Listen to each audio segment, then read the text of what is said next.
I always wanted to serve on a jury. I'm really super excited to be here, so I really appreciate you having me. I'm looking forward to it. Creating this whole trial, Daddy. I want to give a big shout out to the 13th Jury Podcast and Brandi. Yeah, I applaud you guys. Keep doing what you're doing. That every time you run into Phil Barber, you should reach for it. And then I just looked to the jury, and it's sort of like, look. I was in the eye of the storm, and you guys were watching the storm. Hey, if you're bored of work, come pop in and say, hey, want some coffee? You are a ray of sunshine, and I love what you've done with your YouTube channel.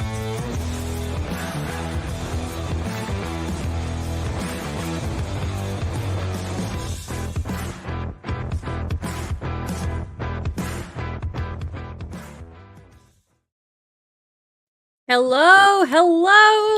Hi. Hello, friends. Sorry, I'm a couple minutes late. I was recording and I really wanted to finish the sections that I was on. I was like, if I didn't finish, then I was, you know how my mind is. Like this is how my mind is. So if I didn't finish the section I was on, then I would have gotten lost. So I tried to finish the section I was on. So I'm 2/3 of the way done with the podcast episode. I'll finish the rest of it maybe tonight or tomorrow, depending on how today goes, and then have it out for y'all. But if I stopped mid-recording, I would have lost my place. So hello. I am glad to see y'all. We have a new trial to start today. And this one is my mic okay? Because when I record the podcast and then come on here, it's always wonky. Let me know if it's too loud or too anything. I have to change all the settings on it when I'm recording the podcast. So then when I come on here, a lot of times people are like, oh my God, you're blowing my ears out, or OMG, I can't hear you, or whatever. So if it's messed up, let me know. So we have a new trial that we are starting today, and it started about 40 minutes ago is when the feed started, I guess. So the good thing is we are going into this not knowing anything, which is lovely. I love that. I love not knowing anything. It's my favorite. We went over just a little bit of this yesterday. So what's interesting about this one, it's a retrial. The first trial ended in a hung jury, which I always think are so interesting, because if the people were split on it before, then I think it makes it a little bit interesting. So I'm curious to see how it goes. So I have done no deep dives. I have done nothing. I literally just found this yesterday, and we are going to go over it. I'll give you a little bit of just the very basic background, but we are going into this as true jurors. I've done no diving, not even a stuck my toe in. Okay, maybe stuck my toe in because of what I'm about to read, but just like the little toe. So this is what the news update says about this. WXOA, yeah, this is it. Okay. 3 men are the victims in a triple homicide near West Salem. So this is Wisconsin. It is La Crosse County. So it says this was July of 2021, I think.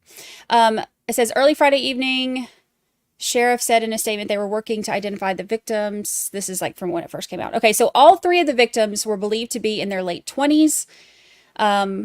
The statement said that 1 is believed to be white and the other 2 Asian.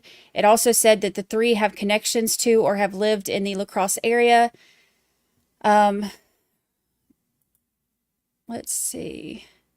The one that we're watching, I'm going to say it wrong until I hear them say it how it should be said, but it's not Nya Thao or something ish.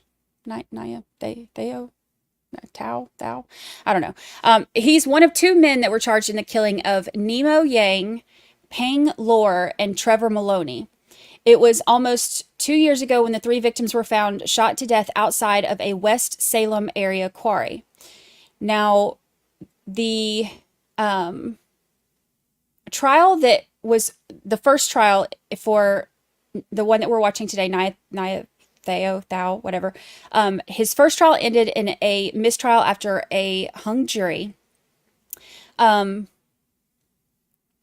But it said in court, in opening statements from District Attorney Tim Grunke, he recounted during that trial the incidents of the case, including when Thao took the gun and shot each man several times. So here's another interesting part. Oh, that water's so good. My mouth is dry from recording all morning. At that point, let's see, he took the gun and shot each man several times. At that point, Kham gives the gun to Thao, says words to the effect of, "You better do it." At that point, Thao says something to the effect of expletive and shoots the young men.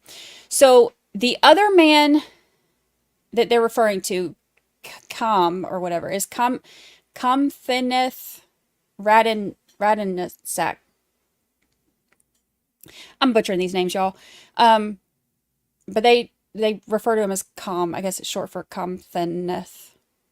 According to defense attorney Aaron Nelson, the witness providing the narrative that cites Thao as the shooter is only because of the fear they have of Rattanasack. So basically, the other dude who was charged took a plea deal. And part of his plea deal is he gets prison time and then is not eligible to ask for parole until like 35 years or something, I think is what it was. But he testified saying that Thao, or however you say it, is the one who was the shooter. So that is what we know thus far. Let me see.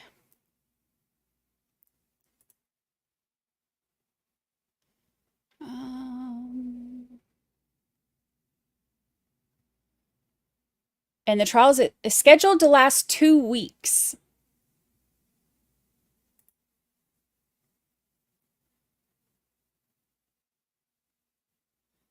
Tap here to watch.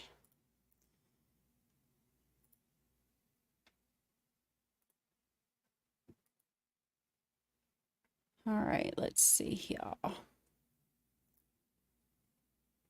It looks like they're oh wait, here we go. Hold on, let's do this.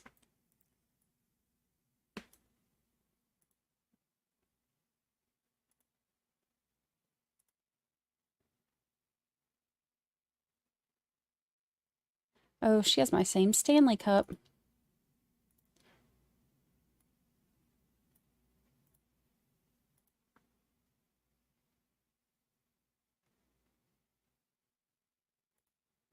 All right, let's see. Share screen. Oh my gosh, I have so many tabs open. Just like in my brain. All right. Oh, bow. Bow. Bow. I'll have to hear it when they say it. There he is.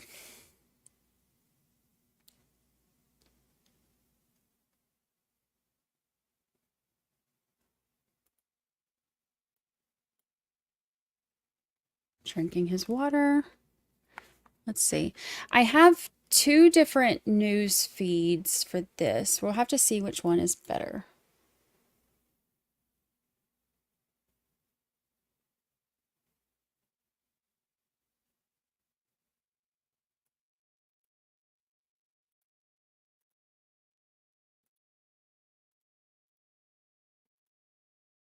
Gosh, how long were they in here before?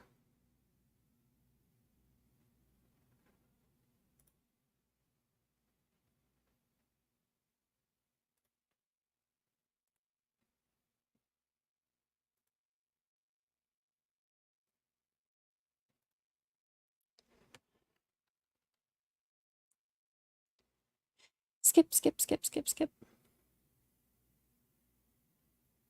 See, it looks like this one. Don't. See, that one only has audio in one ear, which drives me crazy. So I'm hoping that this one doesn't, but it's not letting me fast forward very much at a time.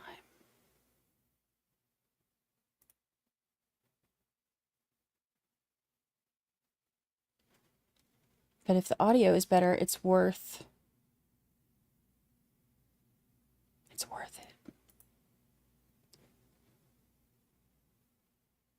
It's worth it. Hello. Hello. My ex-brother-in-law's name, and he pronounces it Tile. Tile. Well, I've just said it all wrong.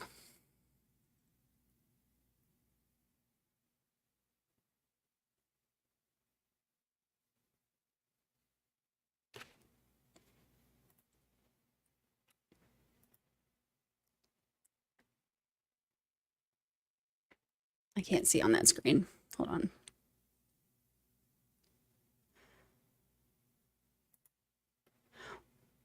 Oops. Stop pressing buttons, Brandi.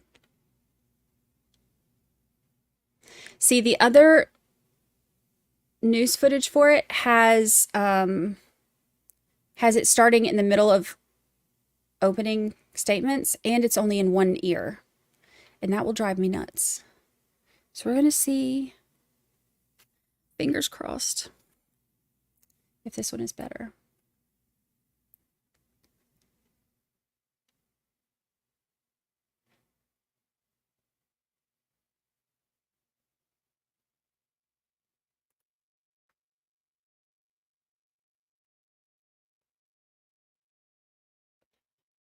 But it's not letting me fast forward like a few seconds at a time.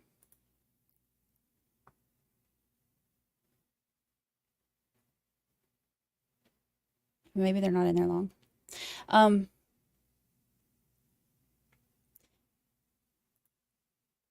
It's kind of surprising. Normally when they have something like this, like, I mean, it's a triple murder and it's a retrial because of a hung jury.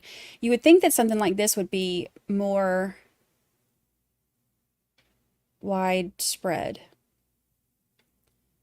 but it's not, which is interesting to me because it does sound like a very interesting trial.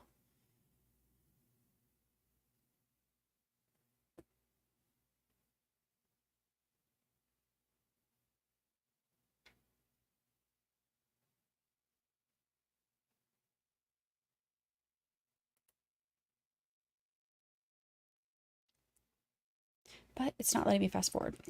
Hi, hello, welcome.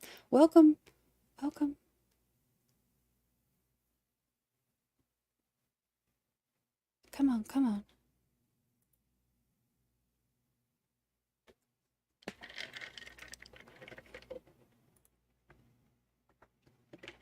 Yeah, same. All I know is just that little bit that we just read. So it'll be interesting.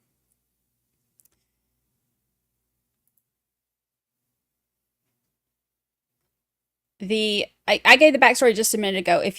We just got started. If you rewind just a couple minutes, it's not much of a backstory that I gave, only just what was on the little article where we found this. It's truly one that we're going into as jurors. Mostly. We know that there was a previous trial and the jurors won't, but it's very little background that we know other than that. Melanie, member for 10 whole months. 10 whole months. I'm glad the gang's back together. I miss my friends. I am too. I like being, the gang's all here.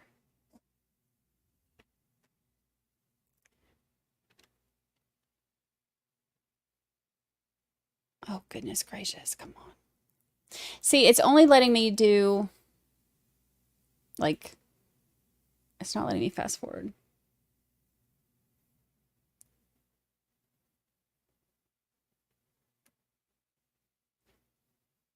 There goes speed trialing.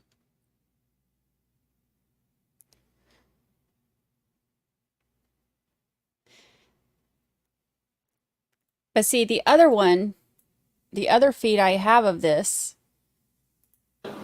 Talk. Don't talk or else. starts in the middle of it. Don't talk or else is not how we want to hear it starting. I want to know what got you to that point. Why are you saying don't talk or else?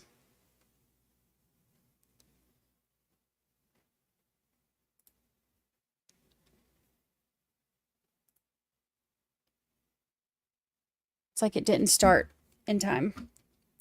Let me see. Let me try one other thing. TH.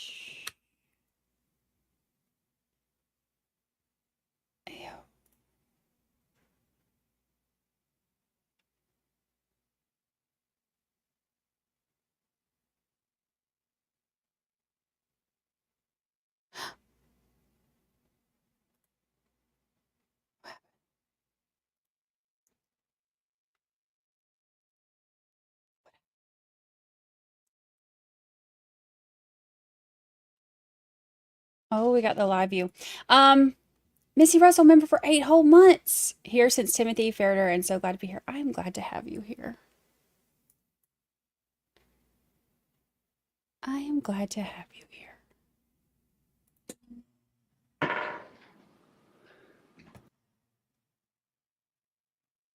Okay, wait. Here's one.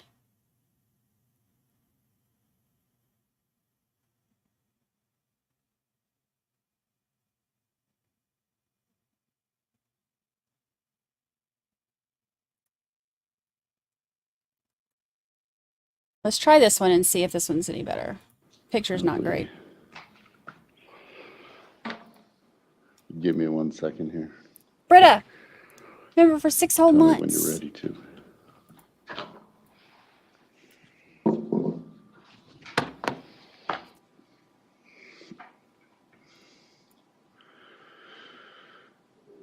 You ready?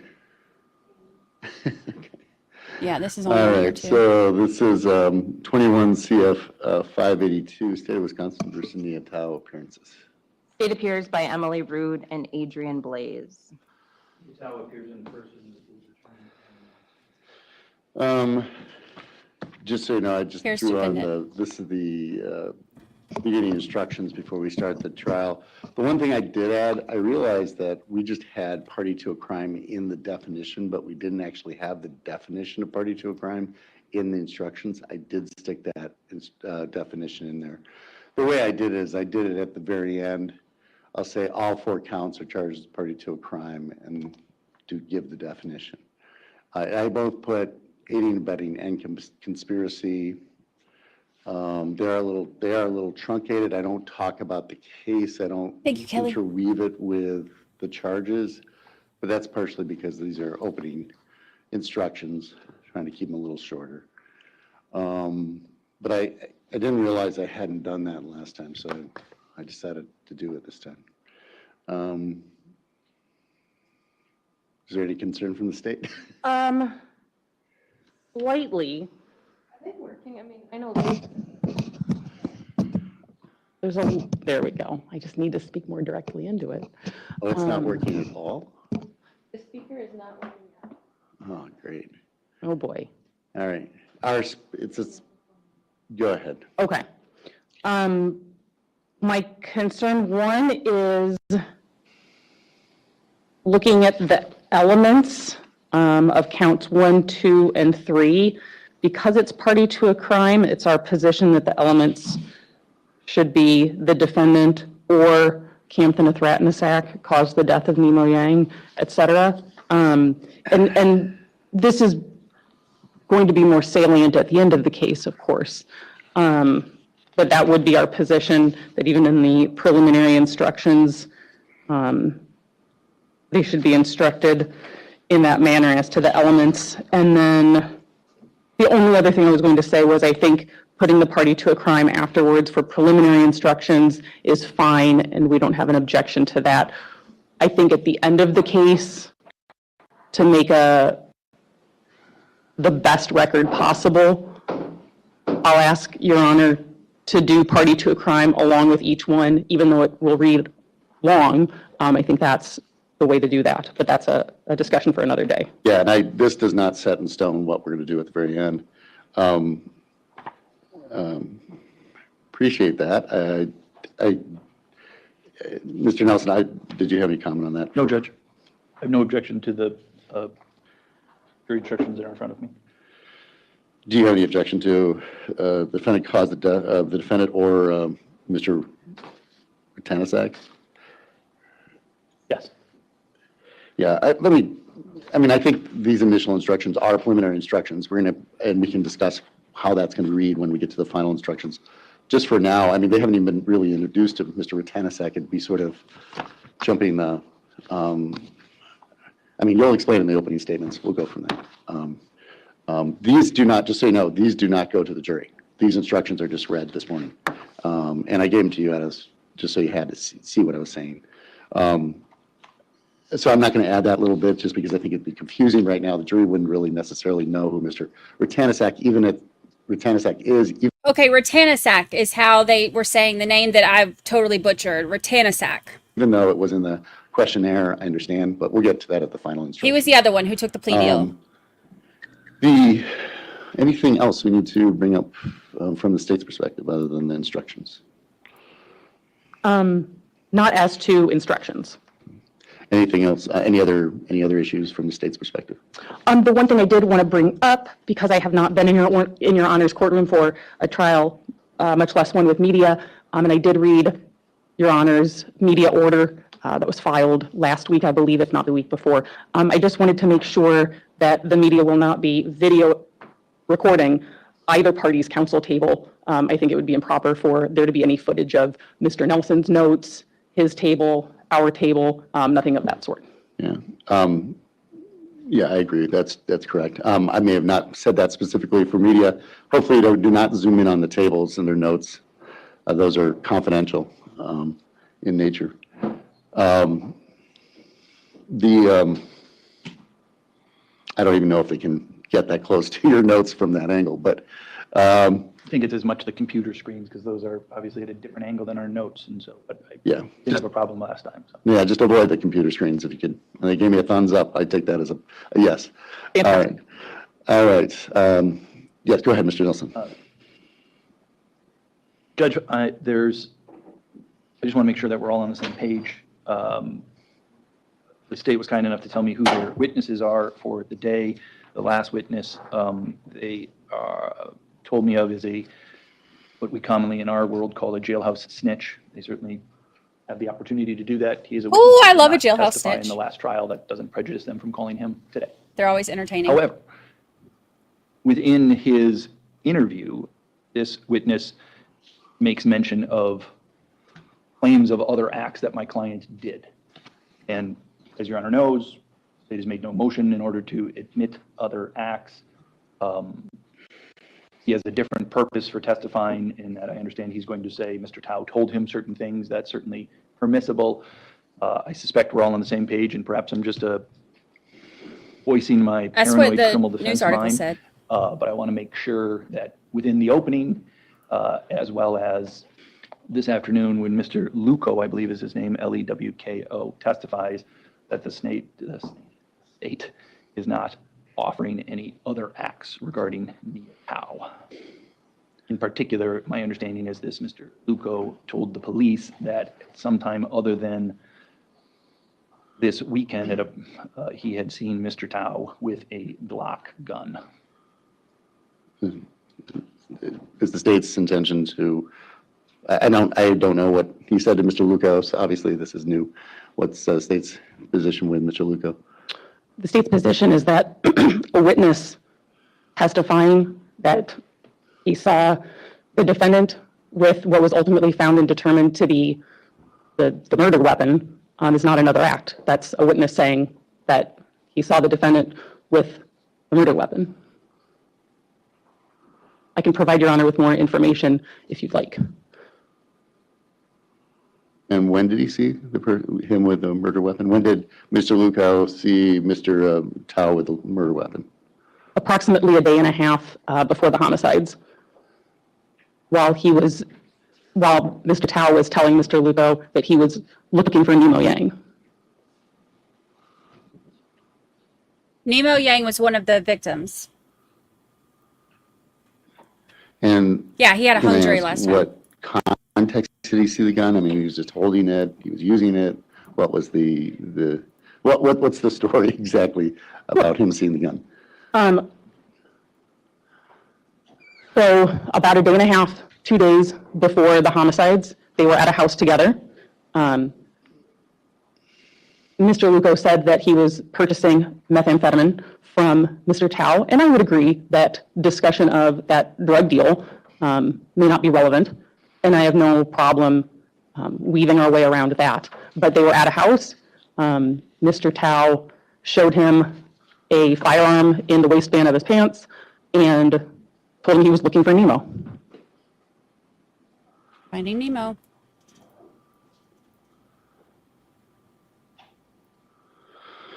I would also say that it's my understanding from the first trial that there was admitted into evidence messages that Mr. Thao sent to other persons. For example, I believe a person by the name of Shenhua Dawn, that he was looking for Nemo. And this was in the days leading up to the homicides. So we've already gotten past the fact that the defendant looking for a victim, that's not another act. That's the defendant looking for a victim.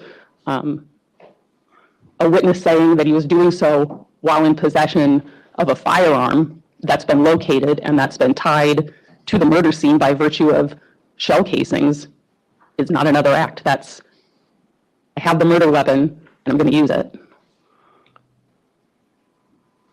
All right, go ahead. Just so we have a transcript of what he said, of what Luco said, and so I think it's without having, here's just the raw facts. Yeah, you pull it in a little closer if you could. Just pull it. Yeah, there you go. And at the, I believe it around the 350 mark, Luco is telling Officer Leinfelder that Mr. Thao, when in jail, told Luco that he had shot these people. And then here's the picking up from there on the transcript.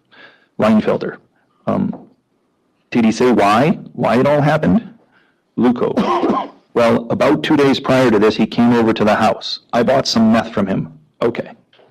Leinfelder, 2 days? 2 days prior? So we're looking at like the 21st? Luco, yeah, like Wednesday, I want to. Did he say why he was looking? And Luco said, just looking for Nemo, that's all he said.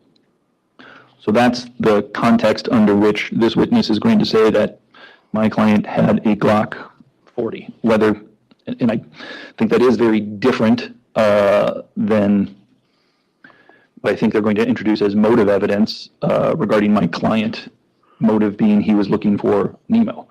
Connecting him to the gun on a different day, that's other acts. They've essentially made that argument just now. Propensity. Well, collecting the gun, which they believe they can link to the murder, is other acts? Not collecting the gun, them bringing a witness in. Bringing a witness in who sees the gun 2 days before the murder, that you're saying that's other acts? Saying, yes, that's a different day. My client has something, and they're trying to use that act that he had, the gun, in order to say that's why he's the one that is the shooter. Now, whether they can connect the gun, that gun, if that even happened, or if they can connect this gun that they found to the crime, there might be circumstantial evidence, but there's not direct evidence. There's not DNA evidence. There's not expert evidence. That's a different analysis. I mean, I'm not objecting to them bringing in the crime lab or the witnesses to talk about a gun that they found on, I think, near the road, up near the scene. I'm going to say the state I do not find that as other acts evidence. I'm going to say the state I don't find that as other acts evidence. I think it's directly, it's consistent with what happened here. I mean, the witness is saying they see a gun on Mr. Thao, which is consistent with a gun that, well, probably will be argued is consistent with the gun that was used in the homicide. I don't see that as other acts. I do see the meth dealing. I agree with the state. That is other acts. This is evidence that leads up to it. I also think I allowed that other type of evidence, which is he was looking for Nemo. I think that evidence is very much related to this. So allow the questioning for Mr. Luco to be in that vein, avoid the methamphetamine issue. But I think the observation is very much, let me just say, had the observation had 3 hours beforehand, 2 days beforehand, if it would have been a year beforehand, it would have been another thing. But this is very much timing-wise in the realm of what happened here. So I don't look at it as other acts. It's part of the overall crime. Is what the argument will be. Obviously, it has to be upheld by the credibility of the witness, but that's a whole different issue. All right. Is there another issue? No, Judge. That was all I wanted to bring up. Right. Anything else from? Yes, Your Honor. All right. And are you doing opening statements then, Attorney Root? I am, Judge. All right. Break, and then we'll start up.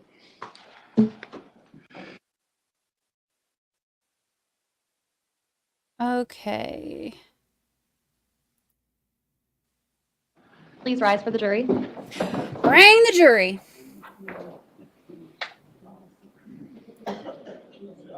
I know, me too. Every time he says he was looking for Nemo. That was my kid's favorite movie when he was a baby. He's like, I want to touch the butt. It's Boat.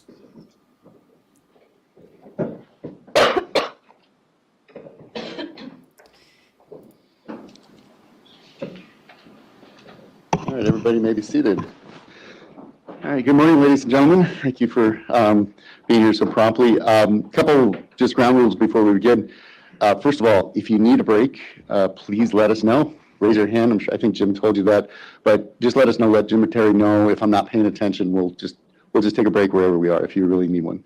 I will aim for about an hour and a half to hour 45 minutes. Oh yes, we will get you the Glad you reminded us. That's the other thing.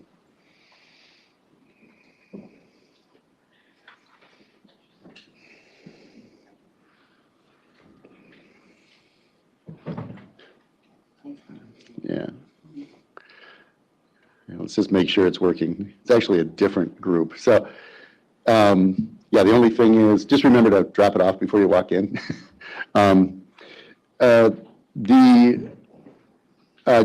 This judge seems so nice. When you feel free to stop us when you need to. About an hour and a half, an hour 45 minutes is usually where I try. I know some of you might need a break before that. If that's happening, please let us know, because we want to be able to make sure everybody's doing okay and comfortable. We're gonna be here for a bit. So one other thing is you're actually not assigned any seat right now. You can all negotiate where you're sitting at any point in time. There will be videos, and hopefully if you're having a hard time seeing it, just let us know. The other thing is you'll see us all rise every time you come in and out. We're all rising for you, so you did the right thing. You can sit down right away. It's just tradition that the jury is the decision maker. We rise for that decision maker. With that, we'll try to take breaks. As I said to you before, my goal is to be done by 4 each day, except for maybe the last day if we need to. There might be a point where we push it a little bit if we want to try to get a witness done. But generally, noon break, 4 o'clock. And then if you need to go outside, you should make sure you talk to Terry and Jim about that. You have to go as a group. You can't just go on your own. All right, I think that's all the preliminary thing. At this point, we'll swear the jury. Please rise and raise your right hand. Swearing in the jury. Do you and each of you swear that you will well and truly try the issues in this action, now on trial, and unless discharged by the court, a true verdict to give according to the law and evidence given in court? Please say I do. I do. Hey, ladies. All right. Before the trial begins, there are certain instructions you should have to better understand your function as a juror and how you should conduct yourself during the trial. Your duty is to decide the case based only on the evidence presented at the trial and the law given to you by the court. Anything you may see or hear outside the courtroom is not evidence. Do not let any personal feelings about race, religion, national origin, sex, or age affect your consideration of the evidence. Do not begin your deliberations, discussion of the case until all the evidence is presented and I have instructed you on the law. Do not discuss this case amongst yourselves or with anyone else until your final deliberations in the jury room. We will stop or recess from time to time during the trial. You may be excused from the courtroom when it's necessary for me to hear legal arguments from the lawyers. If you can come in contact with the parties, lawyers, or witnesses, do not speak with them. For their part, the parties, lawyers, and witnesses will not contact or speak with the jurors. Do not listen to any conversations about the case. Do not research any information you personally think might be helpful to you in understanding the issues presented. Do not investigate the case on your own or visit the scene. Do not read any newspaper reports or listen to any reports on the radio or television about this trial. Do not consult dictionaries, computers, websites, and other reference materials for additional information. Do not seek information regarding the public records of any party or witnesses in this case. Any information you obtain outside the courtroom could be misleading, inaccurate, or incomplete. Relying on this information is unfair because the parties will not have the opportunity to refute, explain, or correct it.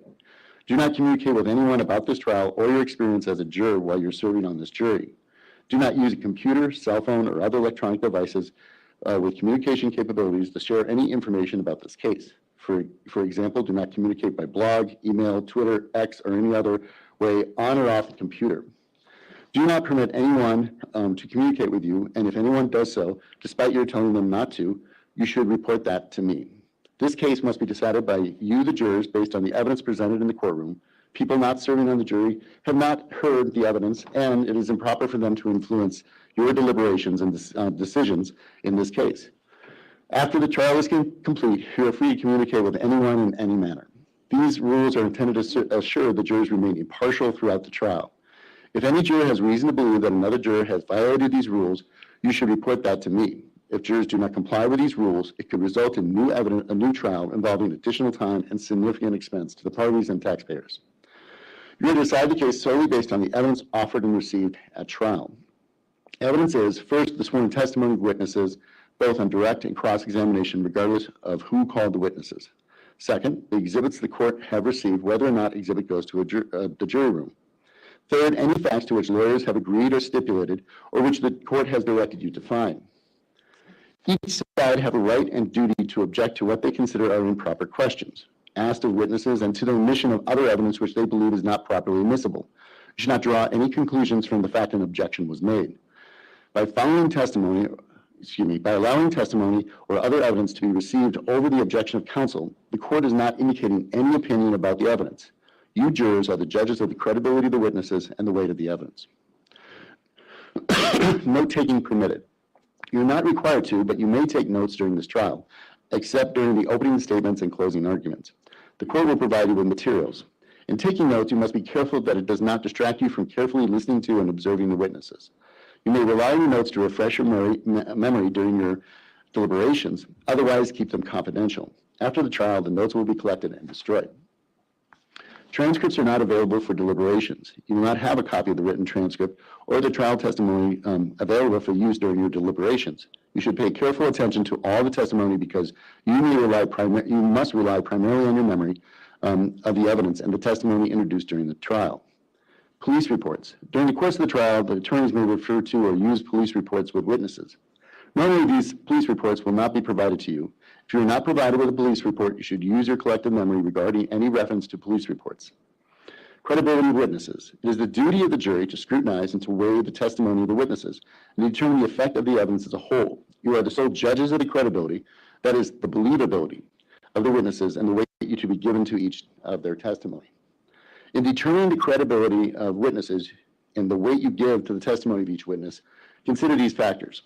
Whether the witness has an interest or lack of interest in the result of this trial, the witness's conduct, appearance, and demeanor of the witness stand, the clearness or lack of clearness of the witness's recollection, the opportunity the witness had for observing and for knowing the matters the witness testified about, the reasonableness of the witness's testimony, the apparent intelligence of the witness, bias or prejudice if any has been shown, possible motives for falsifying testimony, and other facts and circumstances during the trial which tend either to support or to discredit the testimony.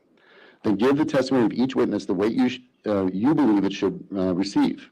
There is no magic way for you to evaluate testimony. Instead, you should use your common sense and experience. In everyday life, you determine for yourselves the reliability of things people say to you. You should do the same thing here. The information in this case charges 4 counts.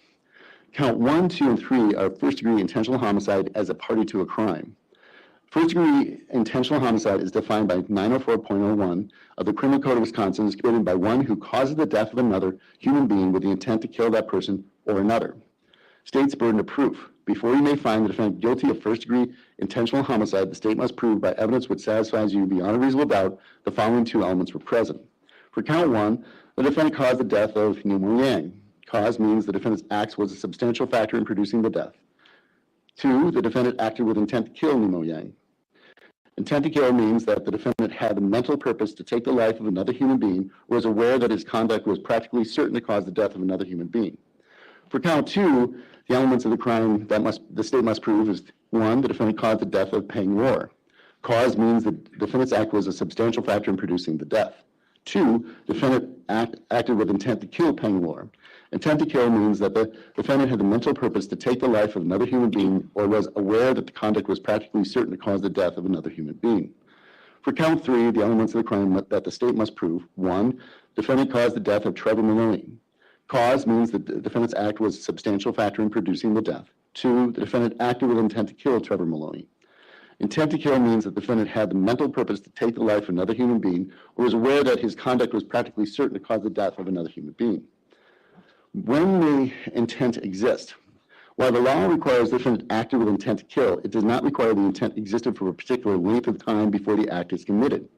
The act need not be brooded over, considered, or reflected upon for a week, a day, an hour, or even for a minute. There need not be any appreciative time between the formation of the intent and the act. The intent to kill may be formed at any time before the act, including the instance before the act, and must continue to exist at the time of the act. Deciding about intent, you cannot look into a person's mind to find intent. Do you want to skip this part? I see some of y'all asking. From the defendant's acts, words, and statements, if any, and from all the facts and circumstances in this case. There's another 8 minutes of this. Intent and motive. Intent should not be confused with motive. While proof of intent is necessary to a conviction, proof of motive is not. Motive refers to a person's reason. Okay, y'all said yes.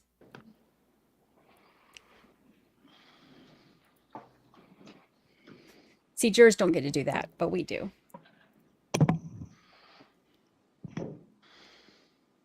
Fur Baby's mom, thank you for the super sticker. Thank you, thank you.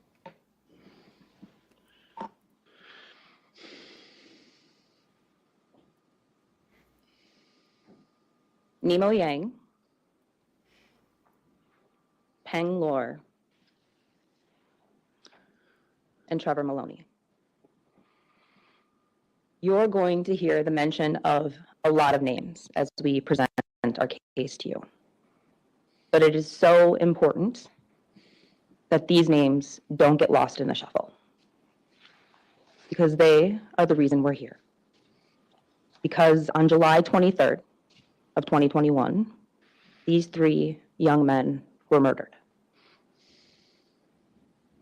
Nemo Yang, Peng Lor, and Trevor Maloney. Nemo had turned 24 years old the day before he was killed. Peng Lor was also 24, and Trevor Maloney was 23 years old.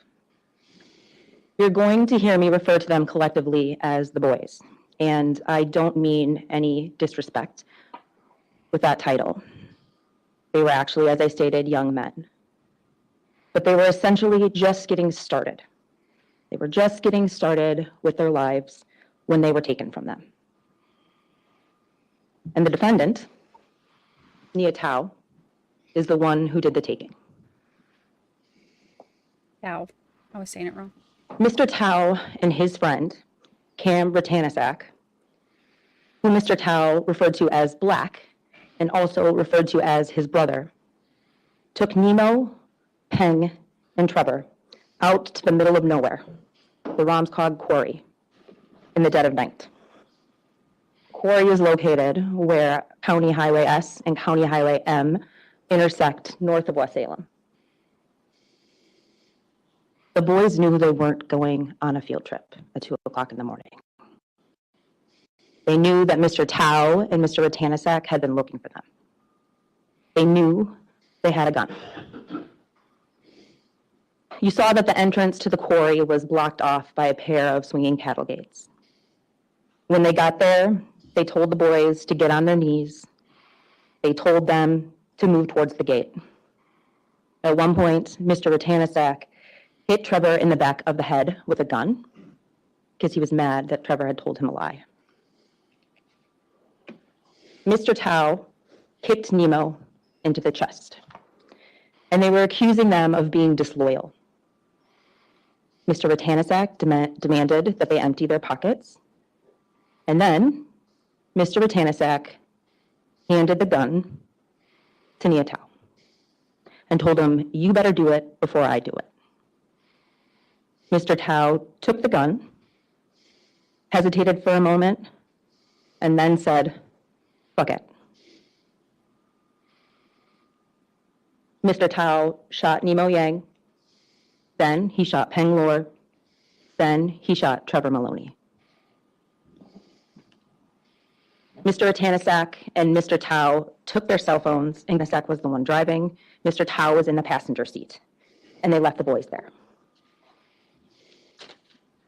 Mr. Rattanasack and Mr. Thao traveled north on County Road M and turned right where M goes towards the northeast. Near N7305 County Road M, the gun they used was thrown and landed on the south side of the road. You can see here, this is where M goes to the northeast, and there's a location there where the gun was located on what would have been the passenger side of the road if you're driving north. Lisa. This is what the evidence we present to you will show. That Nya Thao is guilty of the intentional homicides of Nemo, Peng, and Trevor as a party to a crime, and that he possessed a firearm while doing so when he was prohibited from possessing a firearm, also as party to a crime. And now I want to take you through how we are going to prove this to you.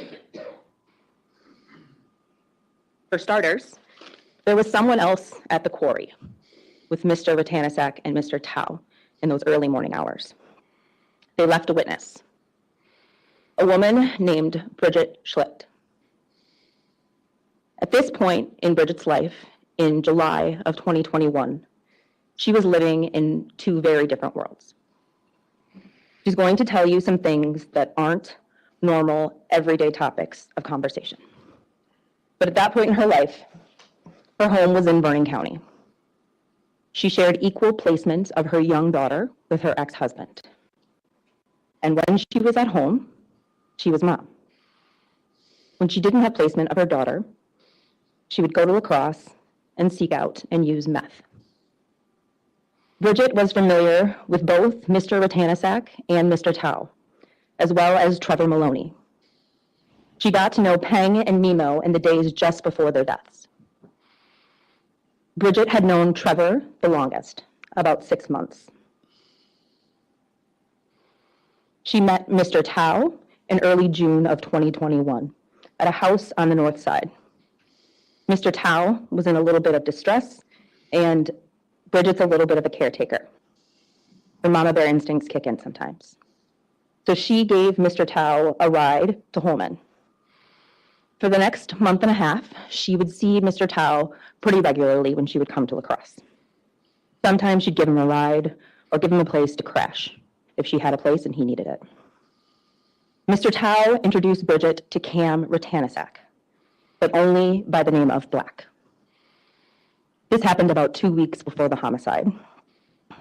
Mr. Rattanasack was from the Wausau area, but had recently started to hang around in lacrosse with Mr. Thao.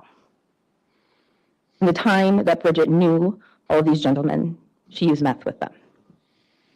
In the 2 weeks leading up to the homicide, she had sex with Mr. Rattanasack and also had a brief sexual encounter with Mr. Thao. In the days before the homicide, Bridget had recently gotten a new job at the Holiday Inn in Onalaska. She would be working overnights. Her vehicle was getting repaired, so she couldn't drive back and forth to Viroqua. So she stayed in a hotel room at the Baymont in Onalaska with Trevor Maloney. They were joined by Peng and Nemo and some others, including a gentleman named Michael Vang, sometimes referred to as Bam. Bridget didn't work the night of July 22nd.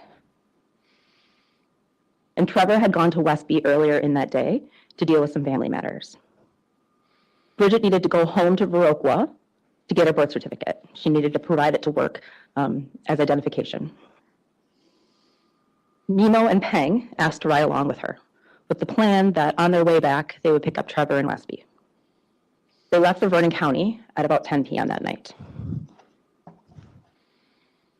And Bridget's going to tell you that about that time, she started noticing some things going on. Something with Mr. Thao and Mr. Rattanasack on one side, and the boys, but particularly Nemo, on the other side. She wasn't exactly sure what it was about, but it was clear they were mad at Nemo, something about the theft of money. She didn't know all the details. But it was clear to her that Nemo, Peng, and Trevor were trying to stay away from Mr. Rattanasack and Mr. Thao. Bridget and the boys got back into La Crosse at about 1 a.m. on July 23rd. They were headed towards the Holiday Inn so she could drop off her paperwork, the overnight supervisor. And at about this time, she starts getting phone calls from several people. One of them is from Mr. Rattanasack, asking where Peng and Nemo are. She and Trevor tell him that they don't have them and don't know where they are. And remember that, because that's the lie that gets Trevor pistol whipped later in the night. Oh. Bridget's still heading towards the Holiday Inn when she sees Mr. Rattanasack's car, a black Mercedes. And it quickly becomes clear that Mr. Rattanasack spots her as well, because he follows her to the Holiday Inn, and when she parks, he parks next to her. Bridget goes into the hotel to drop off her birth certificate. This point is about 2 a.m. on the 23rd. She leaves the boys in the car, and when she comes out a few minutes later, she sees Mr. Rattanasack standing outside of the car, and he has a gun. She gets back into her car, and Mr. Thao is now in the back seat, where Nemo had been before. Nemo was in Mr. Rattanasack's car. And Bridget wasn't the only one that Mr. Thao was trying to contact in his search for Nemo. In the days leading up to the homicides, he has Facebook messages to several other people, accusing Nemo of stealing his debit card and threatening Nemo that if he won't show his face, Mr. Tao's coming for his family. And remember Michael Vang. He was with the boys the day before they were murdered, and he had known Mr. Thao and Nemo for a long time. At one point, Michael Vang even offered to pay any debt that Nemo owed. Mr. Thao was messaging Michael Vang late on the night of July 22nd into the early morning hours of the 23rd. And Mr. Vang will testify that Mr. Thao was looking for Nemo, asking where they were. And after Mr. Thao and Mr. Rattanasack made contact with the boys and Bridget in the Holiday Inn parking lot, he sent a message to Michael Vang that said, "Peng here with both." And now that they've found the boys, they've split them between the two cars. Mr. Rattanasack leaves the Holiday Inn parking lot, and Mr. Thao tells Bridget to follow him. She's following him on Highway 16 towards West Salem. She doesn't know where they're going, and Mr. Thao isn't really talking a lot. But he does have 2 phone calls in that time that they're driving. The first was with Michael Vang, or Bam. And Bridget overhears Mr. Thao tell Michael Vang, "We got them." Then there is a phone call with Mr. Rattanasack, who says he doesn't know where he's going. Remember, he's from Wausau, he doesn't know the area. So Mr. Thao tells Bridget to pass Mr. Rattanasack and take the lead. He's now directing her where to go. They get to the intersection of Highway 16 and County M, and Mr. Thao tells Bridget to turn left. As they approach the quarry, Bridget misses the turn, and Mr. Thao tells her to turn around so that she can. Ah! Thank you, Mr. Chair. It ended. Okay, hold on. I have another one pulled up.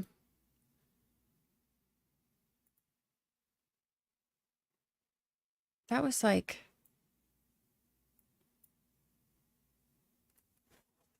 worst timing ever.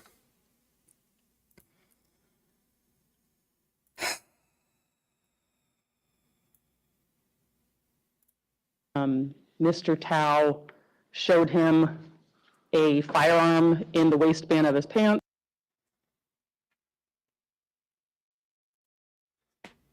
Ridiculous.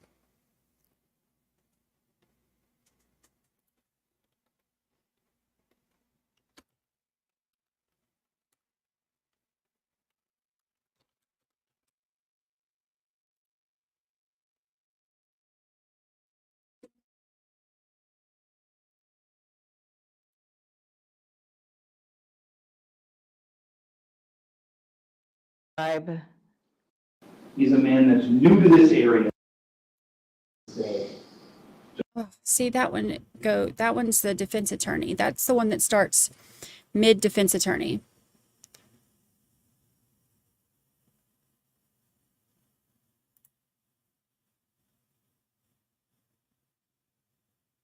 Let's see.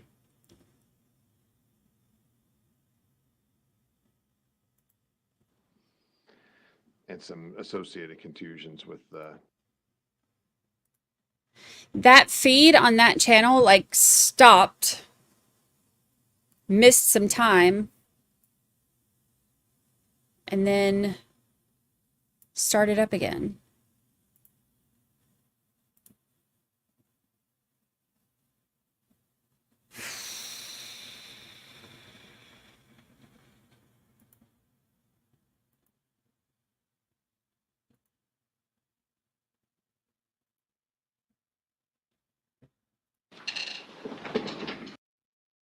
That one's witnesses. There has to be...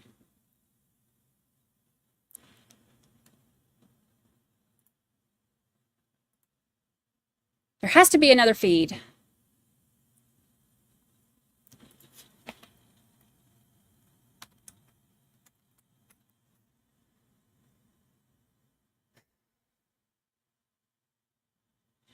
Eight.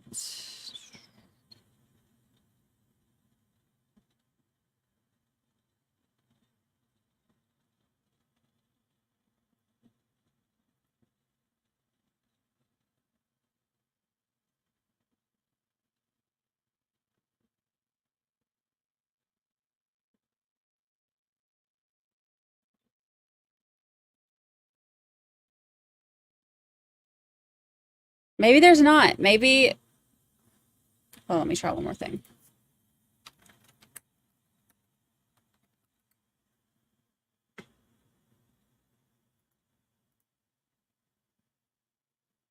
Videos.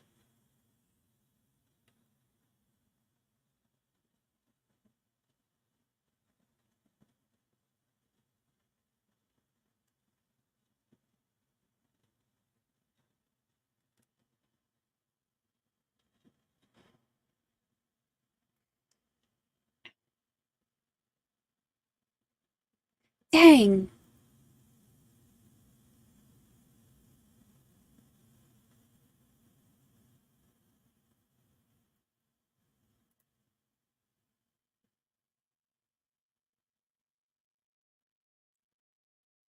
See if... let's see if Fox 11 has it.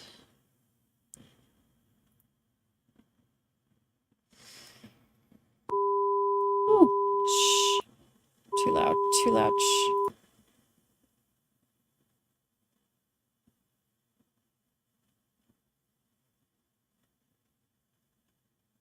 Nope. Dang it. Okay, so it looks like we're going to miss parts of the end. The feed for it cut out, and it, by the time they started it back up, the defense attorney is already talking. Don't talk. This is where this one starts. Don't talk or else. She doesn't pick that. And I think over the course of this week, you may come to, we'll all come to, absolutely understand that choice that she made. I think the evidence is going to make clear that that's the rational choice. The choice a human being makes to save themselves, to protect themselves. And now, when she's up there in that chair, testifying, you may understand it. Now the breathing. That doesn't mean you need to believe. That's what this comes down to. Is that believable?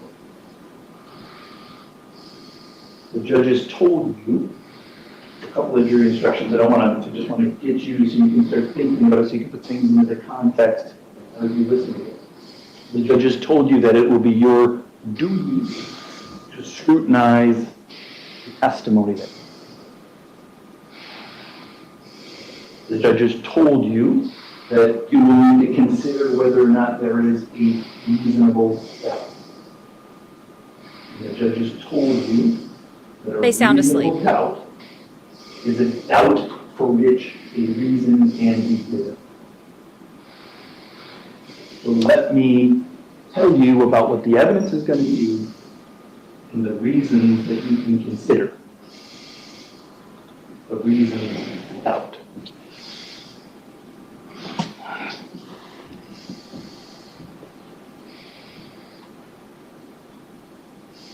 And just to make sure that we're clear, as I go into this.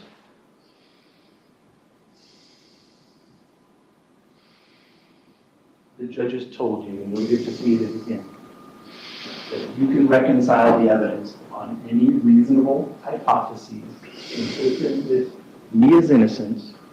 You must do so in finding him not guilty. So I want to tell you what our reasonable hypothesis is, because this is what happens.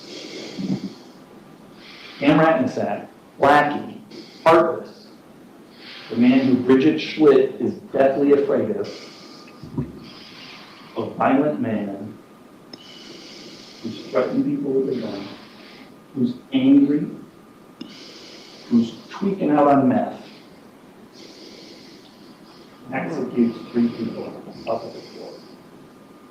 That's what happened. That's what the evidence is.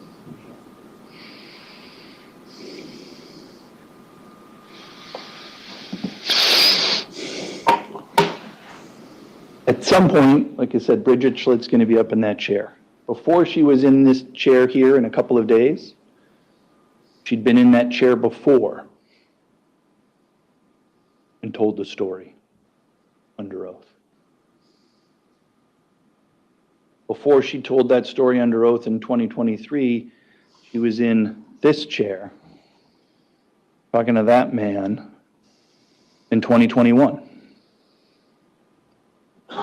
But before she got in this chair, she was living a life out there, out into the world.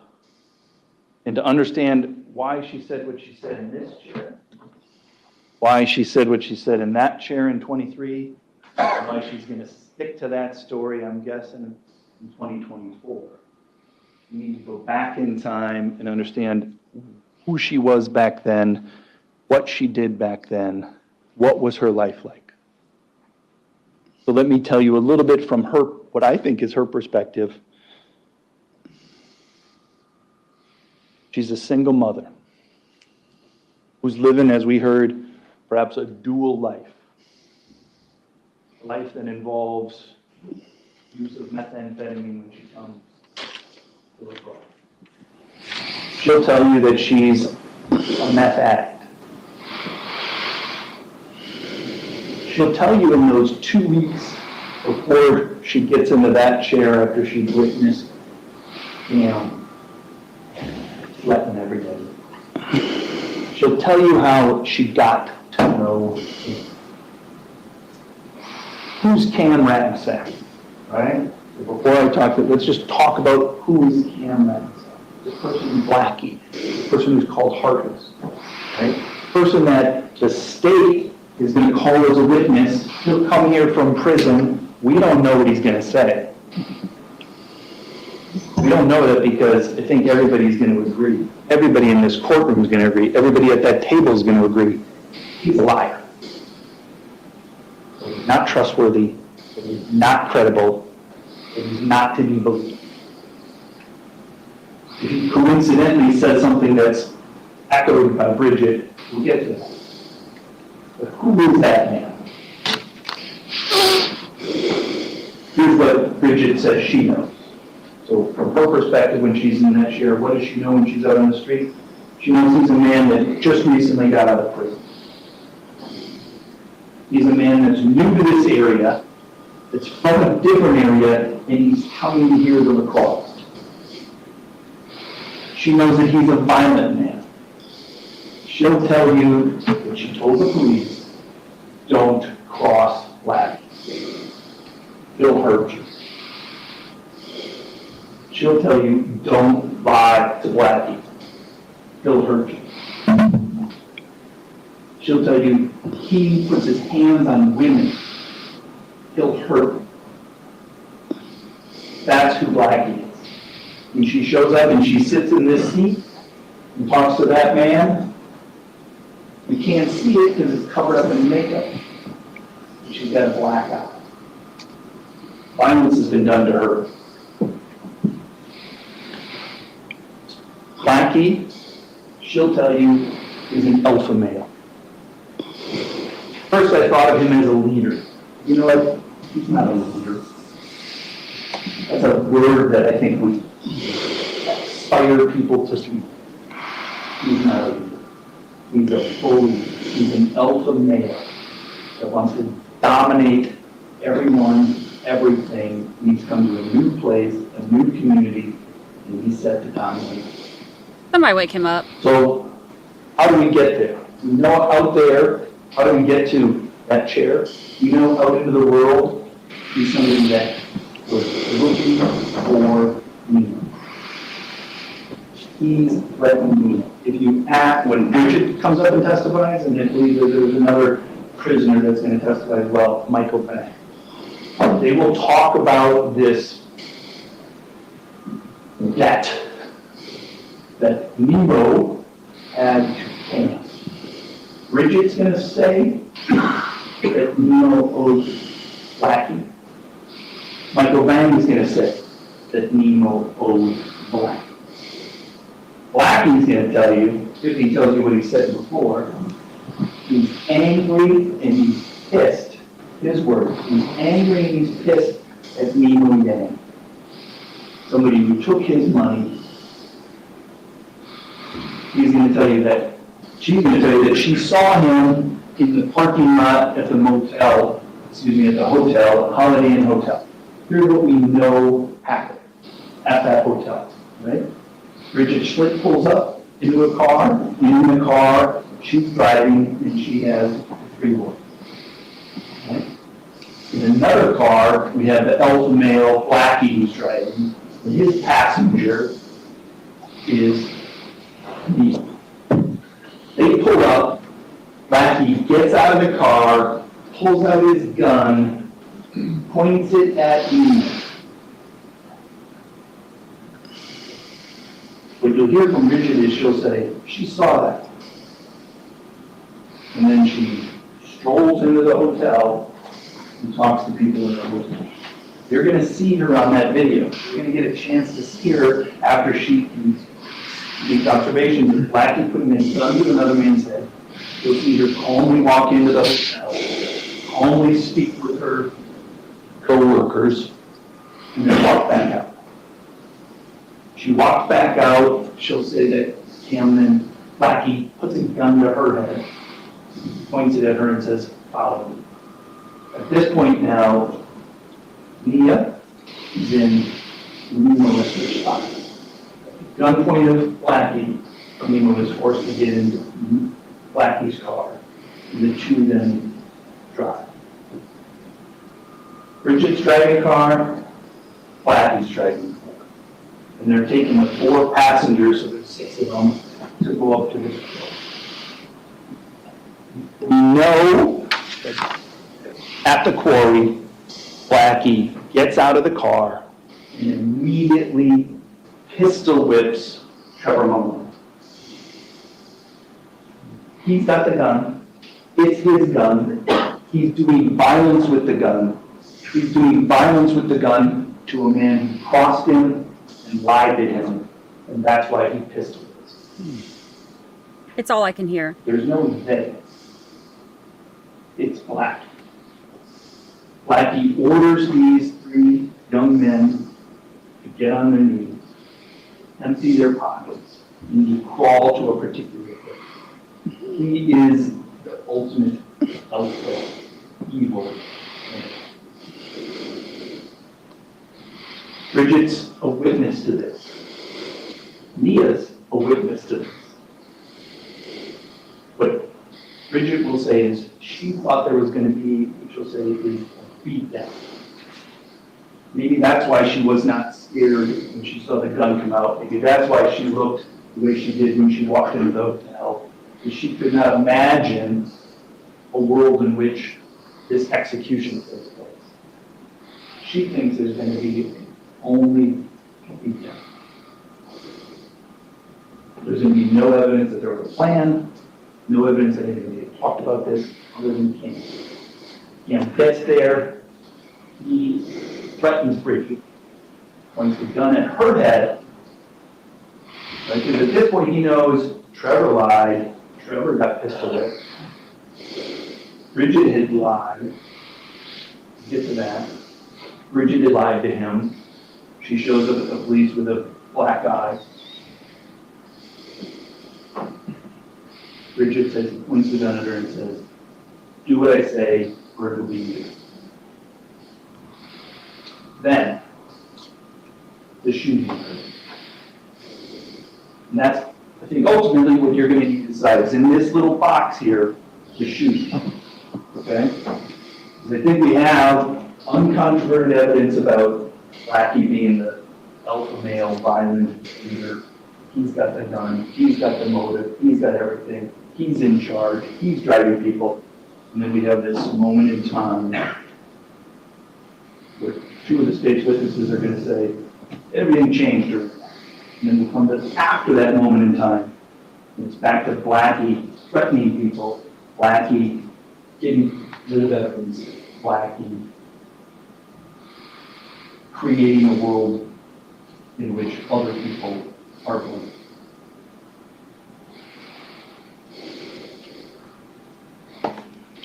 During that time that Bridget's out on the street, on the 20th and the 21st, this occurs at about 2 a.m. on July 23rd, 2021. Okay? So a couple of days before that, she's on the phone on the 20th and the 21st with Blackie. The phone records, you'll see them, they speak, they communicate, they're talking, speak for a couple of hours on each day. Sometimes when she's at work, sometimes when she's not. There may also be texts, I'll get to that, or you won't get the opportunity to see any of those text communications. Because Bridget, the choice to protect herself, believes in it.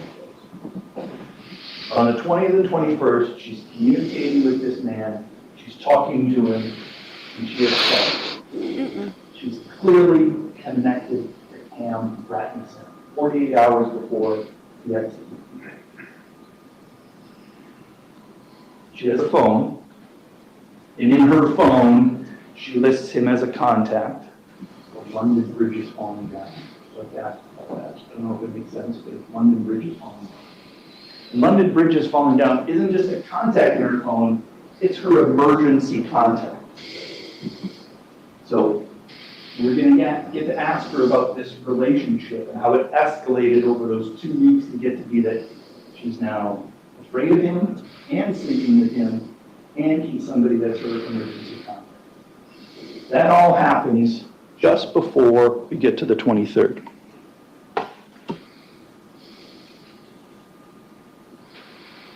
We see see what, as I told you, we talked about what happens on the 23rd leading up to the courtroom. And then you have this window of time where you're going to need to ask, who's the shooter? Who's the shooter? Is there reason to doubt that it's Nya? Does it make more sense that it's Black?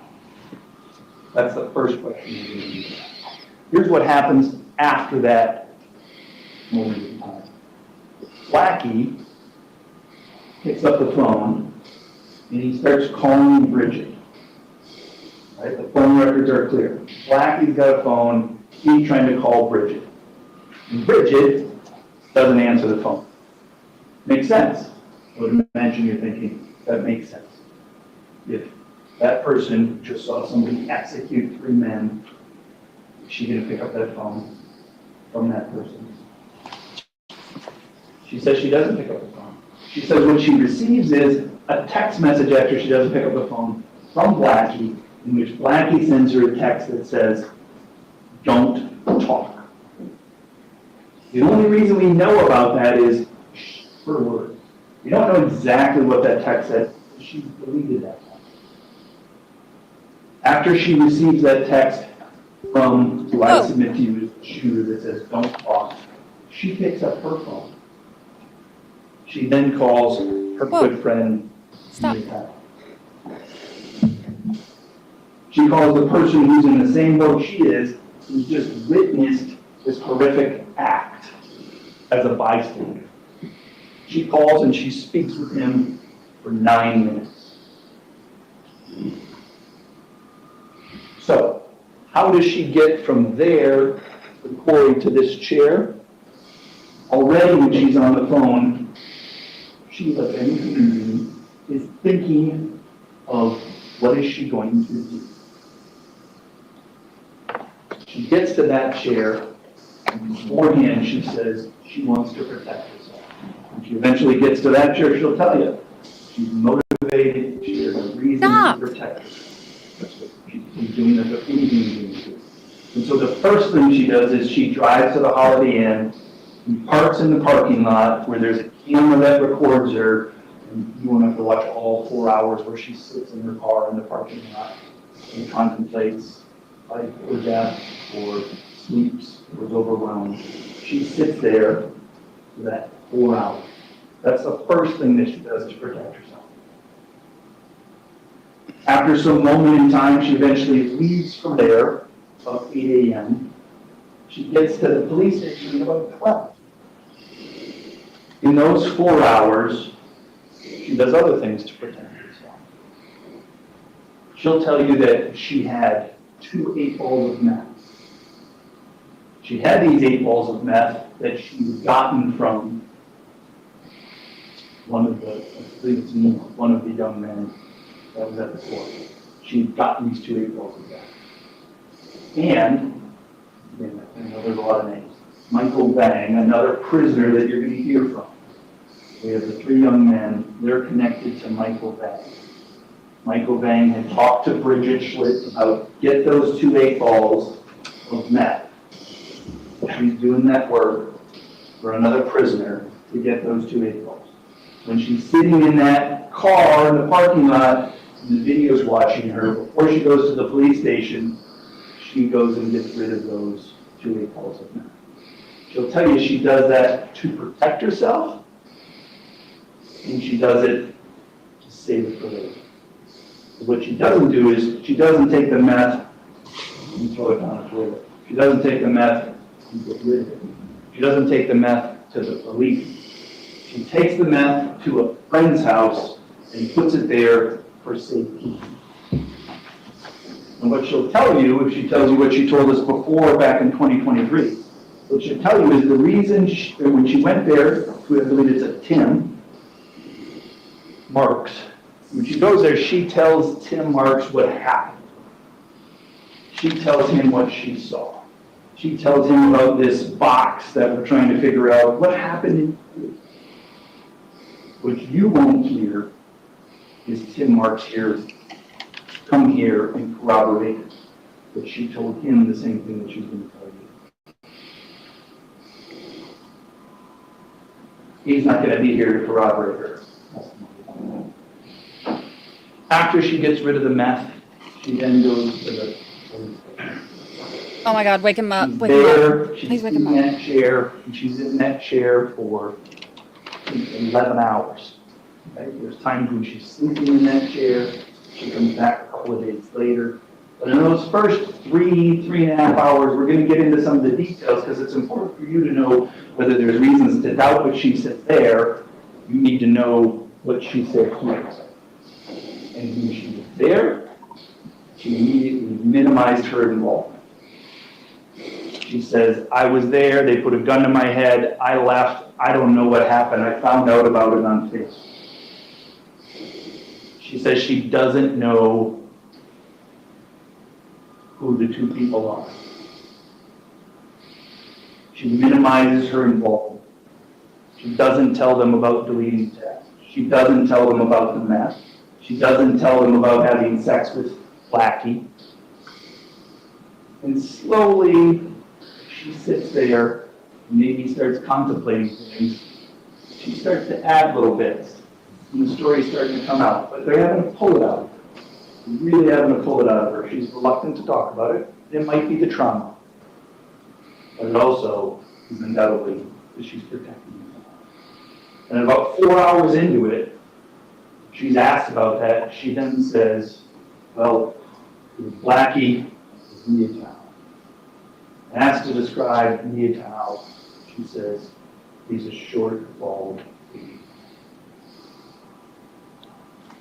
Blackie is a violent man who shouldn't cross the first. Wake up. She makes a safe choice to protect herself. She's deathly afraid. And as she'll tell you, she's afraid that she's going to be in trouble for being an accessory to murder. Because as we'll come to learn, she's somebody who drove to the quarry. She's somebody that's connected to Blackie in the most intimate way human beings connect with each other. She's worried not only about what Blackie might do to her, she's worried about the consequences with the police based upon her involvement. She'll tell you that her motive was to protect herself. Now, I'm going to fast forward in time to when she's in that chair, to a couple of days later, a week later, somewhere in there, the end of July, and Mr. Leinfelder, the police, they have Cam Rattanasack, also known as Harkless, also known as Thao. They have him. He's been arrested. He comes and he sits in this chair, right? He sits in this chair and he talks to the police. And again, to evaluate what he says now and evaluate what he said in 2023, you need to know not only who the man is, but what he said back in 2021. Because the judge will tell you, do you have reasons to doubt? And it's your job to scrutinize his testimony. Here's what he'll tell you his motivations were. He says it right on a recording. He says to the police, what's going to keep me out of prison? They say, tell me the story, and his version is, what's going to keep me out of prison? Almost immediately he asks for immunity. That is, he wants some sort of protection. He wants a deal. He wants something in exchange. This is transactional for him. This is an alpha male who out on the street uses force, but now in this seat, he thinks he can use his head and outsmart the state, outsmart the investigator. They tell him when he's wanting to seek immunity, how do we know that you're worthy? That's the word they use, worthy. Worthiness. They tell him, you need to prove to us you're not a cold-blooded killer. And when he's there in response to that, and he's sitting in that chair talking to Mr. Leinfelder, he's got to decide what he's going to say. What we know he says is this: I'm afraid to tell you. He says, I'm afraid to go back to prison. Mr. Leinfelder tells him, well, just tell us your story. To which Blackie says, but it doesn't help me. Mr. Leinfelder isn't getting much progress in getting Blackie to talk about his involvement in that shooting, in that execution. But he knows that he has a bit of information, and that information is Bridget. So he talks about Bridget, and he says, you spoke with Bridget. Now remember, there were 6 people, right? There was 4 in this car, 2 in this car to start with, okay?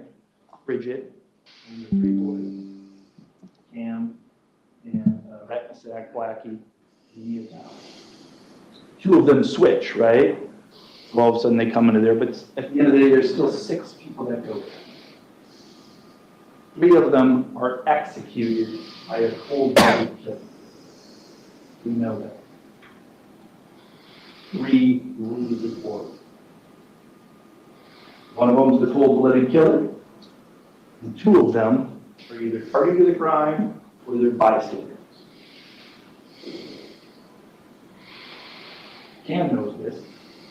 Cam's sitting in that chair, and Cam's statement to the police is, I'm afraid of the truth. They tell him, well, we talked to Bridget. And one of the things you might ask yourself is, when he hears that they talked to Bridget, does he say, thank God, you spoke with Bridget, you'll know the truth? Does he say, well, Bridget will tell you, I didn't shoot? Does he show any signs of relief whatsoever to say, this is where I'm going to avoid prison? No, he does not. He says he's afraid, essentially, of what Bridget's going to say. He says, it's a lose-lose situation for me. I'm damned if I do, damned if I don't. Damned if he does tell the truth. Damned if he doesn't, because you'll have Bridget's version. Now remember, when he's in this chair talking to Leinfelder, he doesn't know what Bridget says. He knows what the truth is. He knows his role in that truth. He doesn't know what Bridget says. He doesn't know at that time that he has the good fortune of an evil man who had created an environment in which women recant against him.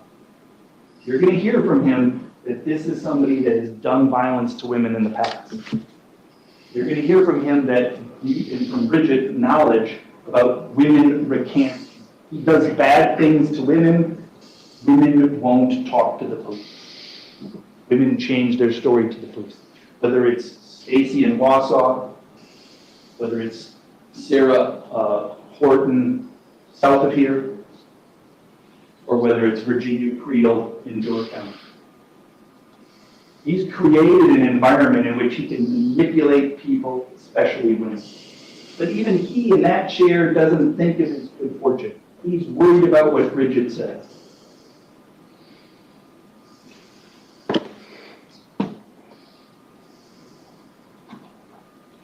So, at the end, he tells a story that is essentially what I had told you.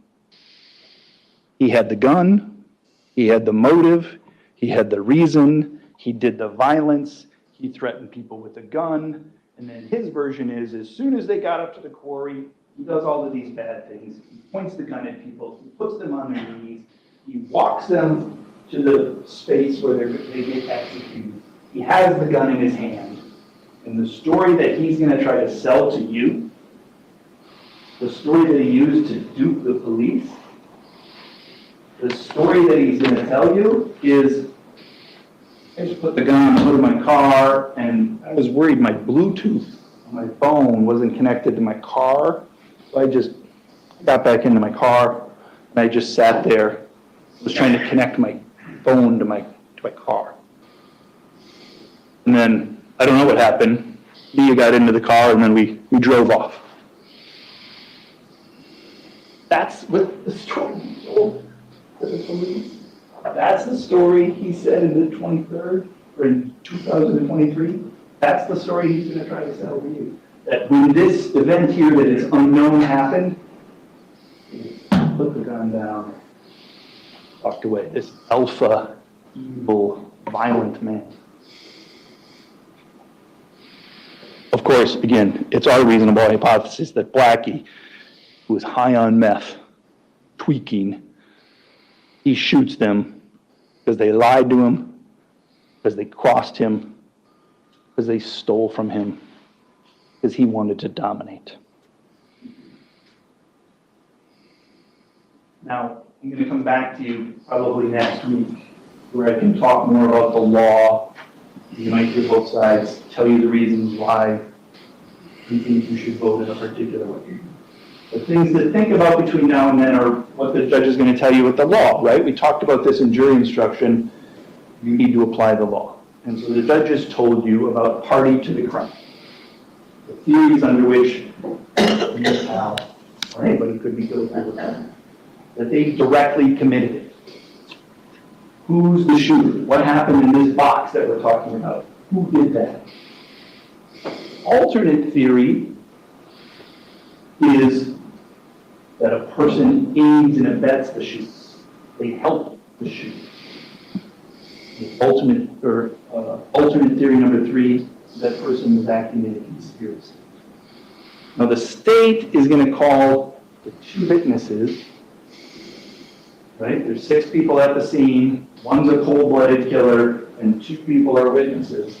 They're going to call people that they say witnessed this, and they're going to call Nya Thao, the quiet homeless man, the cold-blooded killer. They're going to say, Bridget Schlick and Cam Rattanasack say it's him, it has to be him.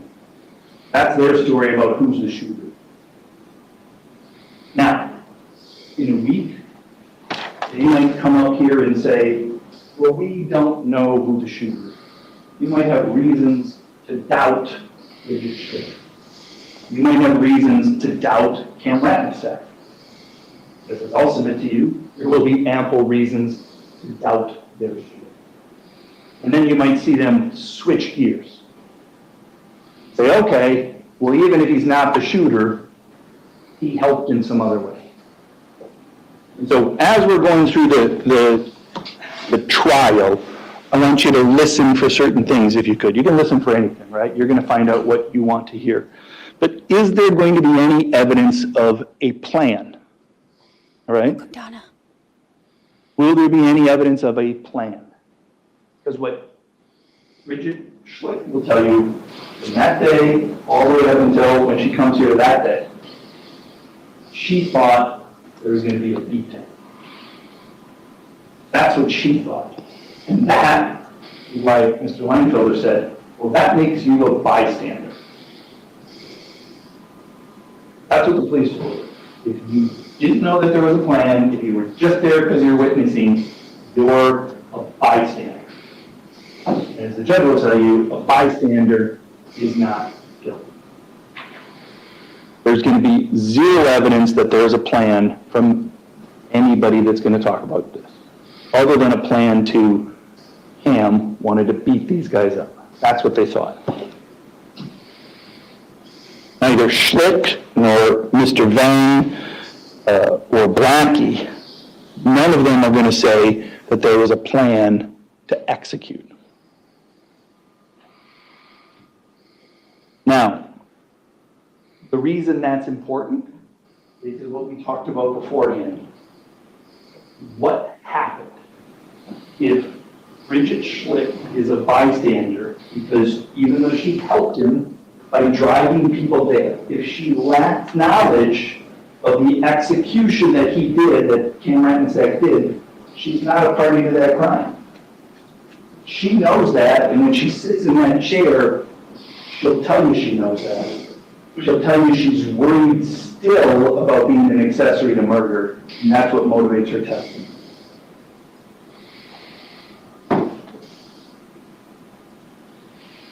So what you'll need to hear is what makes Mr. Thao, other than his gender or his race, what makes Mr. Thao different from Bridget Schlick as a witness to this evil act that this evil man did when he was high on meth and Williamsburg.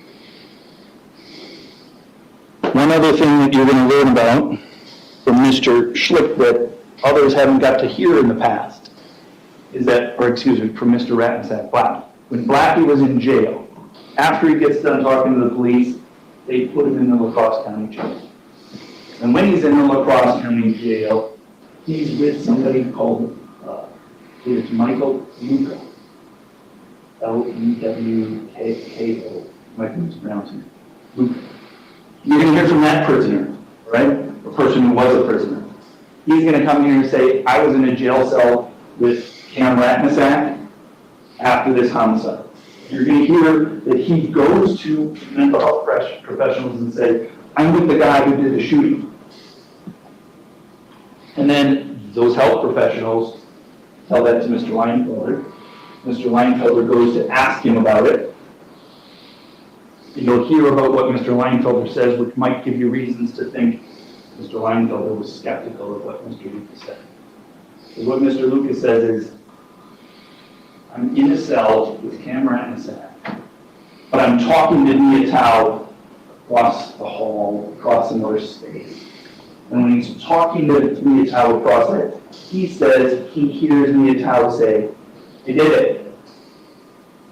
They're going to bring forward a witness who's going to say he was in with Cam Rattanasack. It's not Cam Rattanasack who told him it. It's not Blackie who gave them information about what happened. That's not how Mr. Lucas got the knowledge. It's not from watching television. It's not from reading the criminal complaint. They're going to pitch to you, they're going to sell to you that this man in a jail cell is going to tell you, Nya yelled across the hall, yelled across something else to this other person and said, I did.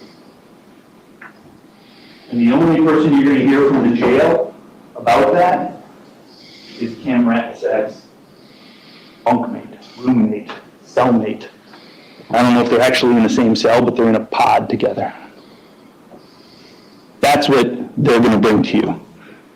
Because Blackie, the alpha male, he dominates. He wants to continue to dominate. The one good thing that you will learn at the end of this is Blackie was sitting in there. Since the last time Blackie got into that chair and testified, after he tried to dupe and manipulate others, since that time, he's come into this courtroom to that judge, and he said he's guilty.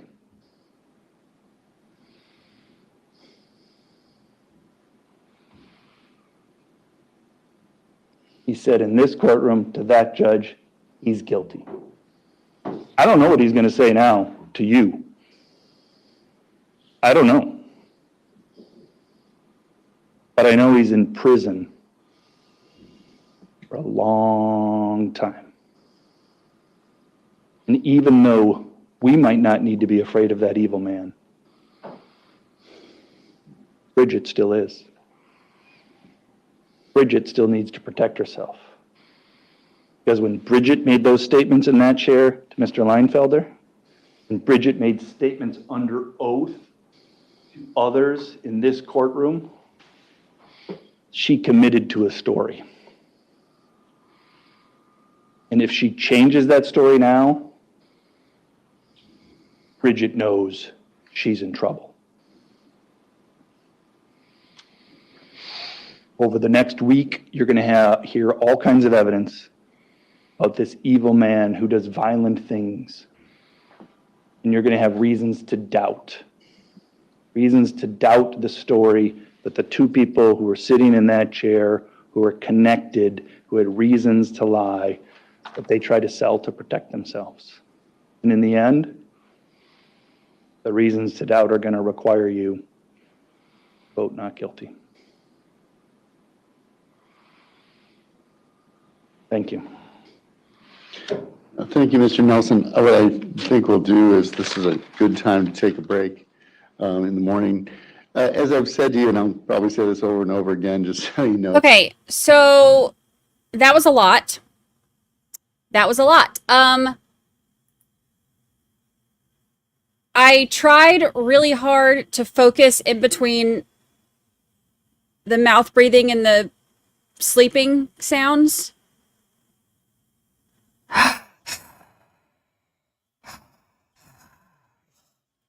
That's a lot.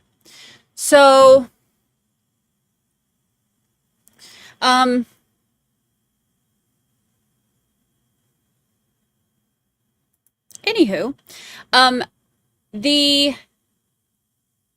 from what I could gather in between all of that, I tried really hard to focus.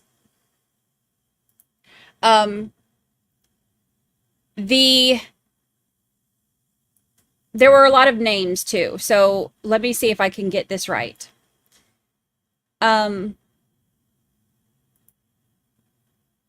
Bridget, he's not a fan of Bridget.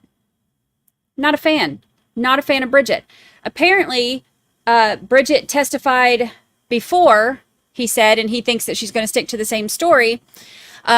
Bridget got her a job at the Hotel Motel Holiday Inn and had to skeet over there to give them a copy of her, not driver's license, what was it? Birth certificate.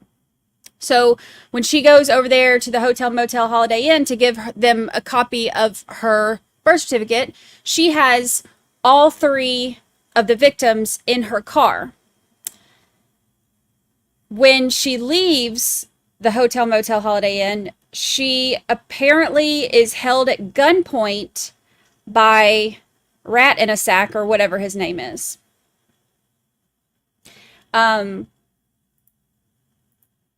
She's held at gunpoint with the three victims by, I missed the part of how that happened. If he followed them, or I missed that in the heavy breathing. I missed it. I'm sorry. But at some point, he held them at gunpoint and had them go to the quarry. So she had to drive the three victims to the quarry. And Thao was there. I missed if he met them there or if he was with him at, I don't know. Anyway, he was at the quarry as well. So when they got to the quarry, Rattanasack told, well, him and Thao told the three victims to get out and get on their knees. And then Rattanasack pistol whipped Maloney, I think was the name, Maloney. And then Bridget was upset, and they told her that she needed to shut up or she would have to get down there also.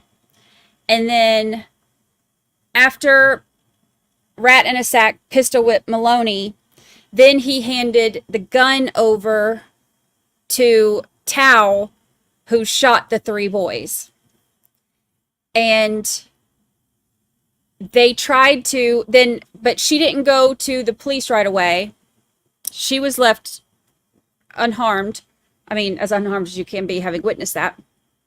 And she had bought meth from one of them, and so they focused a lot on she did meth and she had sex with people. So can't trust anything, right? So she had bought meth from Yang, I think was the one. I'm remembering them like Baloney and Yin Yang and Towel and Rattanasack and I don't know. Anyway, I have to do these things to remember. Okay, so then After all of this happened, Thao and Rattanasack called her to corroborate stories, and she got freaked out and was like, I don't want to, I'm scared for my life, whatever. So she ended up going to the police, and she said that she was scared that she would be charged as an accessory because she was there and it happened, and she was still alive. So she thought that that meant that, and I guess because she didn't go to them right away, so she thought that that was going to mean that she was going to get charged. And what else? Is that it? I think that's it. Okay. So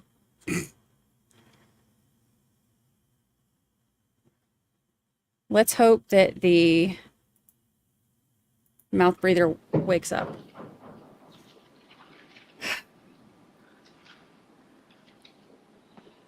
That's as much as I got. Look, I know I missed some stuff because I can't focus with stuff like that.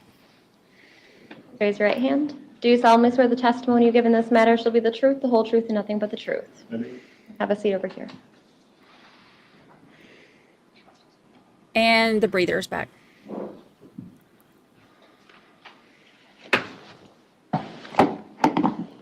Good morning. Morning. Can I have you begin? Hold on, let me check this other feed to see if... Have a seat over here. Yep. It's all the feeds. All the feeds. Begin by stating your full name for the record, spelling your last name. Mark Patterson. Last name is Patterson.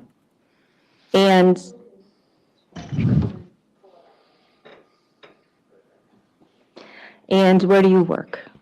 La Crosse County Sheriff's Office. What do you do there? I'm the day shift patrol sergeant. What do the job duties of a patrol sergeant include?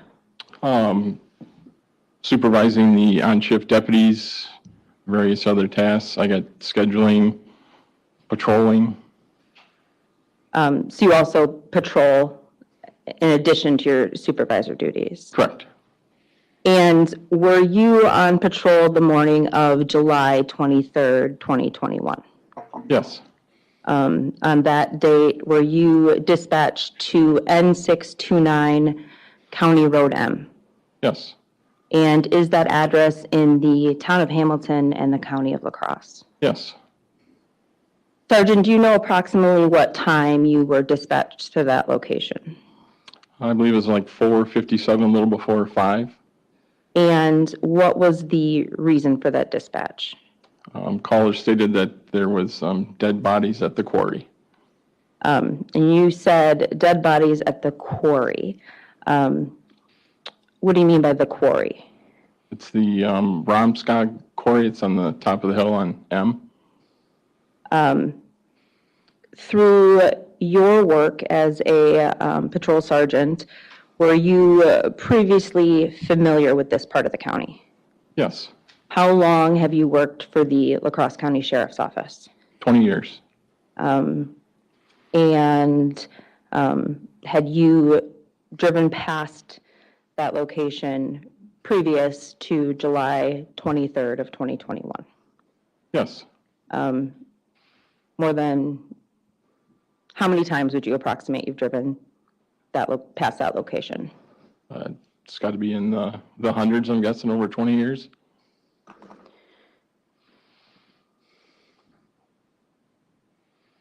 Sergeant, I'm going to hand you a stack of documents and we'll go through them one by one, okay? Okay. Just if it's easier, when we get to that point, I have no objection to the admission publication of Tuesday and 4.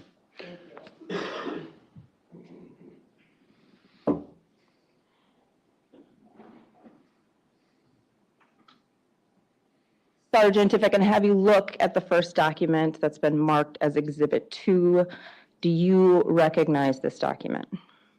Yes. What is it? It's a map section of La Crosse County. And does it pinpoint the address that you were dispatched to that morning? Yes.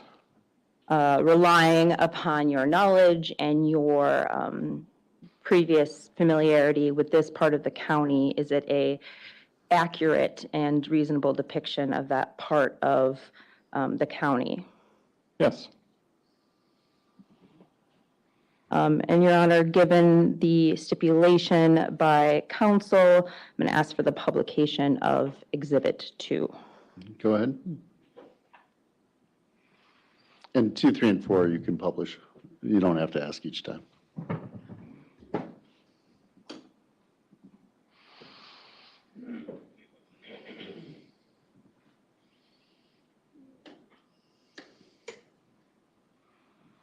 Turn off the lights. So Sergeant, the fair representation that the quarry is located on County M, somewhat north of the village of West Salem. Yes. And how would you describe the immediate area surrounding the quarry? Pretty rural. There's not a lot of houses around the quarry. Have you ever patrolled that location at night? Yes. Have you made any observations about the amount of traffic on the road during the night hours? It's very light. What about lights on the road? Is it, are there street lights out there? Anything that you recall observing? Oh, it's pretty dark. When you arrived the morning of July 23rd, can you tell me what you saw? When I arrived on scene, there was 2 vehicles parked at the entrance to the quarry, more towards the road, and then as you look towards the entrance to the quarry, the gates were closed, and there was 3 bodies laying at the entrance to the gate. Did you speak to anybody when you got there? Yes, the 2 workers that had shown up, Jerry and Alan. And did you take any photos? Yes. If I can have exhibit number 3 published, please.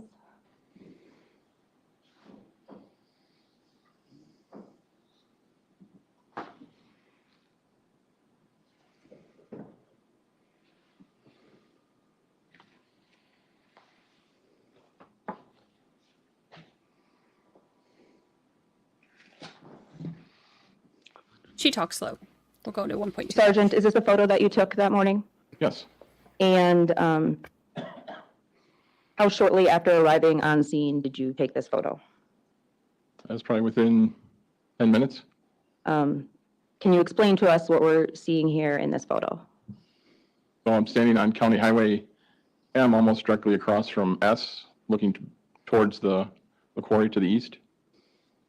And what are we seeing in the distance there in this photo? You have the 2 vehicles from the employees and then the deceased laying up by the gate. What is the source of light that's shining on the gravel there? That'd be from the headlights of my squad car. Were you the first law enforcement officer to arrive that morning? Yes. And did other officers respond shortly after? Yes. Sergeant, when you're dealing with a scene like this, what steps do you initially take after arriving? I had everybody back away from the scene to the entrance to the quarry. And then I blocked off County Road M from the north and the south, and also the traffic on Highway S. When you are dealing with a scene such as this, is it important to know who's having access in and out? Yes. And how do you typically keep track of that? Crime scene entry log. We're going to publish Exhibit 4. My goal is that.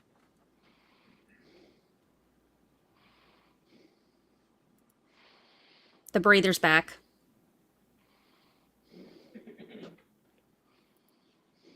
And Sergeant, was this document prepared on scene that day? Yes, it was. Did you sign yourself and other responding deputies in? Yes. And Sergeant Patterson, do you recall approximately how long you were on the scene that day? I believe I left at 1 o'clock in the afternoon. And what was your main role on the scene that day?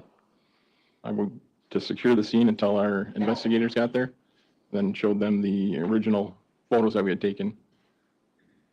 Thank you. Nothing further. Any cross? Quick and easy. Mr. Patterson, you've been a law enforcement officer, you said 20 years, more than 20 years? I've been here 20 years, but yes, more than 20 years of law enforcement, yes. How long have you been a law enforcement officer? 27.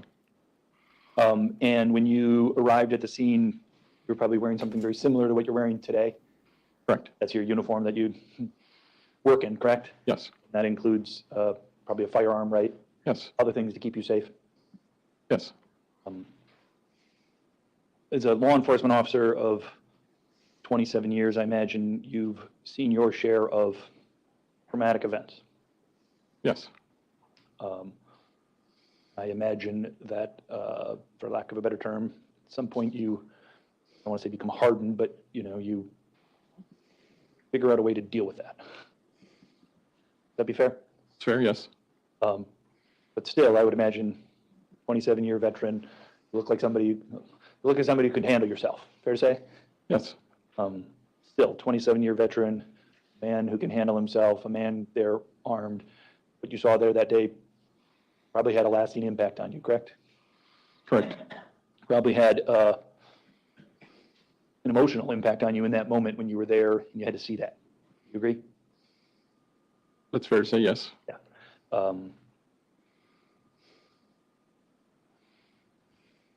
That's again, you there after the fact. You had some sense of safety, but you were probably, let me back up that poor question. You had lots of emotions, I would imagine, when you first arrived on the scene and you saw that? I guess what kind of emotions are you? I don't know. I'm guessing you had lots of emotions, and we'll get into listing some of those. But would you agree that there was a lot of emotions that you had at that time?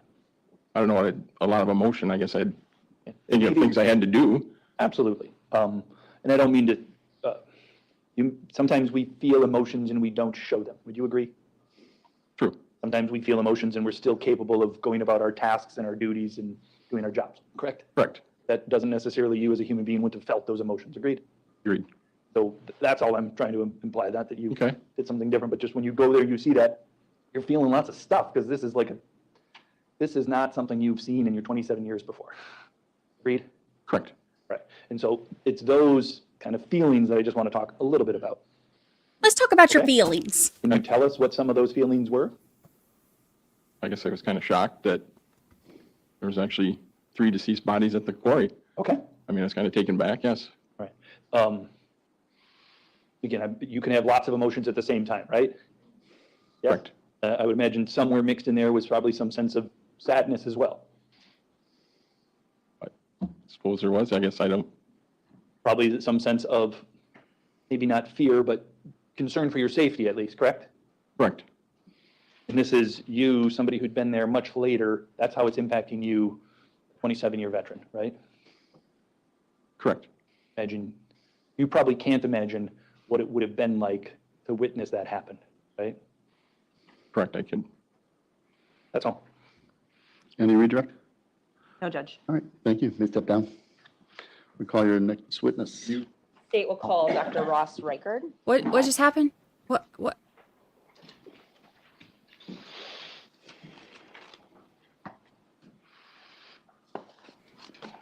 was the point of that? What am I missing?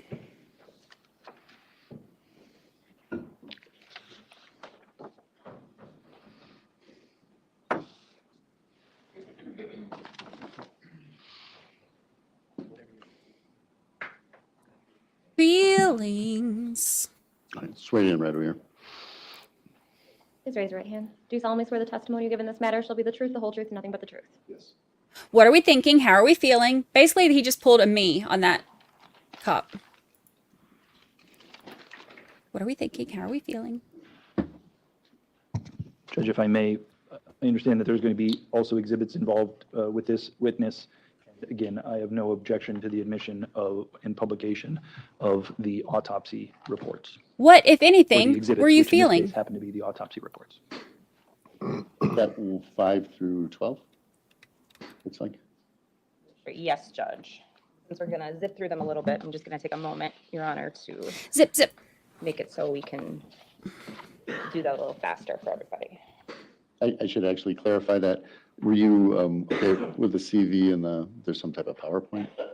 Yes, I don't, but Ooh, And Your Honor, for the PowerPoint. record, the PowerPoint is a compilation of the exhibits we are going to publish. We just have it so that the record's complete. that's fine. Who, if anyone, was driving the ambulance?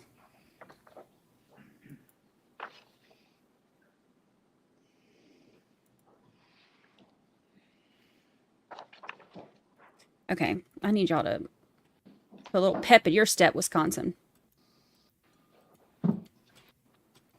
Name for the record. Dr. Ross Reichard, Reichard. And what is your occupation? I'm a pathologist. What does that mean? What is a pathologist? Pathologist is a subspecialty in medicine that basically studies diseases, and we make diagnoses of different types of diseases. And where do you work? I work at Mayo Clinic in Rochester, Minnesota. And what are your duties there?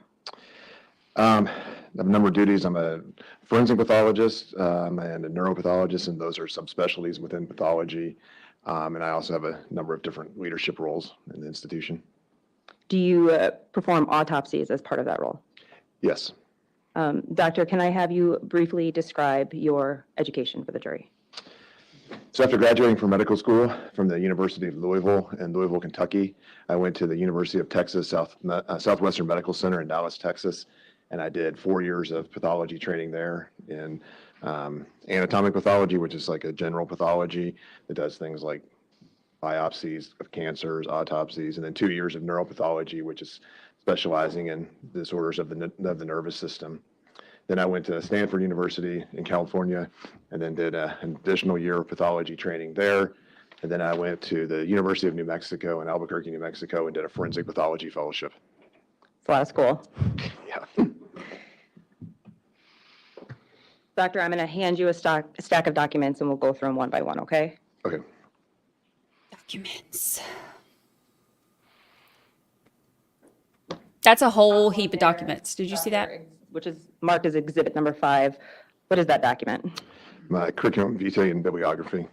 And can you explain to us what a curriculum vitae is, what it contains? Okay, we're gonna zip. In your publication. He's super smart. To We get it. document that. And through dissecting them, again, looking to see if there's any pathology there. We then take small pieces of the tissue that we then can look at under the microscope to evaluate further. And then we also collect other specimens if we want to do other studies like toxicology or microbiology. Reason would be the conclusion. Well, we integrate lots of pieces of information. Obviously, the autopsy is important. From those findings, we also will use clinical information, and sometimes we also use investigative information. Along with determining a cause of death, you also come to a conclusion about a classification of the death. Yes, the manner of death. Are there specific categories related to that? Yes, there are 5. We know this. Identified as Nemo Yang, Peng Lor, All right, here we go. and Trevor Maloney. Yes. And Doctor, I'm going to direct your attention to what was marked as exhibit number 7. Is this the autopsy report for Nemo Yang? Yes, it is. Is the case number associated to it AR 21585? Yes. So Nemo is the And one he was looking After for. completing Nemo's autopsy, did you have an opinion about the cause of his death? Yes. And what was it? Multiple gunshot wounds. Did you come to a conclusion about the manner of his death? Yes. And what was that? Homicide. Was a diagram completed to show the nature of the injuries observed on Mr. Yang? Yes, we use diagrams to help aid in our completion of a report. If you can turn to exhibit number 8, Doctor, is this the diagram that was completed as you were doing the autopsy on Nemo Yang? Yes.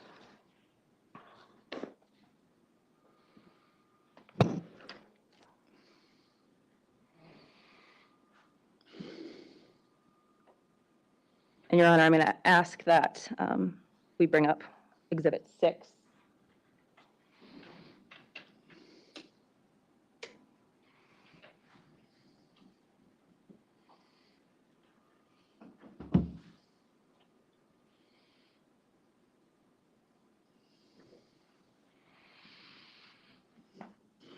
Multiple gunshot wounds for Nemo. Nemo is the one he was looking for. Nemo is also the one that they said Bridget bought drugs from.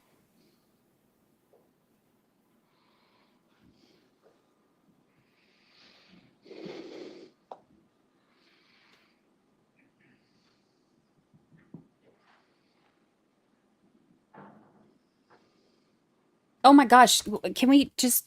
What wounds did you observe on Nemo Yang's body? So slow. Let's see, he had, This is Nemo.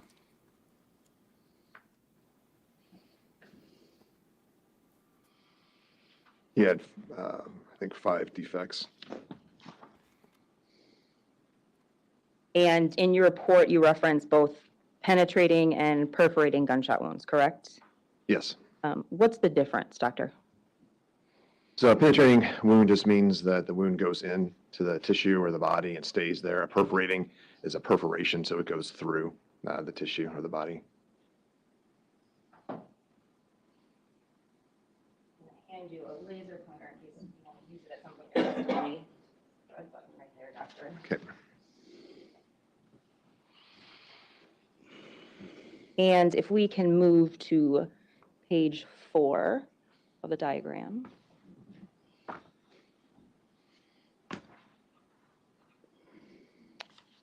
Doctor, did you observe 2 gunshot wounds to Nemo's head?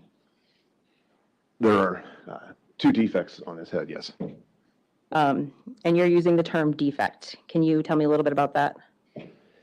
Yes, just to sort of be more general, because there's an entrance and a partial exit of a gunshot wound. And doctor, is one of these defects labeled as wound A? Yes. Can you tell me about that defect? So here on the left side of the back of the head is an entrance gunshot wound. And was that a perforating or penetrating gunshot wound? It was both perforating and penetrating, because part of the projectile exited along this defect and part of it stayed within the head. Was there another defect to the posterior head? Well, there was another wound tract that was associated with this defect. And was there also a penetrating gunshot wound to Mr. Yang's torso? Yes. I'm going to move back to page 2 of the diagram.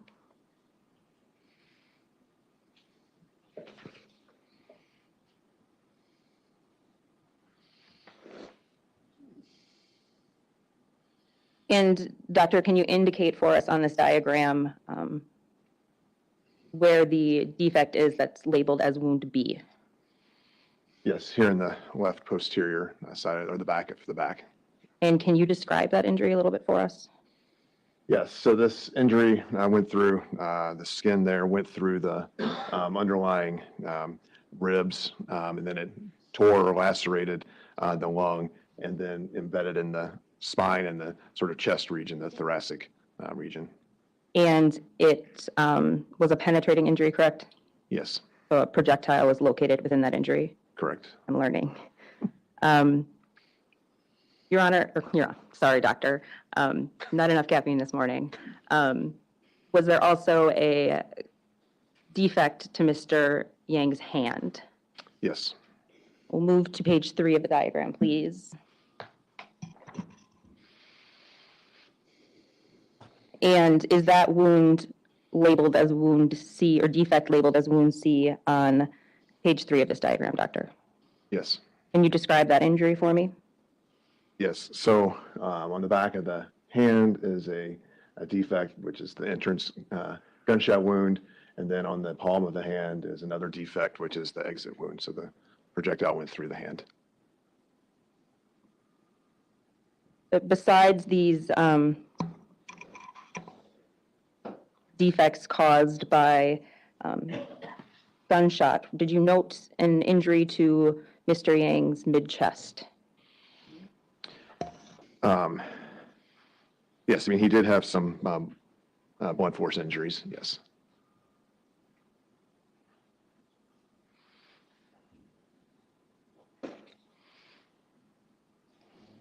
And if we can move to page 1 of the diagram, please. Can you describe those injuries specifically to the chest or torso area, doctor?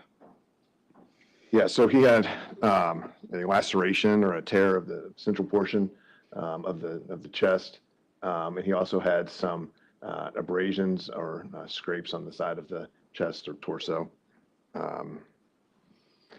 and some associated contusions with the laceration. I should have mentioned. Yes.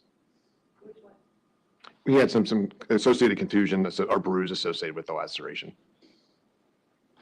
And doctor, were you able to pinpoint that, or if any one injury caused Mr. Nemo's death? The gunshot wounds. Kind of a totality conclusion? Yes. Okay. I'm going to move on now, doctor, to the autopsy report of Peng Lor. That should be in front of you as exhibit number 9. Do you have that? Yes, I do. And is the associated case number AR21586? Yes. After you completed Peng's autopsy, did you have a conclusion related to the cause of his death? Yes. And what was that? He died of multiple gunshot wounds. And what was the manner of death? Homicide. Did you also, or did your team also create diagrams related to Mr. Peng's injuries? Yes. Okay, so real quick, that's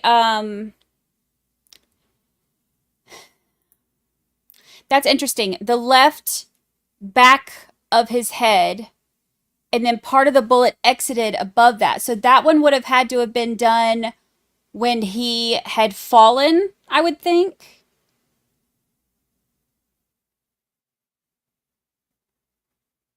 For part of it to come up, for part of it to come out above where that was. I would think that one would have had to have been done when he was already laying out. And then there was an entry on the back left of his spine, and then an entry on his right hand. But it went through this part and out that. So that one would probably be when he was already laying down as well, because it wouldn't be a defensive wound, because that would be that. So if it went through like that. So I'm thinking the shot in the back would have probably been the first one, because the other two seemed like they would have been done when he was already on the ground. And have you move to exhibit 10, doctor?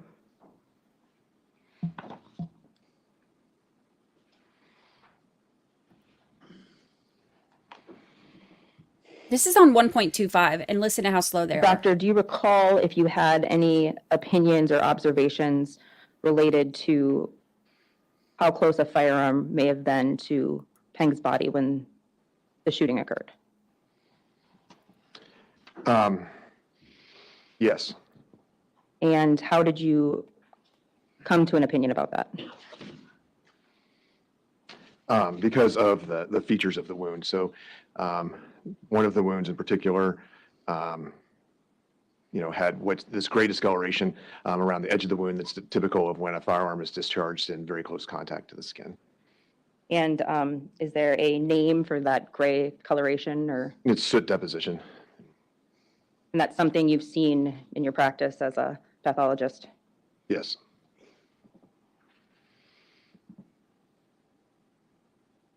We're going to start from the top of Mr. Lor's body. If I can have us move to page 4 of Exhibit 10.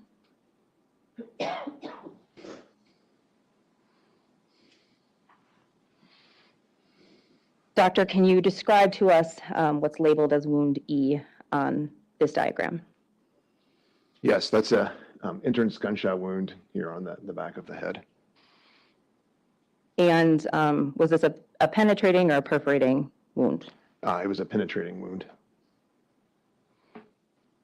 Can you also identify for us what's been labeled as wound B?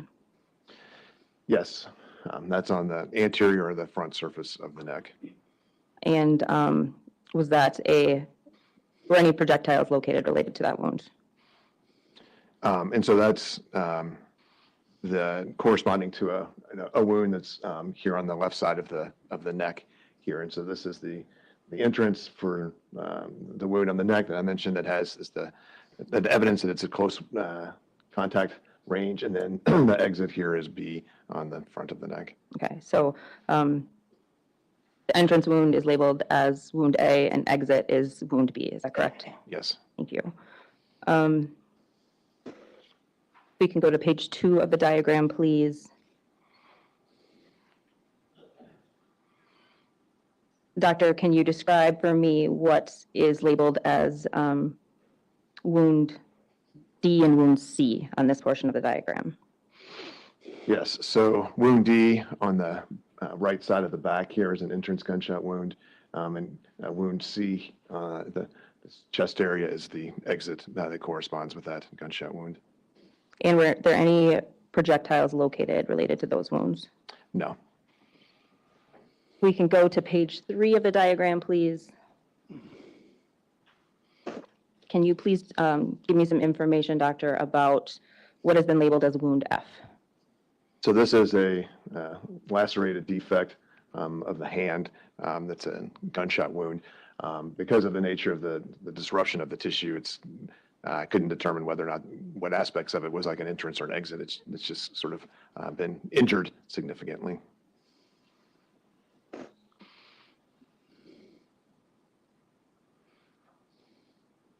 Doctor, we'll move now to what's been marked as Exhibit 11 in front of you. Is this the autopsy report for Trevor Maloney? Yes. And is it associated with case number AR 21587? Yes. If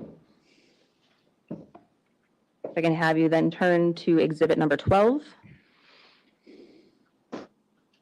Is this the diagram that was completed to identify the wounds observed during Trevor Maloney's autopsy? Yes. And based on Mr. Maloney's autopsy, do you have an opinion as to his cause of death? Multiple gunshot wounds. And what about his manner of death? Homicide.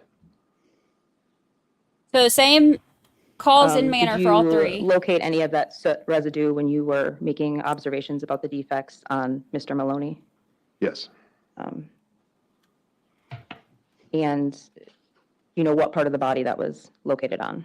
On the left temple, or the left side of his head, there was soot deposition around that entrance wound. Dang. If we can go to page 3 of that diagram.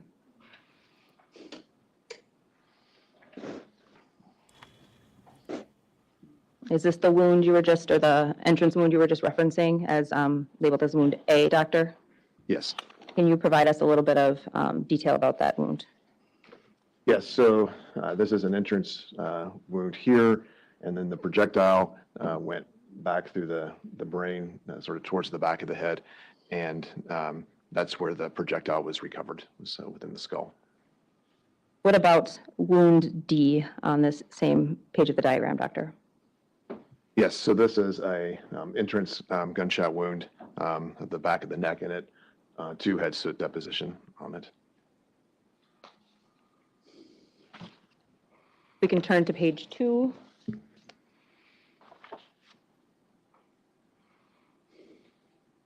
Doctor, can you please describe for us the injuries that we're seeing on this diagram? So the wound here labeled B is another entrance gunshot wound, and then C here on the inside of the arm is the exit gunshot wound. Where was that injury? They didn't say, and they're not showing us the thing anymore. Doctor, are the opinions that you've given us today about the causes and manner of death for Nemo Yang, Peng Lor, and Trevor Maloney given with a reasonable degree of medical certainty? Yes. Thank you. Nothing further. Russ? Yes, please.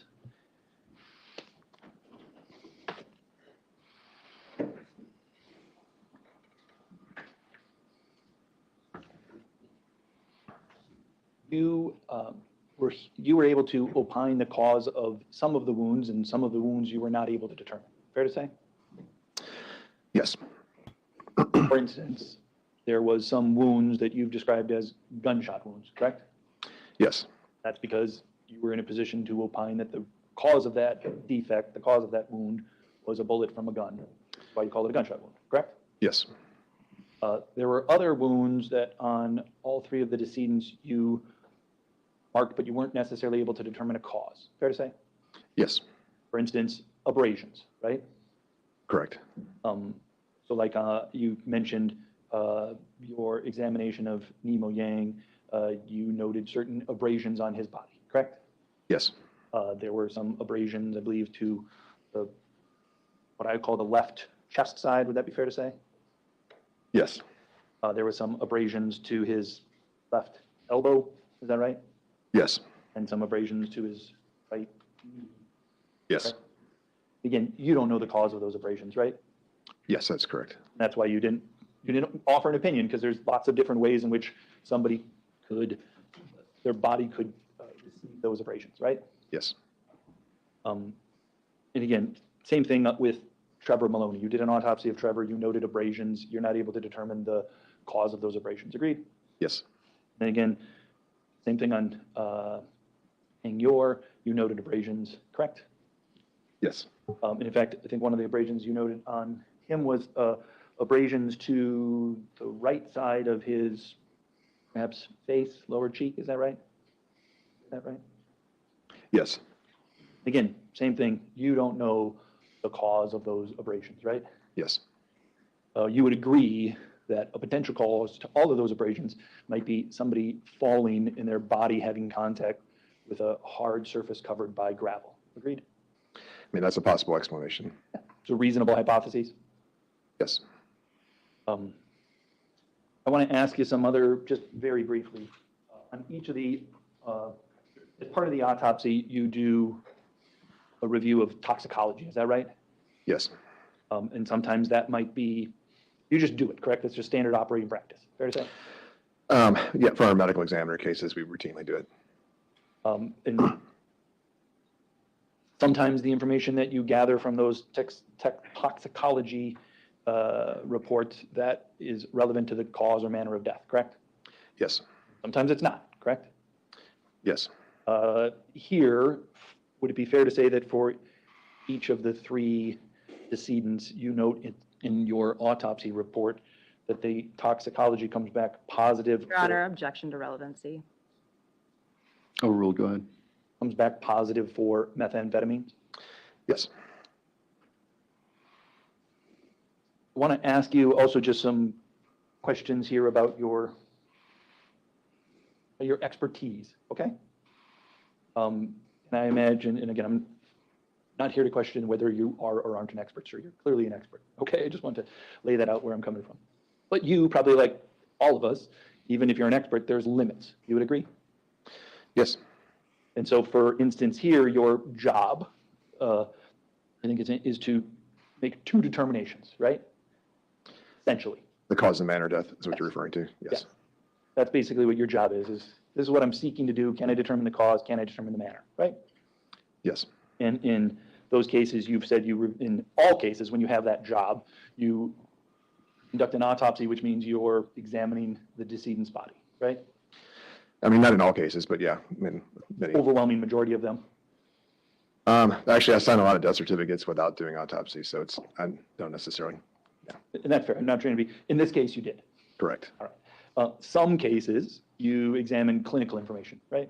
Yes. You didn't in this case, did you? What do you mean by clinical information? I don't know. That was a term you used, sir. What do you mean by clinical information? Like the medical history of an individual. Okay. Did you go through the medical history of these individuals? We routinely do look to see if they have medical history. I don't recall specifically in this particular case, but that would be part of our review if we had some. Okay. And guessing that doesn't stand out to you because regardless essentially of somebody's medical history, if they're shot in the head, don't really need to figure out what their medical history to determine whether or not the shot to the head is the cause and manner of the death. Would that be a very general, fair statement? Yes. And in some cases, you review investigative information, you said. Is that right? Yes. Again, in this case, that's not something you recall doing. Agreed? Investigative information? Correct. No, I remember seeing the scene photographs and investigative information. Okay. But we can agree that you didn't interview witnesses, right? No. You agree? Yes, I did not interview witnesses. You agree you didn't review or read any witness statements, right?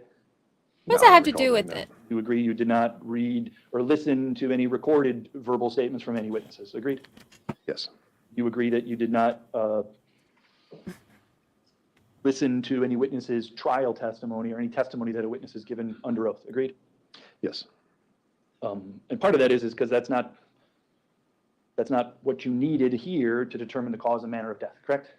Yes. Because it's not your job to scrutinize anybody's testimony, right? Correct. So your opinion is limited to the cause and manner of death, right? Yes. You're certainly not here to provide the juror or any of us, and again, in fairness to you, that's not what you're asked, but you're not here to provide any relevant evidence as to who did it, right? Yes. You agree with that? Yeah. Nothing else. Any redirect? One question, Your Honor. All right. Doctor, can I have you tell us what the difference between a laceration and an abrasion is? Yes, a laceration is the tearing of the skin. And so it's basically, if you think, a lot of times people use the term cut, but that's not really what cut is really with a sharp object. So you're cutting or incising through the tissue. Blunt trauma is, you fall and hit your head and, you got to go get stitches on it. An abrasion is basically just a scrape. That's. Thank you. Nothing further. Any regrets? You agree hard surfaces covered by gravel can cause abrasions? Yes, that's possible. Anything further? No, Judge. All right. Thank you. You may step down if you want to hand me them exhibits. There's an extra. I'll put something on top. Okay, so basically, for all three, they all died by multiple gunshot wounds, and the manner was homicide, and it was all shots from the back. So the execution style, where they said it was execution style, that's where that comes from. It was all back of the head, back of the neck, the temple, and in the actual back. It's awful. Do you, question is there a witness we can do in a half hour or start, at least to? Well, that's the question too, Your Honor. The state's next witness is going to be Nick Stalkey from the crime lab, and I expect the state's direct will take us past noon. So we can start and then. You have a good natural break at some point, you think? Break. We can have lunch.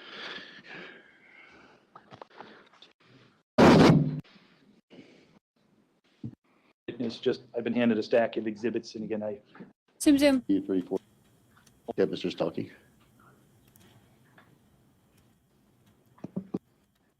Zoom.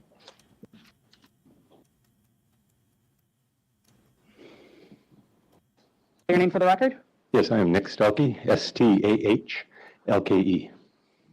Sir, what do you do for a living? I'm a crime scene response specialist for the state of Wisconsin at the State Crime Laboratory in Madison, Wisconsin.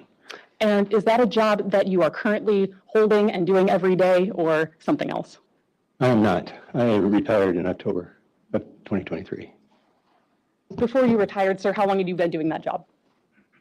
Well, I came to Wisconsin in 1992, so I had approximately 31 years with the state of Wisconsin, but prior to that I worked a similar position in the state of Idaho, and I worked there for 5 years. So all in all, I have about 36 years of experience in crime scene response.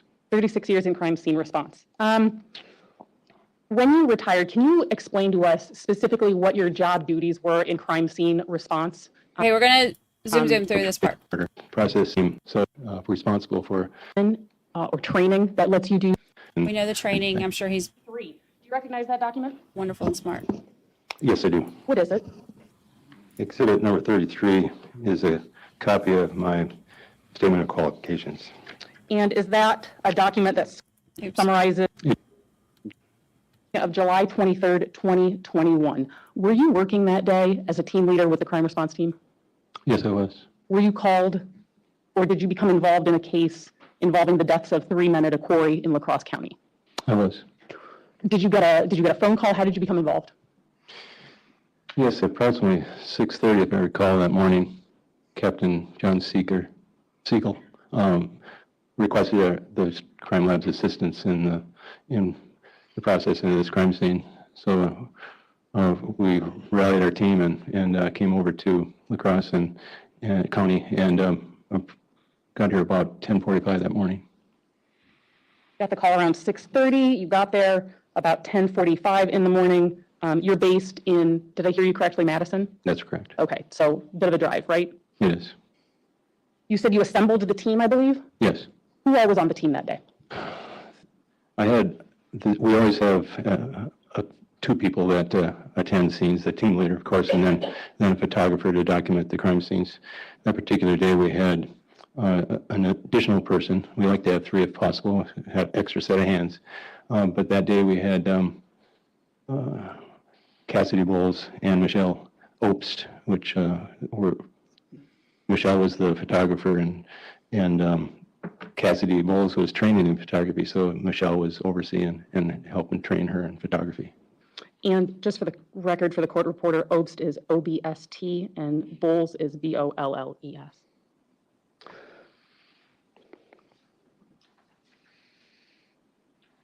Your position was team leader. Can you walk us through, what did you do when you arrived at this quarry? And let me first ask you, was that the Romskog quarry? It was that quarry, yes. What did you do when you got there? Excuse me, what did I? Turn my head down. I shouldn't talk into the table. What did you do when you got there? Well, we came in on County Road S, which I don't know if we were directed to come in from that direction, but that seemed to be a really windy road. And so it took us a while just to get on that road to the scene. But once we arrived, I always seek out people that know something about the scene, how they came upon it, and whatever information they can provide me that might assist me. In some cases, we will get a short description of the scene during the request, and then I always try to build on that or to see whether or not there's any changes have occurred since we last had communication. So I seek out the person that knows the most about the scene at that time and get a little briefing from them. And it was Detective Leinfelder and John Williams, is that name? I think, anyway, two detectives provided us me some information about that. And then I do a walkthrough. Sometimes I'll take people from the agencies or just the crime lab people that come with me through the scene just to get a feel for what type of scene we have, what evidence potentially could be at that scene, and then determine what tasks need to be conducted and in what order, and if there's any additional special equipment that's necessary or if there needs to be any more people requested to come to the scene, some experts in certain fields. So when I approached the scene, I realized that we had a certain evidence that was at the scene, and it was a very hot, windy day. So I knew then that because there were some impressions in the soft sand or dirt, which was rather dusty, that these could deteriorate under the weather conditions we had that particular day. So I prioritized certain things due to the weather. Okay, and I'm going to follow up on that, but before I get there, you mentioned speaking with detectives on the scene. You mentioned Detective Leinfelder and Detective Williams. Yes. Okay. They provided you a briefing, is that correct? Yes. Okay. When they provided you that information, you previously testified that you arrived at 10:45 a.m. Did that briefing happen right away, or was that later on, multiple hours later? It may have been later. I know that when I first arrived. Y'all, this speed is 1.25. And it's this slow.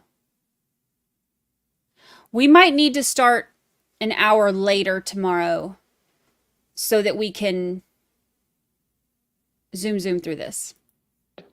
I was a bit anxious about the weather conditions and that I needed to Hold on. get to it immediately. This is normal. So it may have occurred later. I don't recall exactly. You don't recall that? No.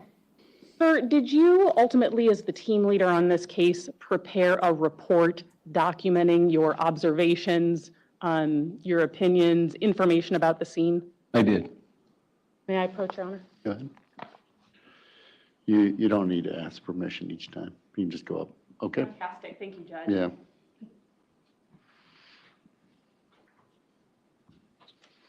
Yeah, we'll start a little bit later tomorrow. What's been previously marked as exhibit number 34. Is that your report?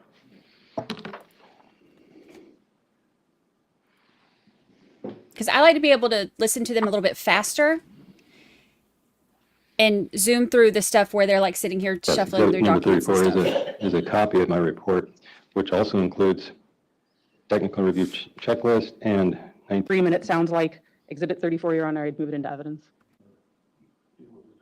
Okay. Will be received.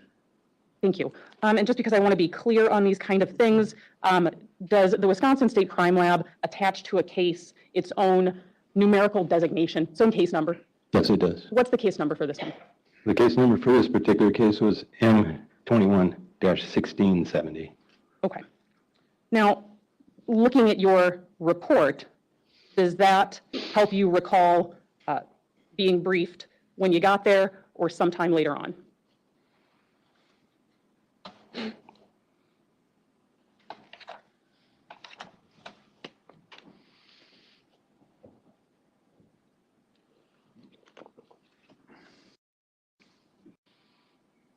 Mr. Salke, I'm going to direct you. Specific times and when I was briefed by them. No. Mr. Salke, I'm going to direct you to page 1, the middle of the page, sentence starting with upon arrival. Oh. Does that help you, sir?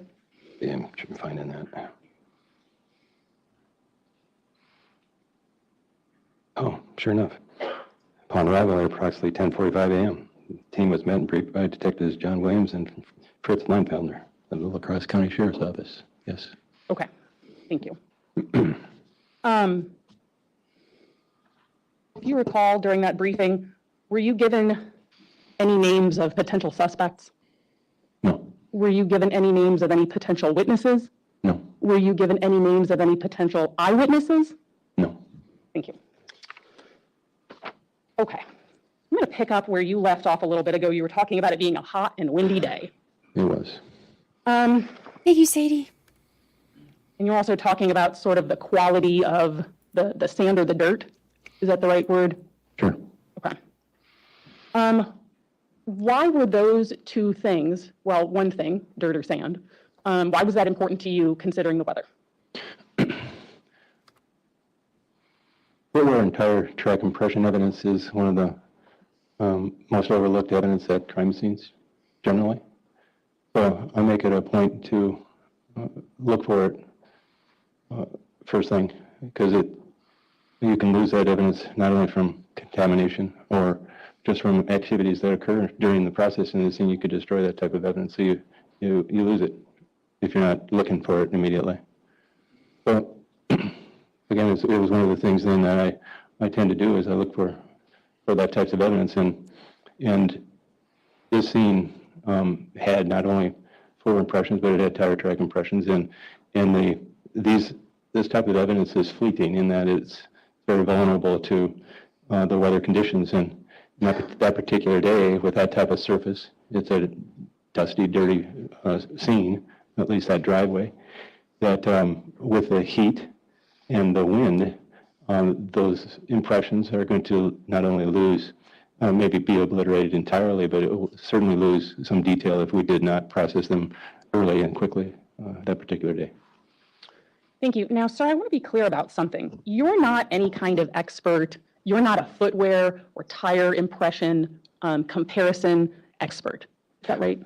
That's correct. I don't do any comparisons in that type of work, right? So it wouldn't be your job to say, take a shoe and a footwear impression and say, these two caused, this caused that? I do not do that, no. No. So why then are we talking about footwear and tire impressions? What is it about your job that lets you talk about that? Well, when you, as a processor of crime scenes, you look for anything that might be helpful in determining maybe the possible suspects or how this particular crime went down. And so you look for any potential evidence, or you look for anything that possibly could help you in regard to that type of processing. And so in this particular case, you have footwear, you have tire track impressions. You're going to document them so that they could then be used potentially for this particular case. You look for things that might be relevant later on. Oh, absolutely. In addition to tire impressions and footwear impressions that you noticed when you arrived at the quarry, what was some of the other evidence, if any, that immediately struck you when you were there? Other than the tire track and footwear impressions? That's correct. Well, it's a striking scene to begin with, because you have from County Road M, the entrance to the quarry. This is dirt drive, and it's somewhat elevated from the gate to this quarry, and you have 3 bodies laying near the gate. That's a pretty striking visual thing right off the bat. And in and around those bodies were additional evidence, such as personal items and fired cartridge cases. And of course, then anytime there's wounds caused by bullets or firearms, you're going to have blood. So we had all those things at this scene. Okay. Did I hear you correctly? Because you have a very soothing, lowish voice, and so I want to be sure I hear you well. She's like, you're putting everybody to sleep. Yes. Did I also hear cartridge casings? Correct. Okay. I call them spent shells. Is that the same? Are we talking about the same thing? I like to use the term fired cartridge cases. Okay. Because you have cartridges would be a bullet, in what most people refer to a bullet. Once it's been fired, there's no more bullet, so you have a fired cartridge case remaining. Thank you. That's much more descriptive. I like that better.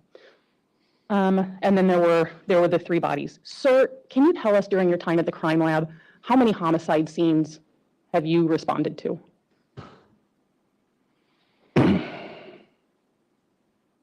Somewhere in between 300 and 400 scenes. It may be more than that. I just never kept track.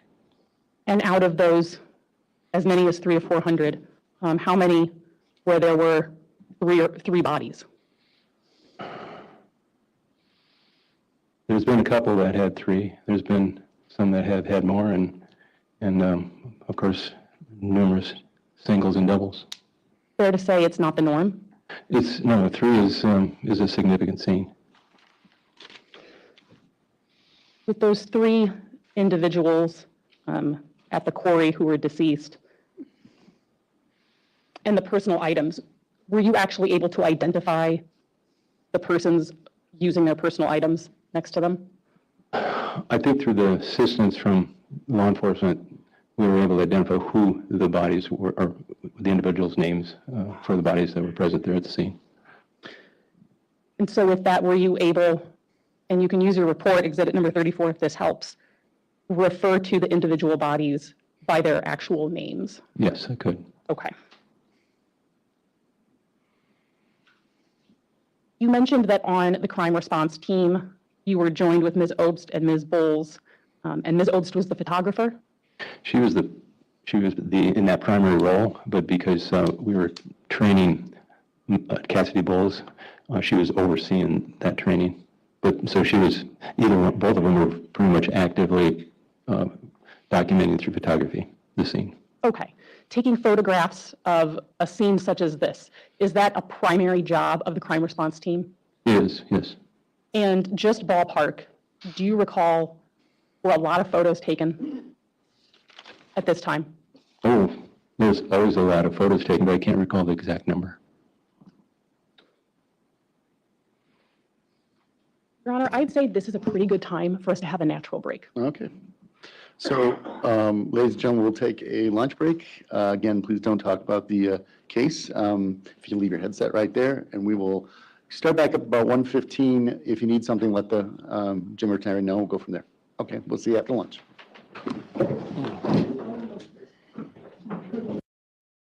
All right.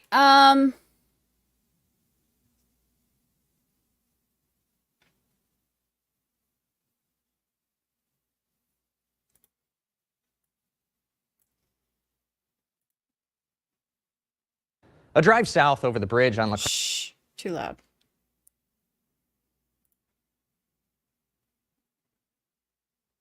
All right, they ended that one.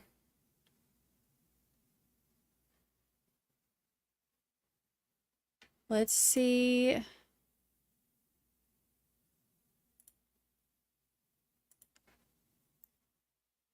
If there's another one yet.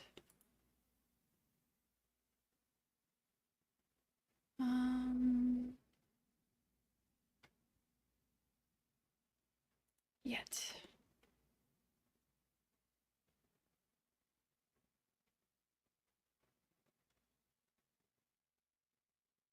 Retrial.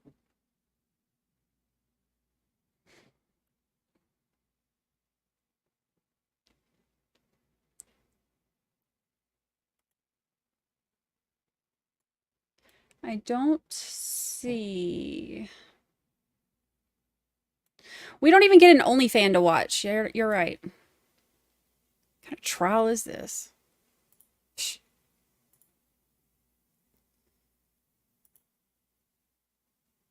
Let's see. They talk so slow. I want to look at the quarry in a second too, because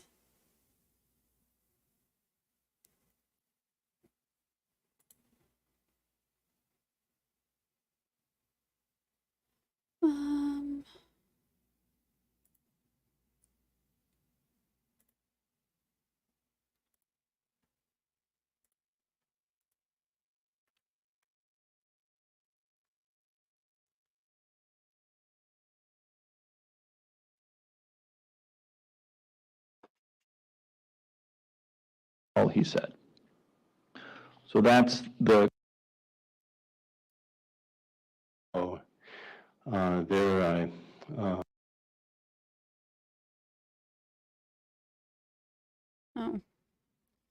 Nope, it doesn't look like there's a new one yet. Okay.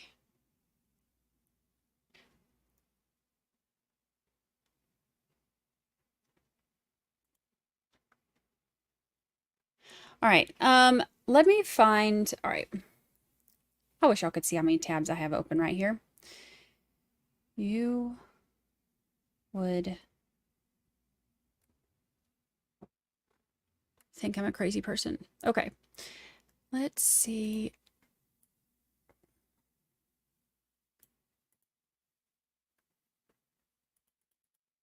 What's the name of the quarry? Oh, actually, first, let me do this.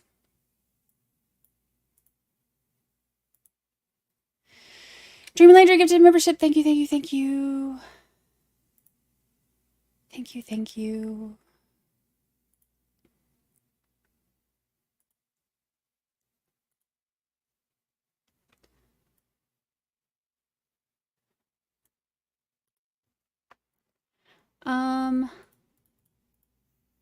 This is the criminal complaint. Let's look at this real quick.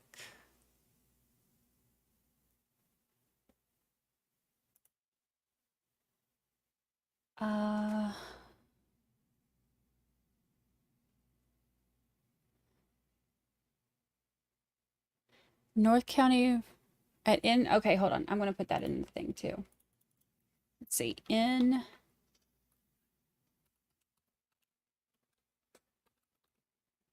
Romskog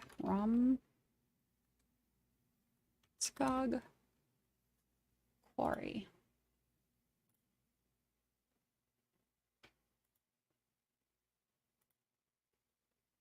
Whoa.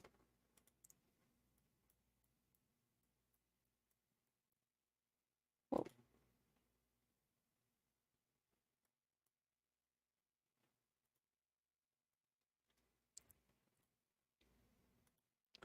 We're just doing all kinds of things all at once. This is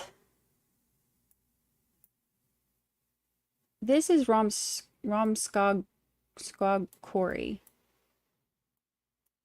So this would have been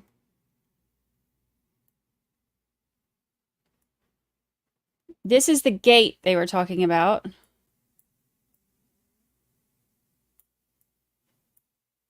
I mean, it's like literally nothing around.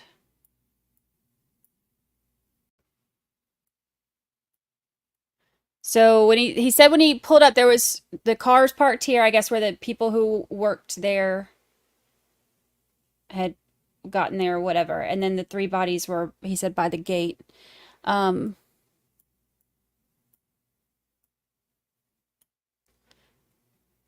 But yeah, there's like nothing around. All right, let's look at the criminal complaint. Okay, so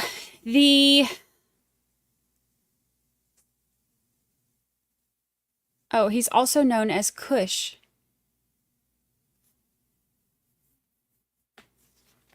Okay, Kush.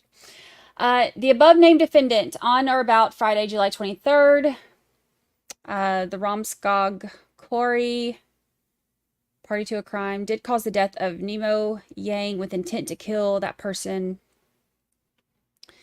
First degree intentional homicide for party C. So same thing for Peng Lor.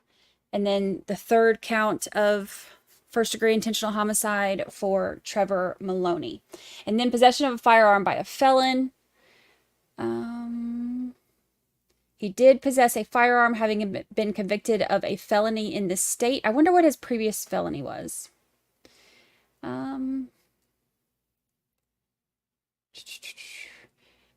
He is a repeater, having convictions which remain of record and unreversed during a 5-year period, immediately preceding the commission of this offense, consisting of at least 1 felony. All right, so conviction record. Oh, here we go. Conviction record of defendant. Your complaint is informed by the National Crime Information Bureau and the Wisconsin Criminal Information Bureau. All right, so these are the previous convictions. Possession of methamphetamine,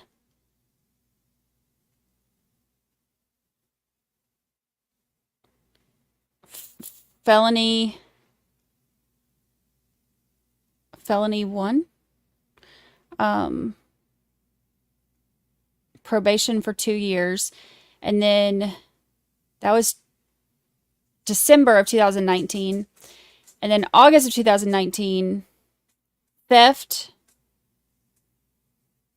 I don't know what that means, movable property, theft of movable property, less than $2,500, probation for 2 years. And then August of 2016, possession of a firearm, felony,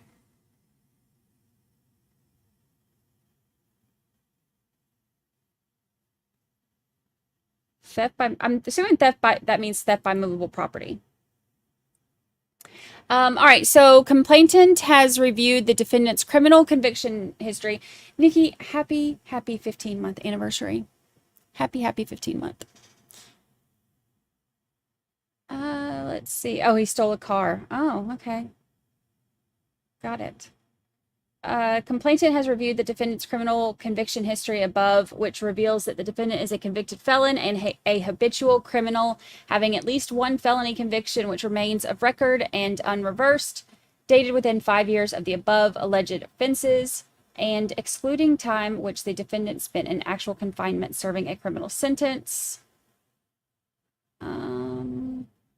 Okay, so on Friday, July 23rd, about 5 a.m., Sergeant Patterson was dispatched to the quarry employees of Milestone Materials discovered bodies at the entrance of the quarry when they arrived for work that morning. Can you imagine showing up for work and seeing that? That is terrifying. When Sergeant Patterson arrived at the scene, he observed that the employees had their vehicles parked in the driveway to the quarry, and that there were 3 bodies lying in front of the metal gates blocking the quarry.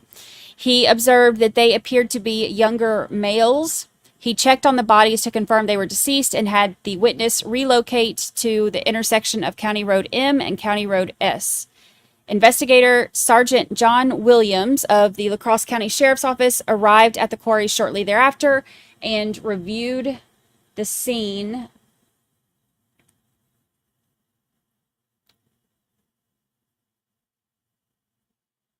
and photographs that had been taken by Sergeant Patterson. He observed 3 deceased males that were covered in blood and lying close to each other. He was able to see ammunition casings next to the bodies by a red bandana lying on County Road M. I've almost member for 15 whole months. I love living here. We love having you live here. Happy anniversary. Okay, so the casings and the red bandana, that's interesting. The 3 decedents were identified as Nemo Yang, age 24, Peng Lor, age 24, and Trevor Maloney, age 23. They all appeared to have been shot several times in the head and or torso. Crime Lab and Sheriff's Office investigators located 10 Winchester .40 caliber silver shell casings scattered close to the bodies. Wallets were located at the feet of 2 of the deceased. Identification for Nemo Yang and Trevor Maloney were found inside the wallets. The 3rd individual had a medical card with the name of Peng Lor.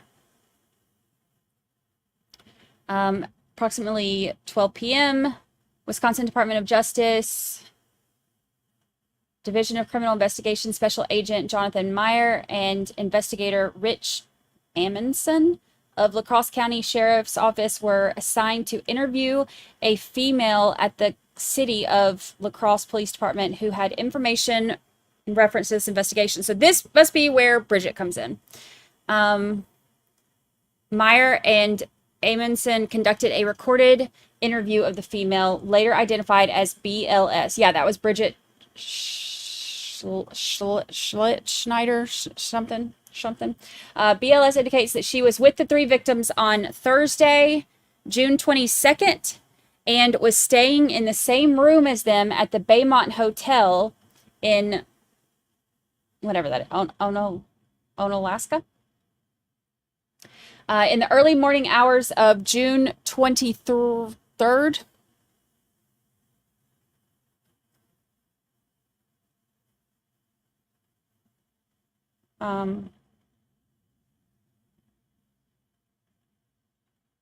BLS and the victims were on their way from the south side of La Crosse to Bridget's place of employment, the Holiday Inn Express and Suites, in Bridget's black Dodge Charger.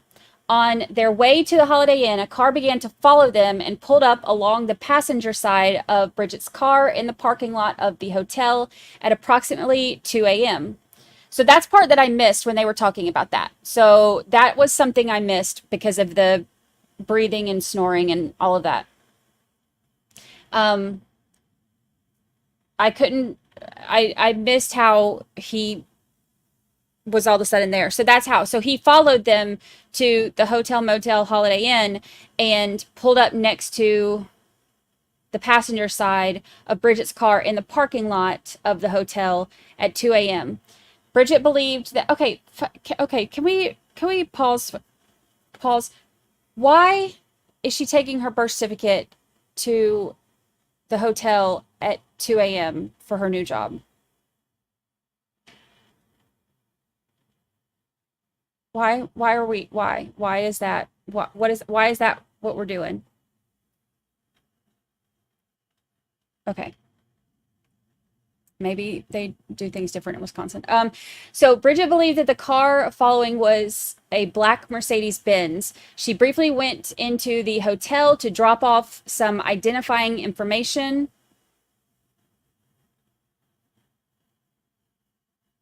At 2 a.m. for your new job, though? 2 a.m.?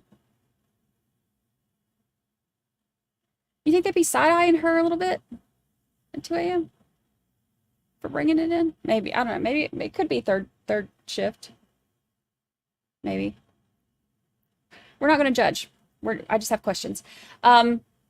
So she briefly went into the hotel to drop off some identifying information. When she returned to her car, she identified that an individual that she knew as Cush had gotten into her back seat on the driver's side.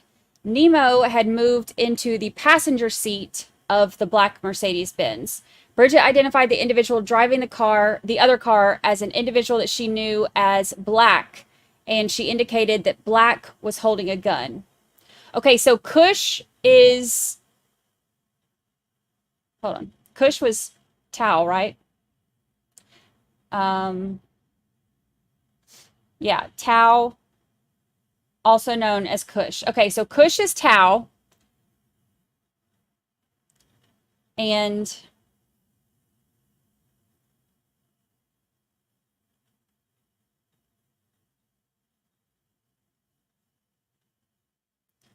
Black is Rattanasack or whatever.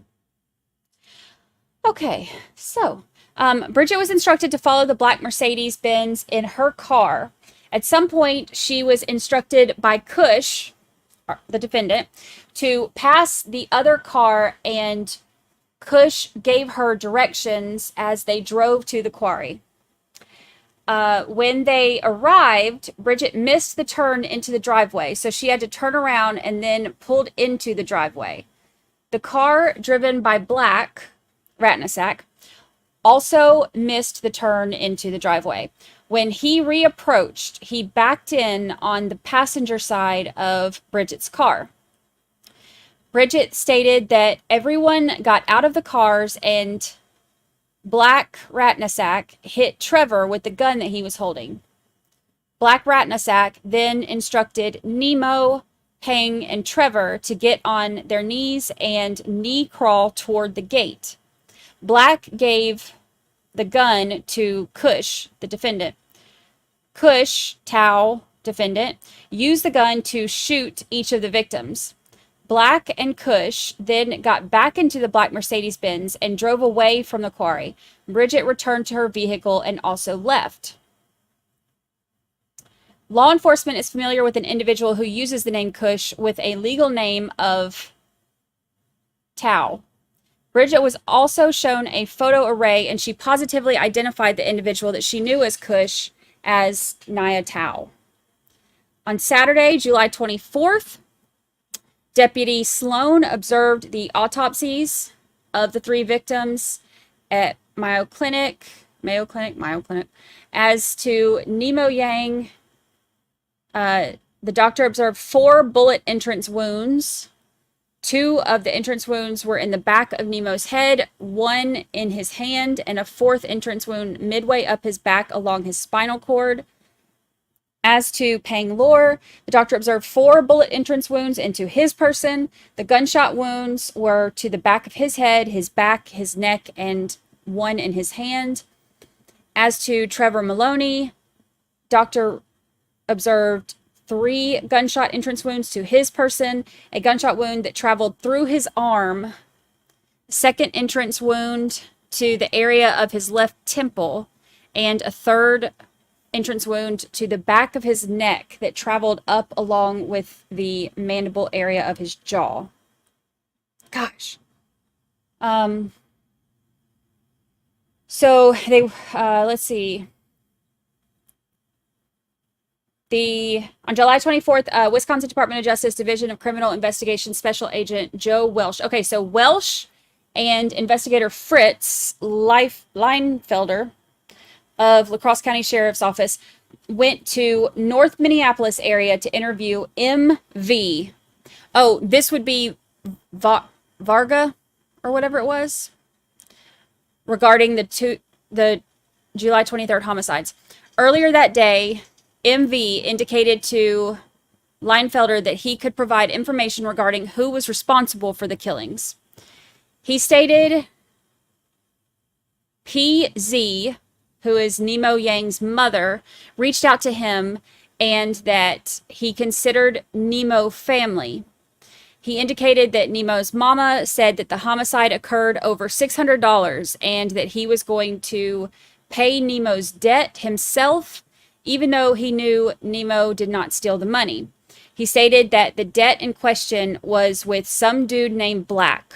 Okay, so that's Rattanasack.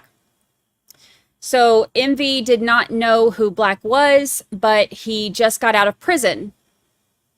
MV said the theft was of credit cards or cards. He was not sure. He again said Nemo would not lie to him about his involvement in this and that Nemo and Peng did not take the cards. According to MV, Nemo, Peng, Black, and Kush were friends. So that's the two that were charged and then two of the victims. He was told one night one of them went to sleep and somehow Black's credit card got stolen and swiped. MV said he never received the whole story regarding that incident. He proceeded to show Leinfelder Facebook and instant message conversations he had with Thao, aka Kush, and MV explained Kush used some disparaging words, calling him a slob, which is a gang insult from a Crip to a Blood, to which MV responded not to use those types of words with him. MV showed Leinfelder that Kush called him back on July 20th at 1:47 p.m. He said, "We were hiding them," meaning Nemo and Peng.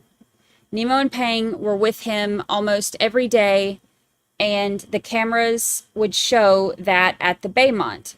Trevor had the room at the Baymont, and MV said that Trevor was a good dude, really good dude. When the threat started, he told Nemo and Peng to run. He explained Crazy CX was also there. All these people, dude. Okay, so Crazy and Nemo, and none of them have like real names. I'm like Melly flashbacks where there's so many people and none of them use their real names. Okay, so Crazy and Nemo had a falling out because at some point Nemo had taken some money from Crazy's wallet. They had gotten a text prior to this from either Peng or Nemo's phone that went to Crazy's phone.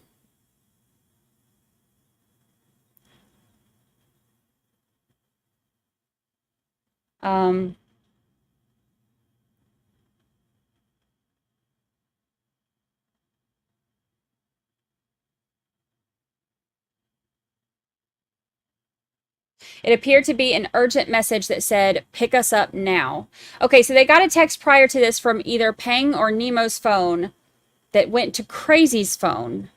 It appeared to be an urgent message that said, "Pick us up now." Okay, so these people were all at this hotel.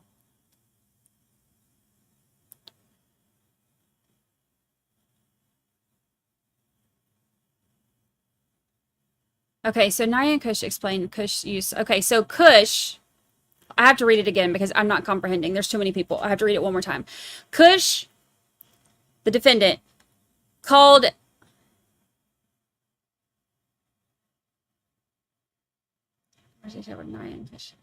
MV explained Kush used some disparaging words, calling him a slob. Okay, so MV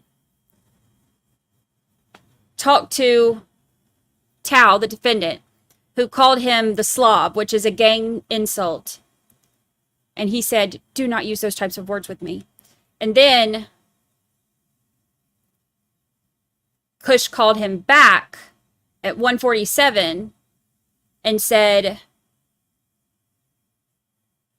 he said, "We were hiding them," meaning Nemo and Peng.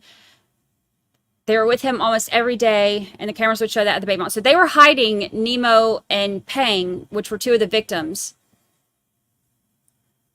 Trevor had the room at Baymont, and MV said that he explained Crazy was also there. So now they brought in this other dude, Crazy. So the 3 victims and MV and this dude, Crazy, are all up in this hotel room hiding out from the 2 defendants because they thought that they stole cards or money or something.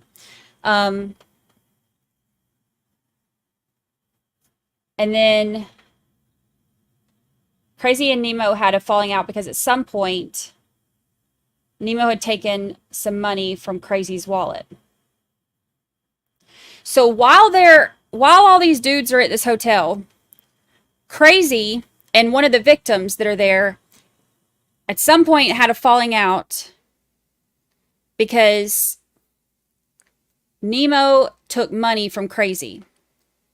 So not only do they have drama about stealing allegedly from the 2 dudes who are hunting them down, but there's also stealing going on within the dudes at the hotel room. Okay, so they had gotten a text prior to this from either Peng or Nemo's phone that went to Crazy's phone that appeared to be urgent, saying, pick us up now. Oh, this is so convoluted. Okay. So MV indicated that when they received this message, Crazy grabbed a knife. So the detective asked why Crazy felt he needed to grab a knife, and he said that they were all tabs, true Asian bloods, and the other people are believed to be CHBs, or Crazy Hmong boys. These titles represent rival gangs. Okay, so now we have rival gangs. This trial is a whole lot crazier than I originally anticipated. Okay, so now we have rival gangs. He described seeing and hearing BLS, which is Bridget, on the phone and appearing to be scared. MV believed Black Rattanasack and Kush Thao were the ones who were speaking with Bridget. He believed that Kush Thao and Black Rattanasack talked to Bridget a lot. MV said that he then got a phone call from a person saying, I know you're hiding them. He said that this call came from Black Rattanasack because he knows what Kush's voice sounds like. Black Rattanasack told MV that they had stolen his money, and MV told Black Rattanasack they were his family. When MV asked how much was stolen, Black indicated it was $618 or something like that. So MV told Black if he needed that money to come get it from him. However, Black Rattanasack told MV he didn't want the money from MV. He wanted it from Nemo. MV told Black Rattanasack that he would give Nemo the money and Nemo would give it to Black Rattanasack. So Black Rattanasack then said that he did not want it that way. Black became upset with him and told him, that's not how we do this, and then hung up. Gracious alive. $618, 3 lives. MV questioned Nemo again about taking the money, and Nemo denied it. MV said that he told Nemo that he would pay the debt. Nemo again denied taking the money. MV said that Black called again, and MV told Black that Nemo has the money in his pocket. Black told MV that he did not want his money, he wants his life. Now, Black Rattanasack, he's the other dude, the one who took the plea deal. So MV stated that Nemo told him that Black and Kush put a gun in his face prior to this. He said Kush put a gun in his mouth before. Kush is the one on trial right now. Kush put a gun in his mouth before. MV told them to go to the south side, and Nemo said that they would. Bridget drove them out of the area. So MV later received a phone call from Bridget saying that they were going back to the hotel. MV told her not to bring them back to that area several times. Bridget told MV they were almost back to the hotel. He then heard her scream and the phone went off. After this happened, he and Crazy became sketched out, so they went out of the door of the hotel. They attempted to hide in the woods in case someone was coming to harm them as well. This is crazy. Envy then proceeded to show the detective several messages between him and Kush. A message on Envy's Facebook from Kush with a timestamp of 2:05 a.m. read, "Peng here with both," meaning Nemo and Trevor, according to Envy. Envy stated that he does not know who Black is. He was asked if he knew what Black drives, and he said a black Mercedes. Envy later provided information to investigator Leinfelder that he believes that Black may be from the Wasau area. On Monday, July 26, Leinfelder contacted Special Agent Buss out of Department of Criminal Investigation Office and provided him with information collected about Black. So Special Agent Buss indicated that he had prior contact with an individual named Khamthaneth Rattanasack, who uses the name Blackie or Black. So Special Agent Buss sent Leinfelder pictures of Rattanasack as well as a vehicle he is known to drive, which was a black Mercedes-Benz. So Buss then contacted a task force officer from the DEA's office. The task force officer was able to determine that a welfare check was done on a Virginia Rose Crail, the registered owner of the black Mercedes, because the vehicle was found abandoned on a property in the Green Bay area. After this information regarding the identity of Black was received, Bridget was interviewed again on July 26th. On that day, she was shown a photo array and she positively identified the individual she knew as Black Rattanasack and was involved in the homicides of Nemo, Peng, and Trevor. So,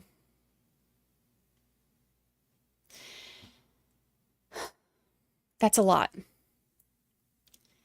That's a lot. So, rival gang stuff, apparently.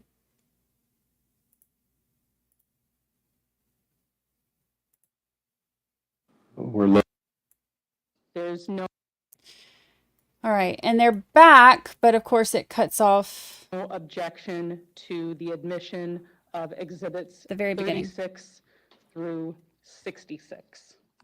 Those are the same photos that you gave me copies of? Pronounced Wausau. Agreed. No Wausau. objection and no objection to publication of those matters. All right, do you want to just move to receive them then right now? Any objection to receiving them? Yeah, Bridget drove them out there to be murdered, but it wasn't really her decision. They pulled up beside her when she was going to the Hotel Motel Holiday Inn to drop off her birth certificate for her new job.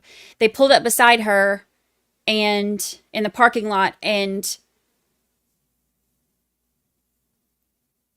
one of them got in. Who? Thao got in, I think is the one that they said, and told her to drive to the quarry. And the other one followed her. So they went out there. And then when she pulled into the quarry, then he backed the Mercedes into the quarry, like beside her or whatever. And then that's when they killed him. So she had all three of them with her, and they pulled up on her and made her drive out there. No judge. All right. I know it's a little bit backwards, but since nobody's objecting, we'll just receive 36 through 66 and go from there. Go ahead. Thank you, Judge. Okay, so what we're going to do then, let's go ahead, if we could have Exhibit 36 up. And what I'm going to do, sir, is we'll have a photo and then I'll ask you some questions about it as we move through. Okay, so we have up Exhibit 36, and for the record, off to the left side, it says M21 Trigger warning. 1670-1_ING_0016. I just say this because I'm also going to be identifying those last numbers for the record each time. So this is also number 16. Mr. Stalky, what am I looking at here? This is an overview of the scene itself. We're looking at in the southwesterly direction. The roadway here is County Road M, and right at this location, it runs basically north-south. This road is connects West Salem with the town north of here. Holman, yes, thank you. Please don't respond or help. Let the witness say. I'm sorry. It connects West Salem and Holman, but that's generally in a southeasterly direction. But it turns here and it goes perfectly north-south. So from this angle, we're looking southwest from a higher vantage point, just to the south of the entrance of this quarry. Okay, so the top is the south, the bottom is the north, and then we've got the east to the left and the west to the right? That's correct. Okay. But all of that over $618. We also see in this image some vehicles. Yes. See those? Yes, I do. See, this is what's disturbing about it, though. All of that over $618, but then the guy was like, I'll pay you the $618. And he's like, no, that's not good enough. Now I want his life.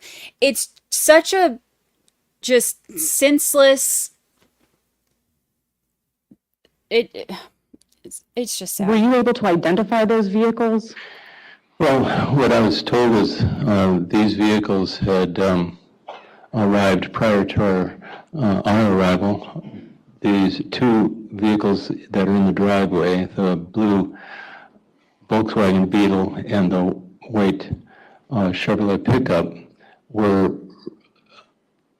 quarry workers that were arriving to work that day when they were the ones that found the bodies. The third vehicle back on the shoulder is a La Crosse County Sheriff's Department patrol car. Okay.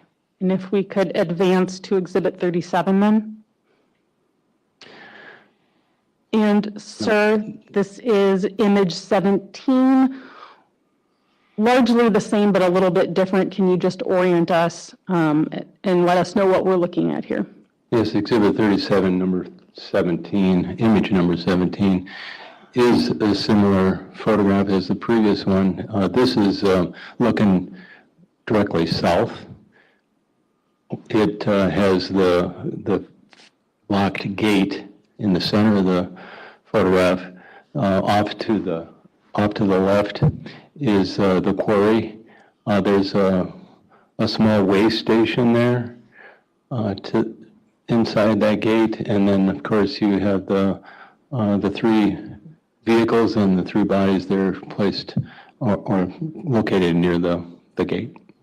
Okay, when you say three vehicles, we can clearly see two of them and the third only a small portion off to the right side. Is that correct? Correct. Same vehicles that were in the previous slide. Okay. Moving then, let's advance to Exhibit 38, image 22. Exhibit 38, image 22 is a photograph taken from County Highway M looking east. And you can see there the two quarry workers' vehicles that were described earlier with a gate and the bodies located in between, or you can view them in between the two vehicles. Okay. So I see in the center at the bottom portion of the photograph that there are some yellow tent markers. Do you see those? I do. Can you tell us what those are? Well, like I described earlier, the first thing that I did when arriving to the scene or started processing the scene is the detection of tire track impressions. And what I did was I was trying to determine the order, the sequence of the placement of those tire track impressions within the scene.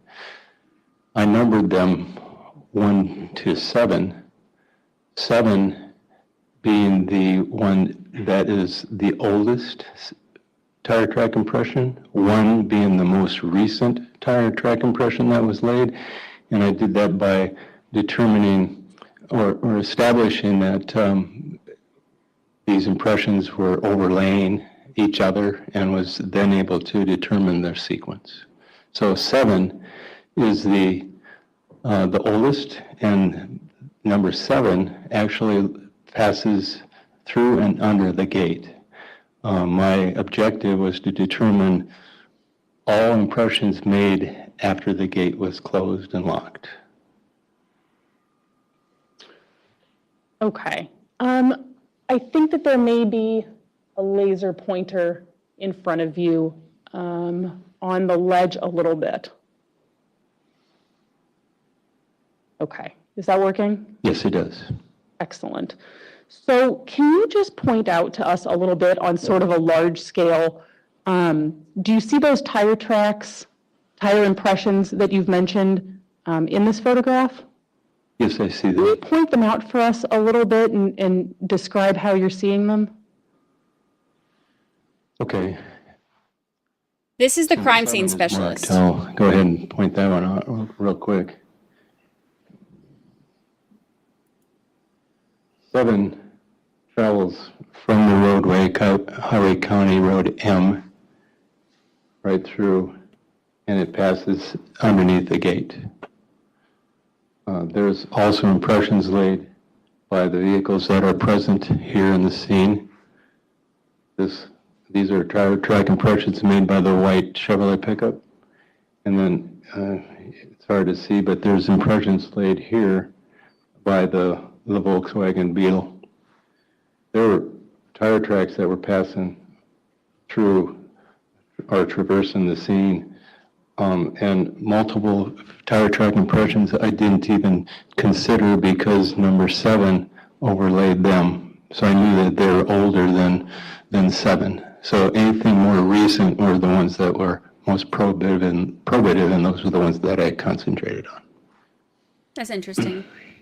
Forgive me if I'm asking too many questions, but I mean, how is it that you're able to tell if one impression is more recent than another? Well, impressions or tire tracks that leave impressions, that means they impress their track into the soil or into the sand in this particular case.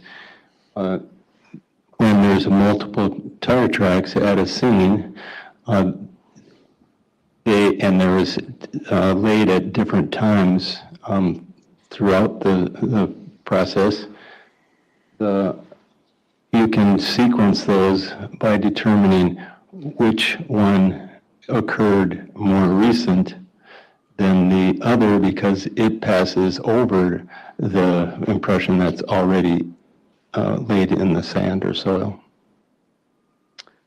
Thank you. Let's advance to Exhibit 39. Hey, Ivan, we're in Wisconsin. This is not 39. Would be, there we go.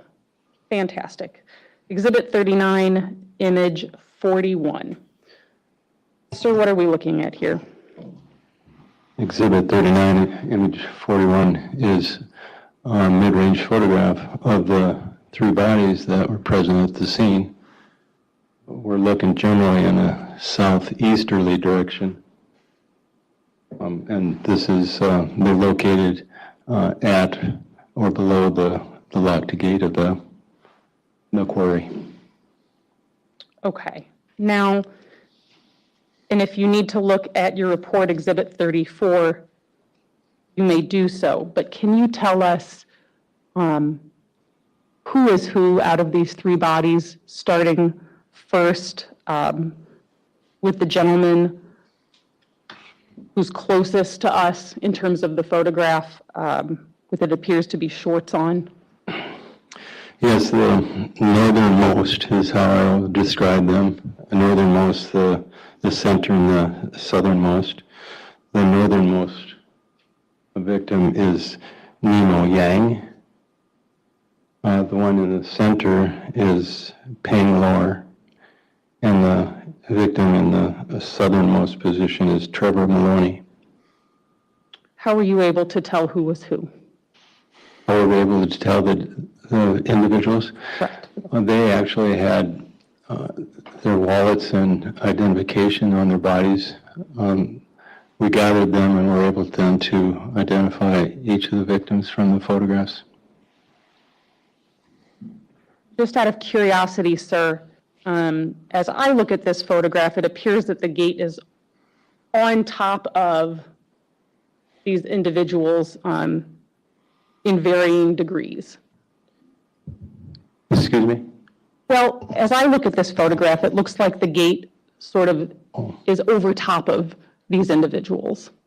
Did you notice anything about the gate, how it moved, anything like that when you were there? The gate had a lot of play in that if you went to push on it, you could move it further into the quarry or easterly.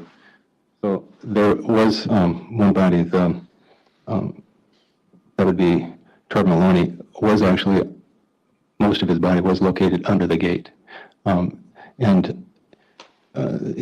Actually, I believe that his body did get under the gate somewhat, even it didn't have that much of a play. So the other two bodies were this side of the gate, though. Okay. Thank you. If we could then, I think we're going to be starting with Mr. Lor, some discussions about him. If we could advance to Exhibit 40, please. Okay. Is this Mr. Lor? It is. In a more close-up form? It is, yes. Okay. Thank you. I'd ask you about him. Was there anything noteworthy to you about Mr. Lor that we see in this photograph? Well, in each of our scenes, we describe the condition and positions of the bodies at all our scenes. In this particular case, Mr. Peng Lor body was positioned on his back, and the other two bodies were mostly on their bellies or prone. This was noteworthy in that it appeared that his body initially was like the other two on his stomach, but was moved onto the location or the position that we found him mostly on his back. How were you able to determine that? Ms. Bridget? Well, I don't know if we're going to see a photograph of his face, but his face was bloody, and in that blood was gravel and dirt, indicating that at one point he was face down. He had bled, and then the gravel had stuck to the bloody surfaces of his face. Do you also see that situation present on his outstretched hand? Oh, yes. He had gravel in his hands as well. So some of this blood may have been, there might be some void areas produced from the position that he was in initially, which is areas that do not have blood. But he has, you can see that his hand is bloodied, and there's some gravel that is stuck to the blood that's on the surface of his hand. This was very similar to what his face looked like. Thank you. And did you notice anything, or can we see anything noteworthy about Mr. Lor's pockets? Yes, you can see that his pockets are pulled inside out. This was consistent with the other victims as well. We also see some personal effects in this photograph. Did you locate any cash money near Mr. Lor? Yes, these are personal items that were scattered about near each of the bodies, but nowhere in the scene did we come across any cash. Maybe some coins, but nothing substantial. Thank you. We could advance then to Exhibit 41, please. This is image 132. Can you tell us what we're looking at here? This was exhibit number 41? That's correct. Image 132. This is a wallet that was found. This was near Trevor Maloney's body. What we do when we have a wallet, we typically remove all the contents and photograph or document what was included within that wallet. And so to be clear then, we have in this photograph an open wallet on the right and then a number of cards, identification type cards or other type of cards in the center to the left of the wallet. Yes, this would have been the items that were contained within the wallet. Okay, contained within the wallet. So this isn't the form that you found these in? No, right. That's correct. Took them out, laid them out like this. Yeah, if it's sorted and arranged in this manner, it's because we removed them from the wallet as opposed to a photograph that would indicate they were scattered about. Thank you. If we could then advance to exhibit 42. And this is image 136. So what are we looking at here? Exhibit 42, image 136, is Nemo Yang's wallet and the contents that were removed from it. Same situation as Mr. Maloney's. This was not the form that you found these in. They were arrayed for photographing. Is that correct? Yes, this is the item that was items that were contained within the wallet when we found it. Thank you. And I see a couple of rocks on top of paper in this picture. It looks like 4 rocks. Do you see those also? I do. What's going on with the rocks? These rocks were added to the scene or to this photograph to prevent them from blowing away. We had a pretty windy day that day. Thank you. Let's go ahead and advance to exhibit 43, image 140. What's this? Exhibit 43, image 140. These are additional items from Nemo Yang. We found letters and additional notes and forms of identification in this wallet. Thank you. Rocks weighting things down for the wind. Again, rocks were added to prevent them from blowing away. Thank you. Let's go ahead and advance to exhibit 44. This is image 108. What are we looking at here? Exhibit 44, image 108, is a photograph looking to the west from inside the quarry on the quarry side of the gate of the, not only of the gates with a locked chain, but also the 3 bodies are present underneath or just on the other side of the gate, and the 2 vehicles then that were present or that found the quarry workers that found the bodies. Thank you. And in the center, I see another yellow tent. Do you see that also, sir? Yes, I do. Do you know what that's marking? I do. It's marking an entrance card or a room key card for a motel. Okay. Thank you. Let's go ahead and advance to exhibit 45, image 109. Is that an up close of what you just told us about yellow tent marker D? Yes, exhibit 45, image 109 is just that. It's a close-up of the motel room key card marked with a tent marker D. Okay, in this photograph, do you see any impressions in the ground? I do. Can you tell us anything about those impressions, or is that just, it's an impression at the quarry in that location? Well, there is a tire track impression that's located underneath that key card.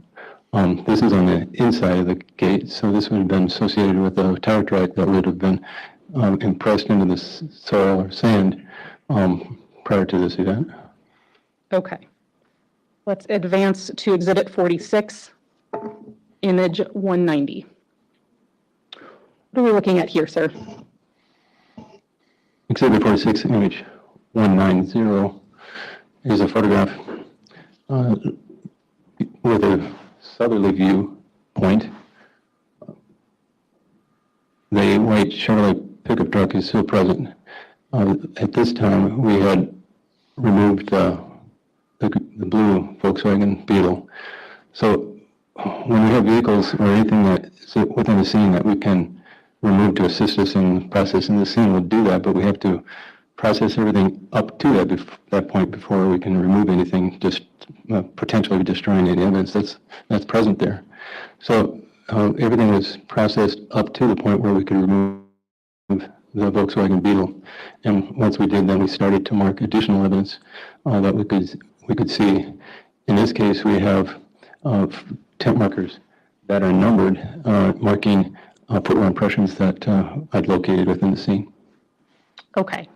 So that's what I want to ask you about. We have yellow tent markers, 8, 9, 10, 11, 12, 13, 14, 15, and 16. There's also one marked the letter E.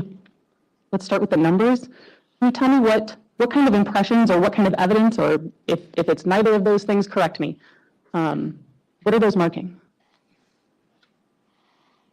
Typically, the State Crime Laboratory in Wisconsin uses numbers to identify potential evidence within the scene. We do that because it doesn't confuse any evidence that is submitted to the laboratory, because at the laboratory we use letters for item designation. So we can then submit items that are numbered, and then they don't have to be in sequence if they're submitted to the laboratory, because they get A through Z, for example. Anything that, so I started with numbers. I started one with the most recent tire track impression in 7 through 7, which was the tire track impression, which was the oldest of the tire track impressions, and that I felt were important. From there, 8 through, I believe, 44, let me see what my numbers are.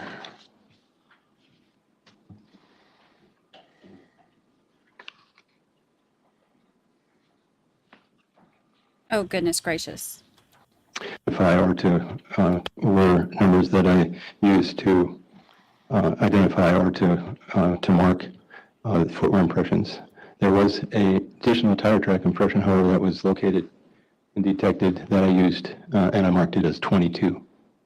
So 8 through 42, excluding 22, were footwear impressions. Okay, 1 through 7 plus 22 are tires, 8 through 42 minus 22 footwear. That's correct. Okay. And then because we do see a letter E, just briefly, we'll talk about that later, but what are the letters?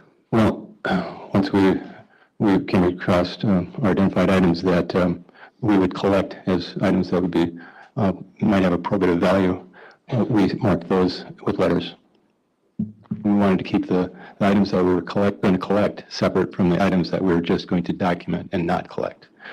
Footwear and tire track impressions we just documented via photography.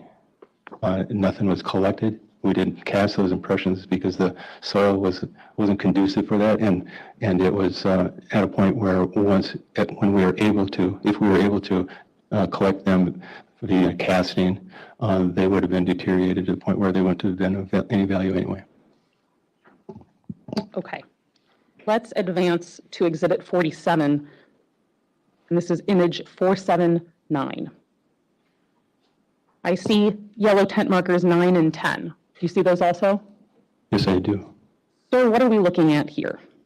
In Exhibit 47, image 0479, this is a mid-range photograph of footwear impressions. I marked them 9 and 10 so that we could, some of these we determined would be further documented, like number 8, but 9, 10, and the majority of the other impressions were just photographed at a mid-range. They weren't, in some may have been close-up, but we didn't photograph them specifically for comparison purposes. Okay, and can you describe to me sort of the shape of these impressions? And that's maybe not the best word, but you call them footwear impressions. How would you describe this sort of pattern? Well, I could describe it as a chevron. These patterns would be like a chevron pattern to me. There's also something else in here that might be interesting for me to speak to. You see this area right in here. It has a a leveling effect with a little bit of creases and whatnot. Those are impressions made by us, the scene processors. That is notes that we were wearing shoe covers or boot covers when we were processing this area of the scene. Typically, outdoor scenes, I don't wear shoe covers, but when you're concerned about tire track and footwear impressions at scenes, you need to protect the scene from yourself. And so we were wearing shoe covers to prevent any contamination, or at least the addition of our footwear impressions into the scene, which would then have confused everyone within the scene. Okay, and for the record, when the witness was saying around here, he was indicating with a laser pointer a portion of the photograph in the bottom center portion. Okay. Just to be clear about something, we've been talking about footwear a bit. Mr. Yang, Mr. Lor, and Mr. Maloney, were those individuals all wearing shoes? I've got it on 1.5 now until we catch up. On their feet. In place on their feet. Thank you.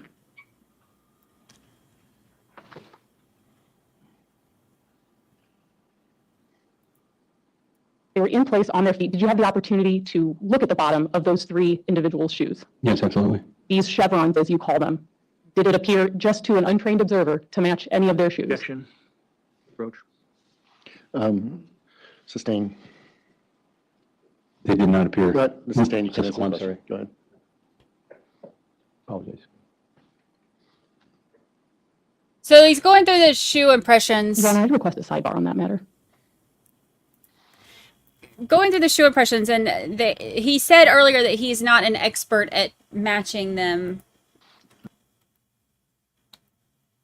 Sidebar. Go ahead. Thank you. All right, hold on. I'm bored. I need to pause this because we're about to be caught up. And he talks way too slow for me to be caught up to real time. So I want to have our own little sidebar.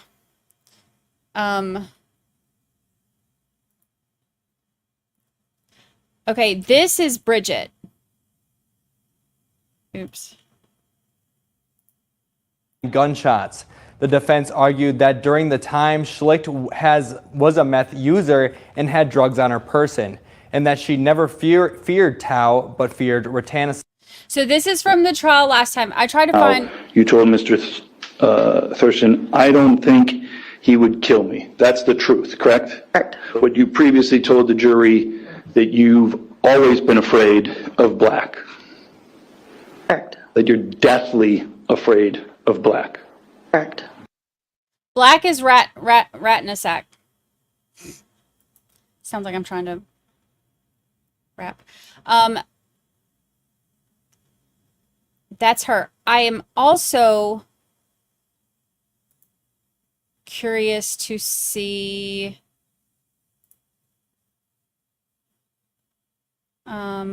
where is it?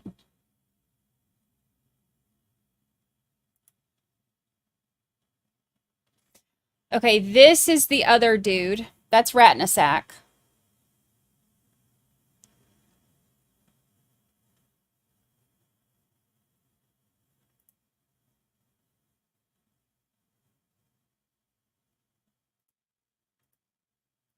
Try to get to where... Thao's turn in court, where details came to light about a gun possibly connected to the crime found near the crime scene.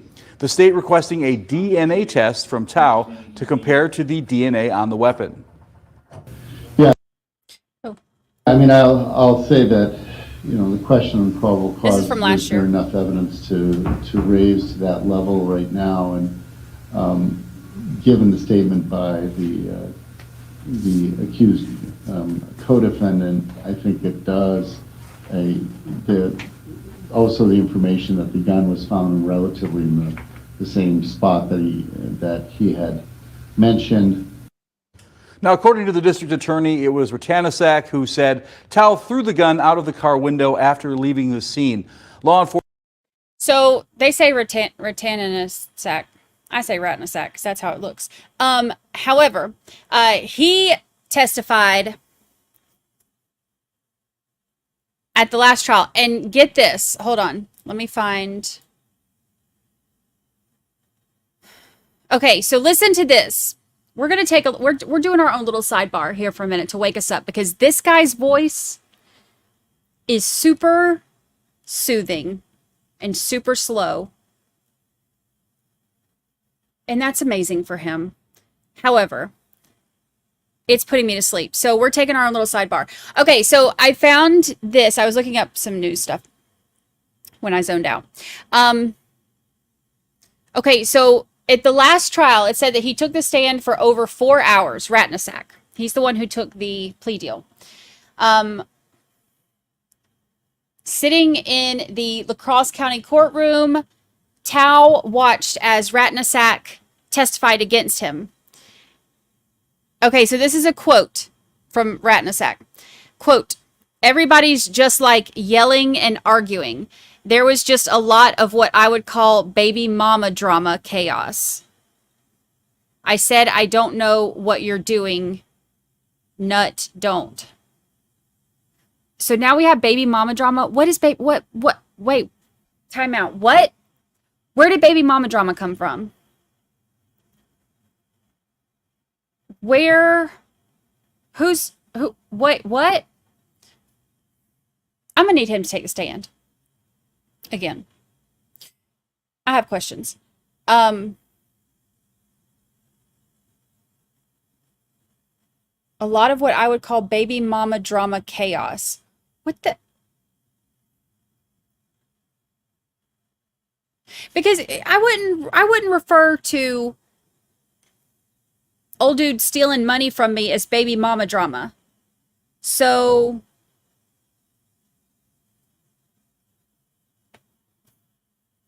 I have questions. Let's continue, shall we? So Thao and Rattanasack are accused of shooting and killing the 3 men at Romskog Quarry on County Highway M over a $600 debt. So the DA asked Rattanasack while he was on the stand, "You said you told the 3 individuals to sit by their car." He said, "Yeah, right where they were. I didn't want anyone attacking me." Dude. You just held these fellas at gunpoint and forced them to go out to the quarry, and you're worried about now all of a sudden you're the victim and you're worried about them attacking you. Sit down, sir. So he said that he just told them to sit right where they were because he didn't want them attacking him. Breezy says he's saying it was dumb, like the way that you get into it with your baby mama, like yelling and nothing accomplished. I haven't fought with my baby mama recently. However, I'm sure that when I do, that will pop up in my head. So he says that on the stand, Rattanasack told the jurors that he did not know the 3 victims, but he later recognized Nemo Yang.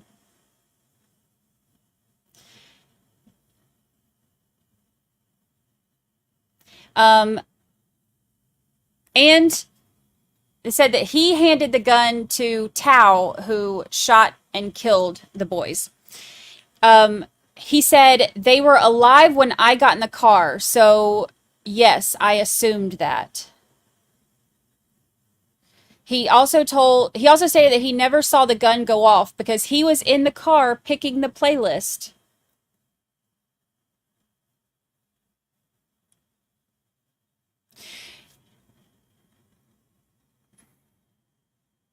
So he held them at gunpoint and told them to drive out to the quarry so that he could just tell them to sit outside while he's in the car making a playlist. Okay. So he said, I started going through my phone to play a playlist. And they said, then what happened? He said, I heard gunshots. Okay, get this. He testified. He said, he's a peacemaker, and he's never pulled out a gun.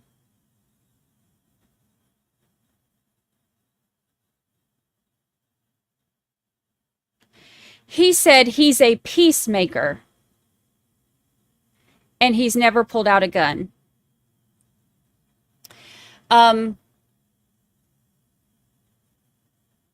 The defense argued that that was a lie under oath. We'll get to that in a moment. He said, "We don't do that to each other. I guess I was just trying to do right by everybody." Excuse me, what? The defense brought forward a case from 2020 where Rattanasack was accused of strangling, choking, and pulling a gun 15 times to a woman's head. But he's a peacemaker. And he's never pulled a gun. Because he doesn't do that.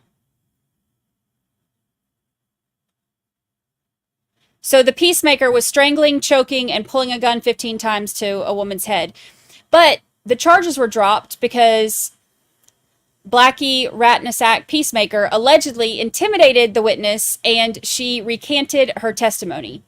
And then 90 days later, they said, "Here you are in La Crosse, swinging meth with your gun." Blackie Rattanasack, peacemaker, denied that incident ever happened. And he maintained that Thao somehow got his gun and fired it at the quarry. The defense also played a phone call that Rattanasack, peacemaker, made to his wife from jail. Bro is married. In that call, Rattanasack, peacemaker, told his wife that he was offered a deal from the state that required him to testify truthfully. In the recording, Rattanasack, peacemaker, says there's, quote, "no way he can do that." Rattanasack, peacemaker, won't be prosecuted for what he testifies to truthfully at his own trial later. Thao faces a mandatory sentence of life imprisonment if he is convicted of first-degree intentional homicide. So, this peacemaker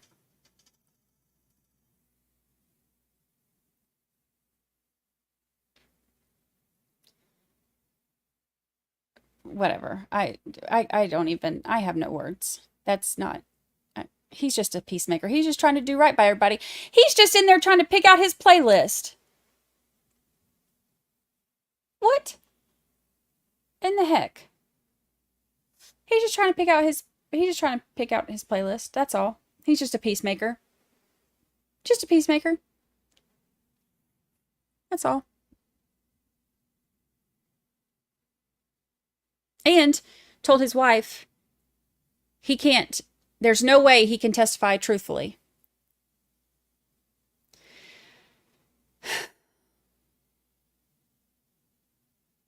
This is too much. This is too much.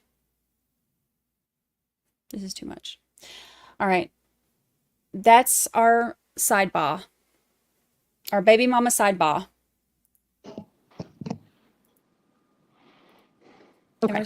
We're still at 1.5 speed. Moving on then, let's go ahead and advance to Exhibit 48. He's just Thank a you. peacemaker. This is image 193. What are we looking at here? Is that Exhibit 48? Yes, Exhibit 48, which is up on the screen. Exhibit 48, image 193, is a evidence-specific photograph, meaning that it's a close-up with scales. So this is a photograph then that can be utilized for comparison purposes. What do you think was on his playlist? Footwear that I marked, is the footwear that I marked number 9, with the tip marker number 9. Okay, and what shape is this? This would be that chevron pattern. Adele. Were you able to determine whether one shape of footwear impression was more predominant than others present at this scene? I was. What would that be? This pattern here. Melly. The chevron pattern. I bet Melly was on his playlist. And just to be clear, did you take a photograph and mark every single impression, every single footwear impression that you saw at the scene? We did not. Why not? There were so many footwear impressions within the scene, especially near the bodies, that it would have been very confusing. It wouldn't have provided any additional information regarding which any movements of those individuals within the scene. Basically, what I did is I did a sampling of I marked the sampling of the four impressions that were present at the scene, and just to demonstrate the distribution of the footwear impressions within the scene, which would indicate then how the individuals wearing the shoes would have moved around the scene.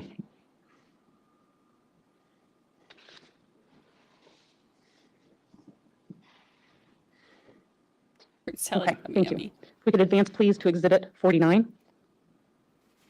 And this is image 311. What are we looking at here? Exhibit 49, image 311, is a photograph of the driveway to the quarry looking in a northerly direction.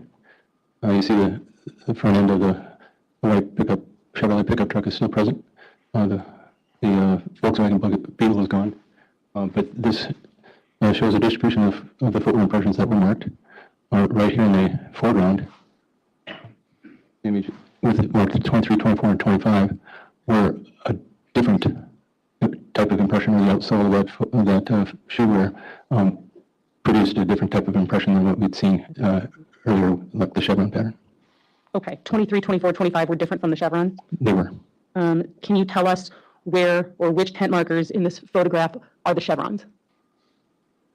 The chevrons then would have been... Think about how the victims' families felt sitting in that courtroom with this dude just saying, oh, I'm a peacemaker. I was just in there picking out my playlist. And then all of a sudden I heard a gun go off. Think about the self-control it would take as for the victim's family to not be like, you're full of it. Distributed more in the upper portion of this photograph, 8 being the one at the very top. And then the others in this area were mainly the chevron pattern. Over in this area, 26, 27, 28, 29 could have been a combination of the two. But these 23, 24, and 25 were a different pattern. And this is of note because when I found these or detected these particular footwear impressions, I realized then that the vehicle that is still present needs to be moved because it appears that there may have been a second vehicle. This gave me more information about the presence of not only a second individual, but possibly a second vehicle. Okay. So that's what I wanted to ask you about. I see clumps of yellow tent markers, and you've told us about just now second individual and second vehicle. Can you walk me through how you got to these endpoints? Yes, my goal as far as marking the footwear impressions that I did mark were, like I said before, to indicate the distribution of these footwear impressions and the likely movements of these vehicles, of these individuals that were producing those impressions. So it gives you an overall feel for their movements within the scene. When I found the second set of impressions, I realized then that there was an area that, when looking at these the overall distribution of these tent markers, that there's a void area, a second void area, which would then could have been then produced by the second vehicle. Because if the vehicle is parked within the scene and individuals then are moving around those parked vehicles, there would be no impressions underneath the parked vehicles. And that's what I was finding. Thank you. We could advance then to Exhibit 50. And this is image 313. What are we looking at here, sir? Exhibit number 50, image 313, is a mid-range photograph of the footwear impressions marked 23, 24, and 25 that I just spoke of earlier. Okay, these are the not chevrons. Yes, I describe these as a waffle pattern. Okay, and then if we can advance to Exhibit 51. This is image 319. Looks like we're even closer up on one of those impressions. Is that what's going on here? Yes, Exhibit 51, image 319, is a evidence-specific photograph, meaning that it's a close-up with scales present. This photograph then can be used for comparison purposes if necessary. Now, I noticed in this photograph, as well as a previous one that was a more very up-close photograph of an impression, the lighting looks different than the natural lighting in other mid-range or pulled-back photographs. Why is the lighting different? Well, me explain, start from the beginning. Overall photographs are of everything within the scene, or as much as the camera can get it in that particular image.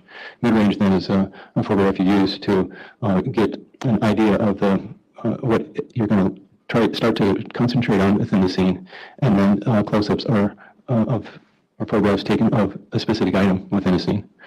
When we take edit-specific photographs, we use special lighting in that we light it from all four sides. So, and we use it at an oblique angle so that we can produce shadows that then the examiner can look at to establish any unique characteristics within that pattern. So this is only one of many taken of that specific impression, but it shows that it's casting shadows from the top of this photograph. So the lighting, the flash is at the top of the photograph, casting shadows into the impression. Thank you. Let's go ahead and advance to Exhibit 52. And this is image 331. What's this? It looks similar to a photo we just saw, but a little bit different. Yes, Exhibit 52, image 331, is a photograph looking north of the driveway of the quarry, and the white Chevrolet pickup has been removed. So now we're marking not only are the footwear impressions near that vehicle or the tire track present, but there's also a tire track impression that is scaled, and we have that marked as number 22. Scaled right by 22, we have essentially looks like measuring tape or a yardstick. Yes. Okay. So we see here the voids. Is that correct? You can start to develop the presence of two vehicles that are present there, and then the movement of individuals leaving footwear impressions at the scene. If you'd like, I can point some things out if you'd like me to. Please do so. Okay. At the top of the photograph, near the grass at the top of the driveway, would be the location of one of the vehicles. You can see impressions then that pass this side or to the west end of that vehicle. Here, in the center of the photograph, you can see an area then that does not have any footwear impressions marked. So I call that a void area, void of any footwear impressions. And there's impressions on the side. We did not find any impressions behind this vehicle, which would be off the left or the west end of this vehicle. But we do see a number of footwear impressions then that are on the east side of this vehicle. And the bulk of the impressions then within the scene were located between potentially the two vehicles that left the void area or that produced the void area and up to the bodies. Now, like I said earlier, I didn't mark any of these impressions, footwear impressions near the bodies. We can see those in photographs of the bodies, but we didn't mark any, because if I would mark all the footwear impressions around the bodies, this would be virtually full of tent markers. Was one set, well, we talked about chevrons and we've talked about waffle prints. Was one more prevalent than the other? I believe the chevron was more prevalent than any other footwear impression in the scene. The area in between the two voids that you just testified to is the majority of footwear impressions. Can you tell us if those were ridges or, chevrons or waffles? The bulk of them were chevrons. Okay, if we could advance then. Okay, so he's saying that there were two types of footprints that were like around where the victims were. One of the types of footprints had a chevron pattern, which was the one that was the predominant one. Most of the foot patterns were the chevron. There was also a pattern that had a waffle print.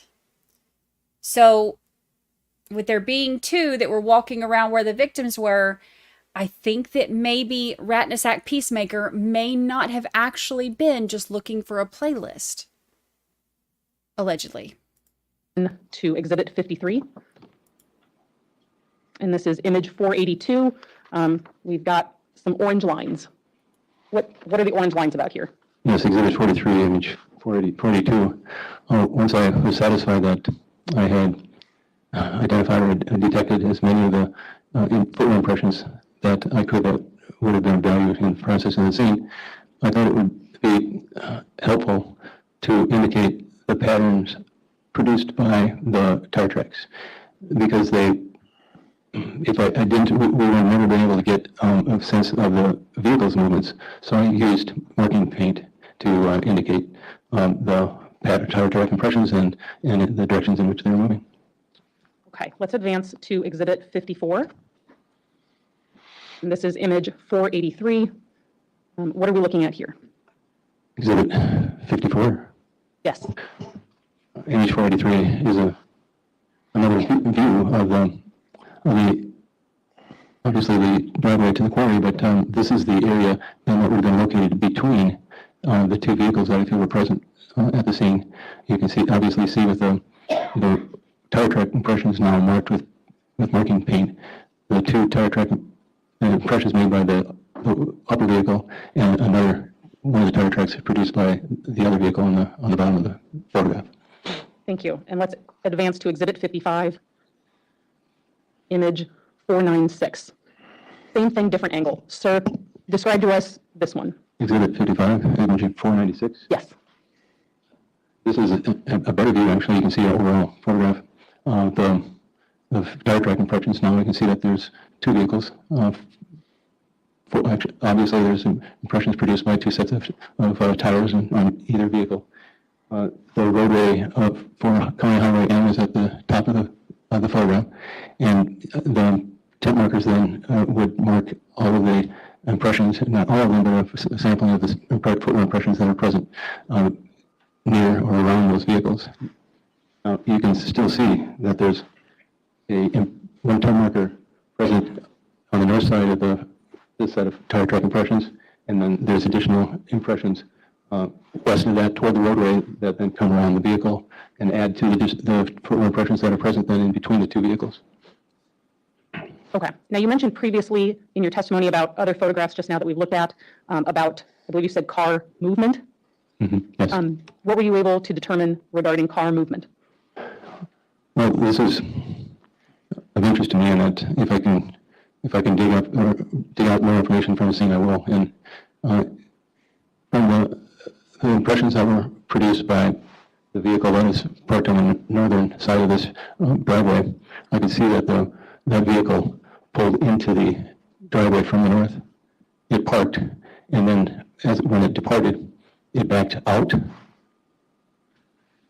toward the north, and then you can see then how it turned out back out onto the roadway. Once it's on the hardball or the asphalt, I can't tell in what direction it would have went. So it may have gone north, but it may have just as likely gone south on the roadway.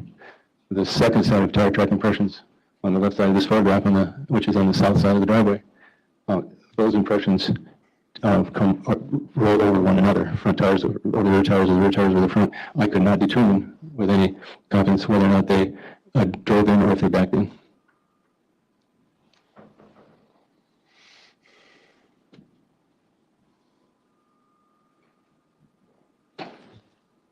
Okay. The northernmost tracks. And if I missed this, please correct me.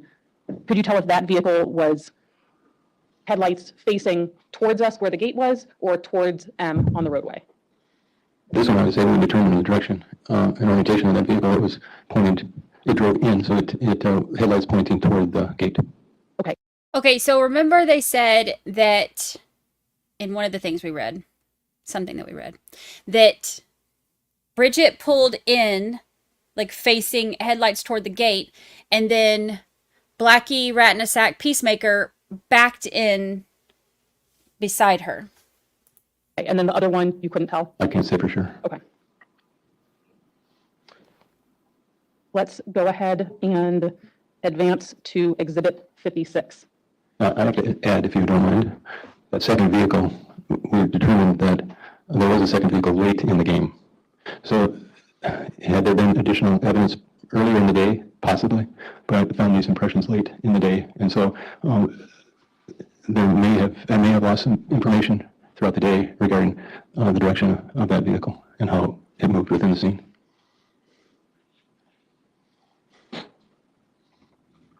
Okay. Let's go ahead and advance to Exhibit 56. Okay, and we've got that one up. This is image 499. What is this? Exhibit 56, image 499, is a photograph similar to one prior, looking to the west. What this displays is a good overall view of the tire track impressions now marked in with marking tape. And from this, you can see now the second vehicle that was parked on the south side of the driveway, and you can see clearly that there's a void area between the two painted or marked tire track impressions, similar to the one that was on the north side.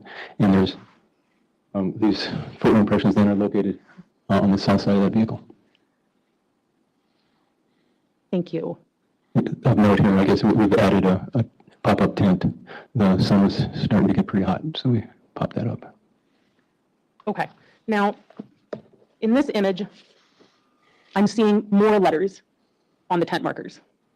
Am I correct in that? Yes, that's correct. Okay. And you previously testified that letters were pieces of evidence that might be important. That's correct. Okay. Can you tell us the letters that are marked here? What these are marking? Yes, I can. I know that H, I, J, and K, I'm not sure what this one is exactly, but those are all fired cartridge cases. Fired cartridge casings? Yes. Do you know how many fired cartridge cases were collected? There were 10 in total.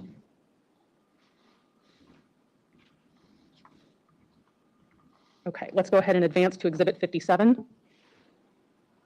This is image 534. What's different about this than other photographs we've seen of the three individuals?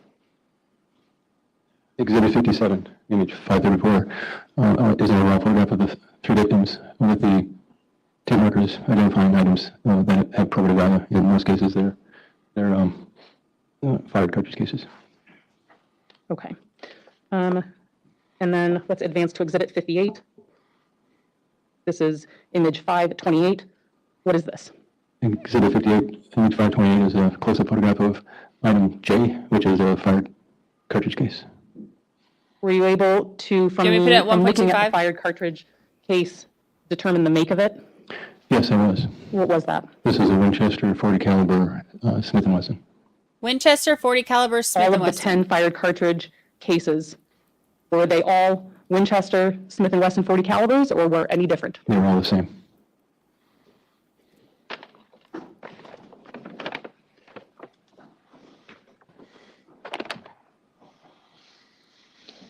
Ten Winchester 40 caliber shell casings. I know, me too. I'm sitting here looking to see if they showed him in the last trial so that we can pull him up, but I can't find him. Mr. Stalkey, I'm putting before you a brown paper sack that's been marked with exhibit sticker 110. Can you go ahead and take a look at that?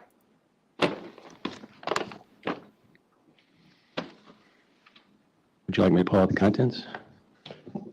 Yes, go ahead and take a look at the contents. We're going to keep them in the bag for ease of keeping track of things.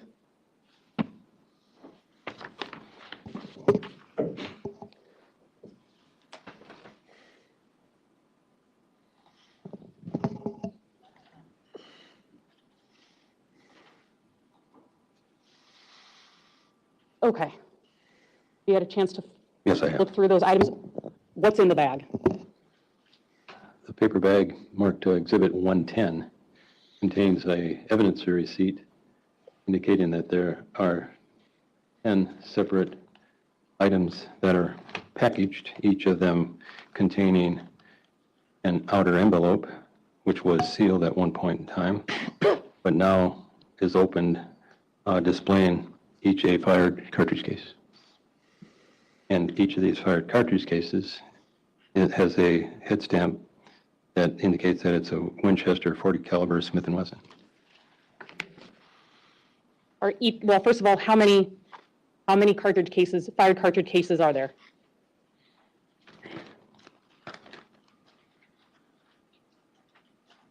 There are 10.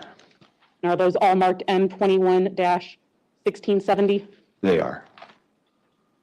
And each has a unique letter designation, which would be indicated in tent markers in the scene.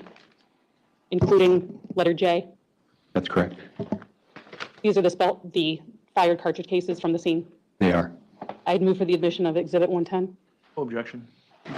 You received?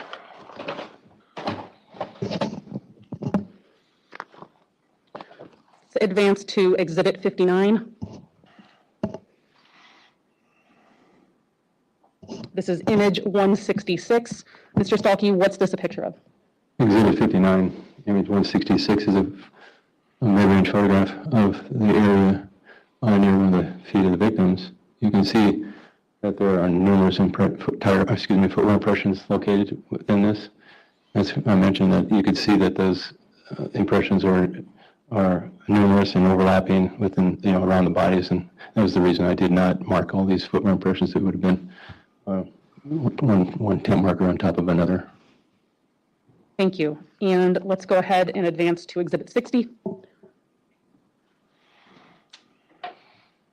This is image 167. What is this, sir? Exhibit 60, image 167. You can see on it there are all these footwear impressions again, but in this photograph it's a little easier to see that there's two sets of impressions that are located within this in this area and in this photograph. Thank you. Do we see the chevrons here? Yes, Do we see the waffle? you do.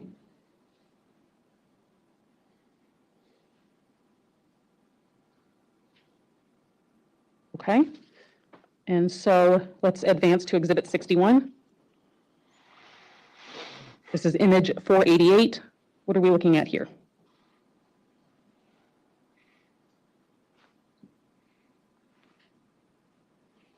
I want to get this, indicate which one's impressions I was looking at, so I'm going to refer to my notes here.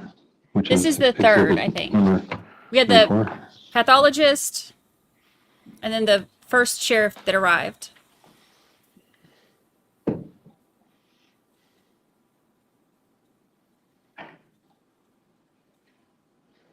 Okay, this photograph indicates the presence of multiple impressions. You can see the chevron pattern. You can see additional impressions. It is not the waffle pattern. This is possibly one of the quarry workers that were present within the scene, number 14. Okay, and number 14, that's not indicating to any of the chevrons present? 14 is marking the impression that was not the chevron and was not the waffle. The temp marker 15 is in an area where both the chevron pattern and the waffle pattern are present. So Thank you. Let's advance to Exhibit 62. they're a place where both of those shoe prints are available.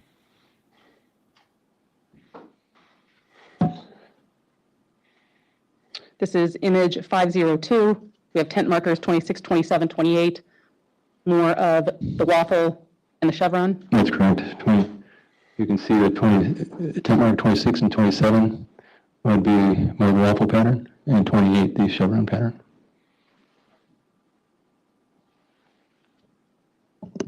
Mr. Stalkey, looking at your report, Exhibit 34,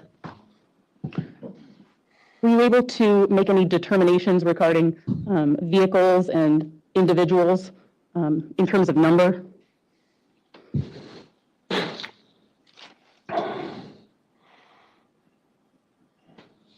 Well, I indicated that there's two tire track impressions marked number 4 and number 22, one from each suspect vehicle, and multiple footwear impressions that we marked and scaled and photographed, which would indicate the presence of likely two suspects. Thank you. And does that correlate with footwear impressions? Yes, it does. Thank you. Let's go ahead and advance to Exhibit 63, image 455. Switching gears a little bit, it looks like from this photograph, what are we looking at here at the quarry? Exhibit 63, image 455 is a photograph. Return to top. Generally to the Summary. southeast. Parties. This would be on the inside the gate, so inside the quarry. Quarry's perimeter. And this, well, in the top of this photograph is that scale that I assume they weigh the trucks that come and go. Okay, advancing to Exhibit 64, image 458. So exhibit 54, image 458, is a close-up evidence-specific photograph taken of the footwear impressions that were inside that perimeter. So the previous photograph, a trail basically of these impressions went into the quarry and back out. We took a evidence-specific photograph of those impressions. Okay, and then advancing to Exhibit 65, Image 486. Exhibit 65, Yes. image 486. This is of 10 marker 12. Yes. And this is an impression that we found that most closely correlates with one of the victim's footwear. Let's go ahead and advance. Well, what shape would you ascribe to these impressions? These are some circular patterns. The heel also had a circular pattern. So the two together would indicate that this is probably those footwear. Okay, and then let's advance to Exhibit 66, Image 670. Is this the bottom of Mr. Peng Lor's, one of his feet? Yes, it is. His shod foot, that is, with a shoe? Yes, it is. And what shape do we see on the bottom of his shoe? These are two circular patterns. That was very similar to the impression that we saw in the previous photograph. Thank you, Mr. Salke. I have nothing further. Oh, hallelujah. Oh, and here comes Let me just ask, any need for a break right now? I'm not seeing any. All right. I'll go ahead with cross. Great, thanks. Sir, you're here to essentially talk about what you observed. Is that right? Yeah, that's correct. I think you said it, you're not a footwear or tire track examining expert. Agreed? That's correct. You're essentially like, I went there, I saw things, I documented what I saw. Is that a fair summary of what we just got done? Ultimately, that's all I did. Okay.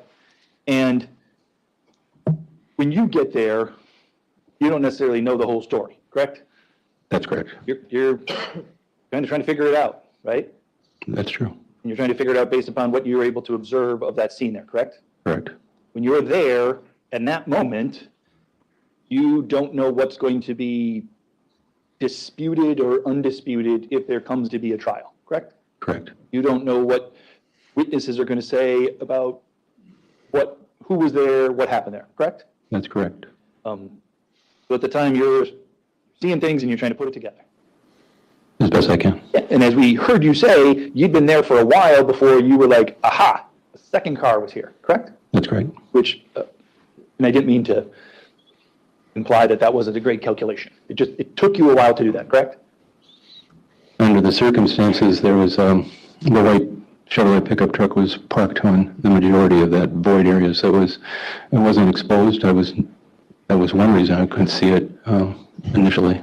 There might be lots of reasons that Correct. make it understandable why you didn't see it until you did. Mhm. That's just, it's unfolding over time, correct? Correct. So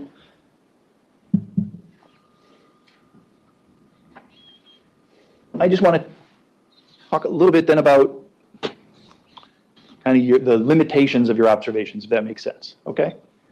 You have, in addition to perhaps being a crime scene investigator, you have some training in DNA, is that right? Very limited. Sure, but you're familiar with it, right? Like everyone else, yes. Well, probably a little bit more than the rest of us, right? We don't work in the crime lab. We haven't taken training, so you have some training on that, right? I have been trained in the collection of DNA and collections surface that may contain DNA, but as far as the examination and analysis of DNA, I have none. The question was simply, you have some training in DNA. Oh my The answer goodness. is yes. I would say that's possible. Okay, we can do this. Exhibit number 33 was your statement of qualifications, correct? Yes. And then exhibit number 33, you list different trainings you went to, correct? Yes. They include things like blood enhancement and blood detection, correct? Correct. Fingerprinting, correct? Yes. Trajectory of rods, strings, lasers, and fracture examination, correct? Yes. Bloodstain pattern analysis, correct? Yes. Swipes, wipes, and transfer impressions, correct? Correct. That's a reference to DNA. Is that true? No, that's a reference to the patterns produced by blood. Okay. You have a blood-stained clothing workshop as well, correct? Correct. All right. What you would agree with me that when you go to a scene, It speaks to not you. everything that happened at that scene leaves an impression. Agreed? Correct. Like, let's say I'm here all week, okay? And let's say I go up and I touch this space here. If a crime happens here and you show up later, my DNA may or may not be on that corner, correct? Objection, outside his expertise. It's an example, Judge.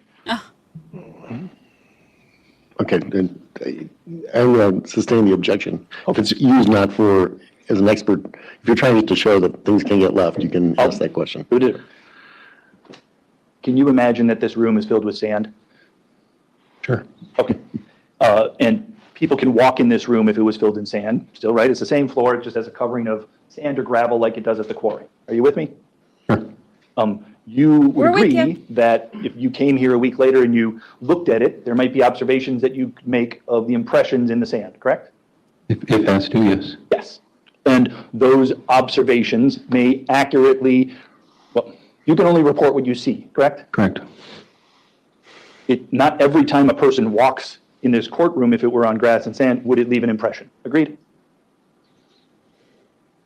Now, if it was a hard surface or if it was on a grassy area, it's unlikely you'd be able to see an impression.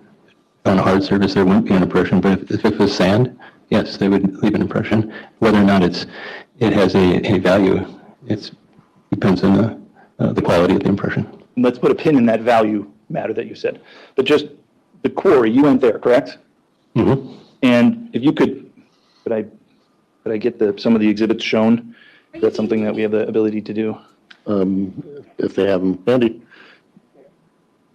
Which ones do you want shown? Just some of the ones that we went through before. And I can walk up and show them a hard copy, but. I think we can try. It's just a matter of identifying the right number, and we have them put into a PowerPoint for ease of going through one to another, so we can't necessarily go straight to. Understood. We'll do our best, though. Can we start at Exhibit 49, Image 311?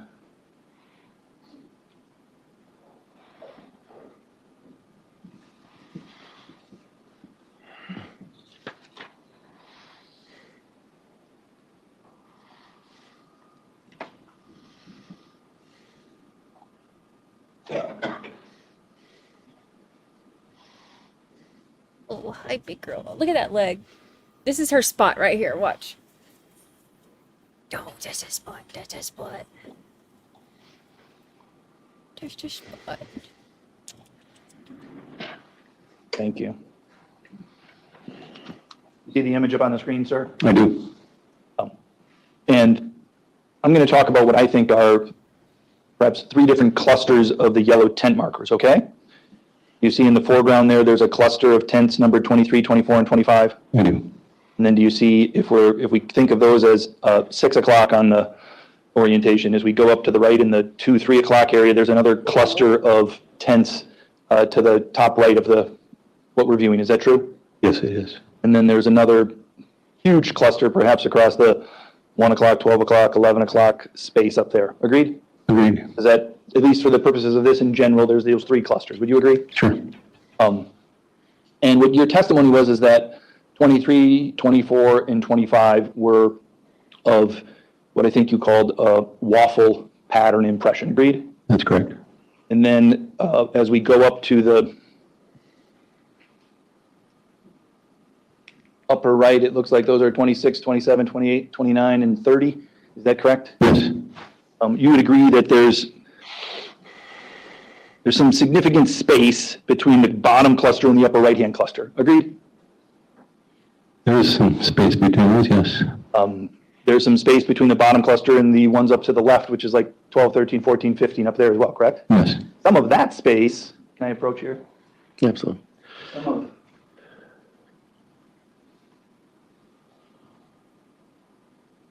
This space is essentially, you eventually determine this is like a negative space because a car was parked there. That's correct. Okay, but over here between bottom cluster and the upper right-hand cluster, there's not a car park here, agreed? Right. Now, you would agree that that's more than The bottom cluster up to the upper right-hand cluster, that's more than a stride away, correct? Correct. And what you're telling us is that in between those two clusters, you don't see any impressions. Agreed? There were no impressions of value that I marked. All right.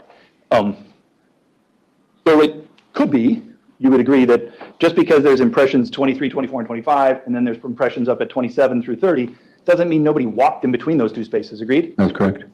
You just didn't necessarily observe impressions worth noting or of value, correct? Correct.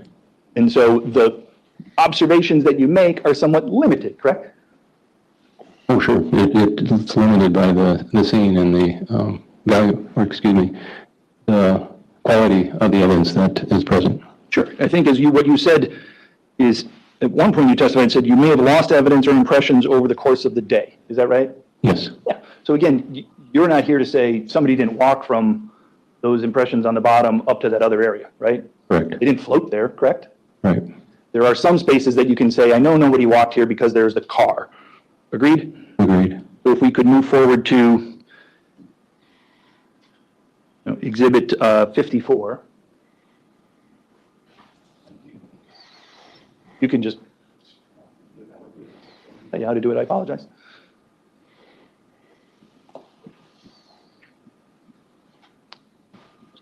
We're only 5 minutes behind now.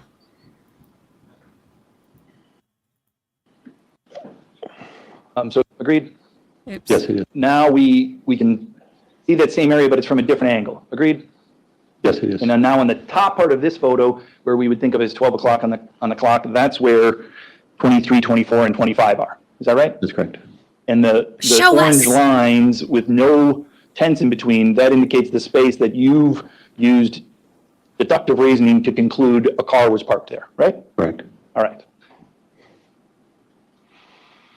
So just kind of getting on. What time did we start today? 10 Central? Because they're on Central Time. 10? So I think tomorrow, because they go so slow, and we want to be able to skip breaks. I think tomorrow we need to start at like 11. Give us an extra hour, because we're already, we've been pausing to catch up. We should do like 11 or 11:30 tomorrow. So that way we can listen at a faster speed and skip through their boring breaks and their boring stuff. All the way back to what I was trying to say at the beginning is when you're at the scene, you can only tell us about what you observed, right? Correct. You certainly agree that not every person's footstep leaves an impression, right? And depending on the surface, that's correct. Yeah, and certainly this surface demonstrates just that, correct? Yeah, I believe I recall that was a fairly firm surface, so not conducive for footwear impressions. Okay. And so if there were 6 people there, there's not necessarily 6 foot impressions there. You would agree with that, right? I did not see evidence of that many people. Like you said, not everybody leaves impressions, so there could have been more than 6. Sure. And that's where you got to kind of piece everything together. You're one part of this, right? Correct. And it also matters what the footwear is. Would you agree? Yes. So again, just for the bottom of my shoe might have an impression on it, correct? It may, yes. Correct? Oh, yes, it does. Sometimes dress shoes or shoes that women wear don't have an impression. Would you agree? Yes, I agree with that. And so if there's a woman there wearing shoes without an impression, that might not leave a mark on that hard surface. You would agree? Male or female. Correct. Right. In particular, a woman wearing a shoe without an impression, she wouldn't necessarily leave an impression then. Not necessarily. You agree? Correct. And you use the scientific method, correct? Yes. And deduction, right? Correct. And sometimes using the scientific method and deduction, you're able to rule certain things out, correct? Correct. But you can't certainly rule out that a woman wearing flat shoes was there. No, I cannot rule that out. You couldn't rule out how much a woman wearing flat shoes was walking around that entire space. If had someone with footwear that had no tread walked around in that space, it's likely that I would have been able to detect those impressions on when they passed over other impressions that were visible, unless they were well in advance of that, those impressions being laid. So it's very dependent upon who moved where and when. At what point, yes. And that's one of the limitations of what you're able to tell us is you can't, you can say what you saw, correct? Right. I'm sure that it's a limitation, but it's it has to be factored in, yes. And based upon what you saw, there may be inferences that people can make. Sure. But there's certainly limits to those inferences because of all these other factors that we're talking about, right? Sure, if you're talking inferences, yes. Yeah, right? And you certainly weren't here to testify about those inferences, but just in general. Correct. Okay. Now, if I could go to Exhibit 56.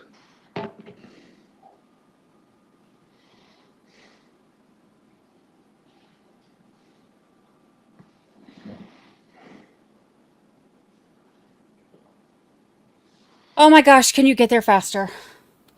The orange spray paint, and that's to indicate the tire tread marks, correct? And travel of those vehicles, yes. All right. And then again, we have the tent markings that we've talked about at length. Correct. And I believe even though we can't see it here, at least I can't with my old eyes,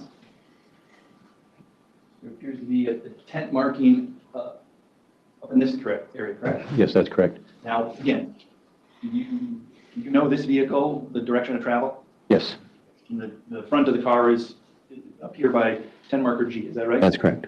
So the back of the car is by the roadway, facing the roadway. Agreed? Correct. So these tent markers that I'm pointing to, is that like number 8, I think? 8 is off to the right. 8 is that one? That might be 9, 10, That might be 11. 9. Okay. Yeah. That would be a tent marker at probably the back of the vehicle when it was parked there. Agreed? The rear bumper area, yes. So somebody walked around the rear bumper of that vehicle. Correct.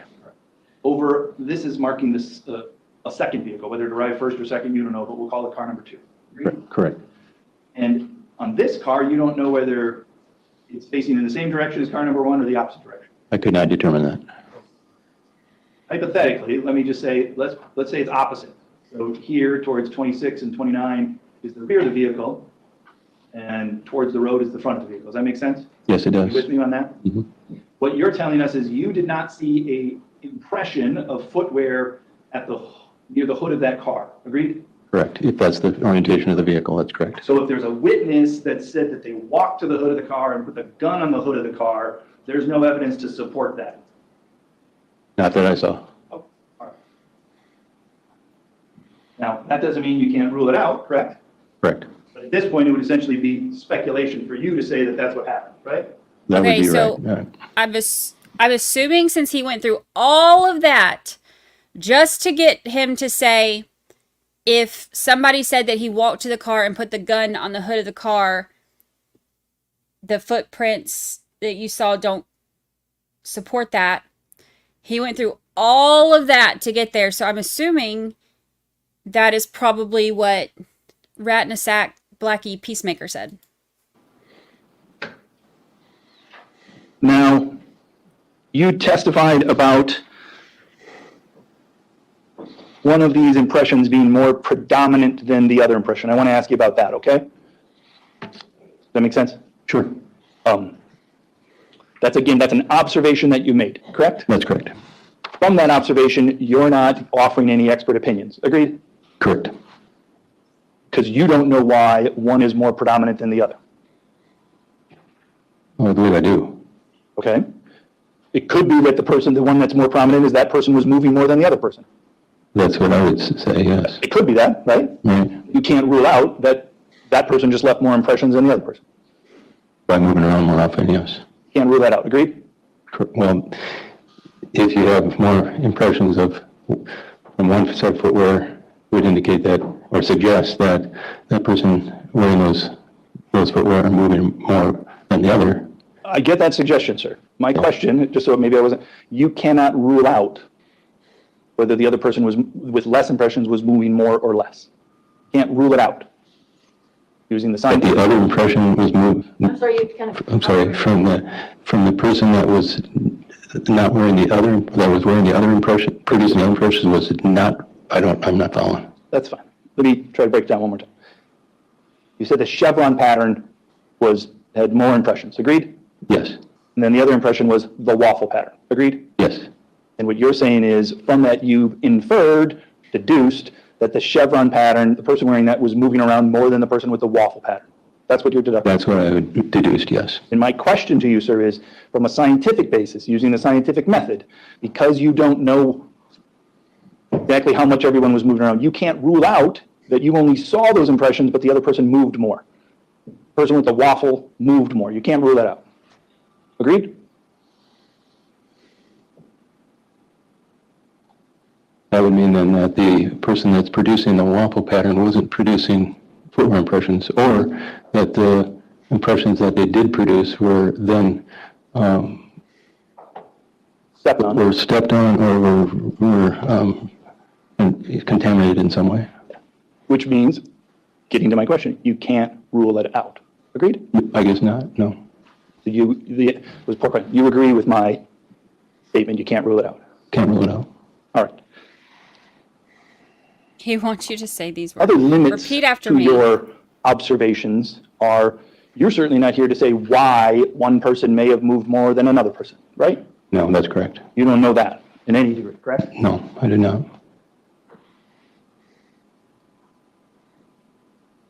You certainly can't say which impression was holding the gun when that impression was made. Agreed? Agreed.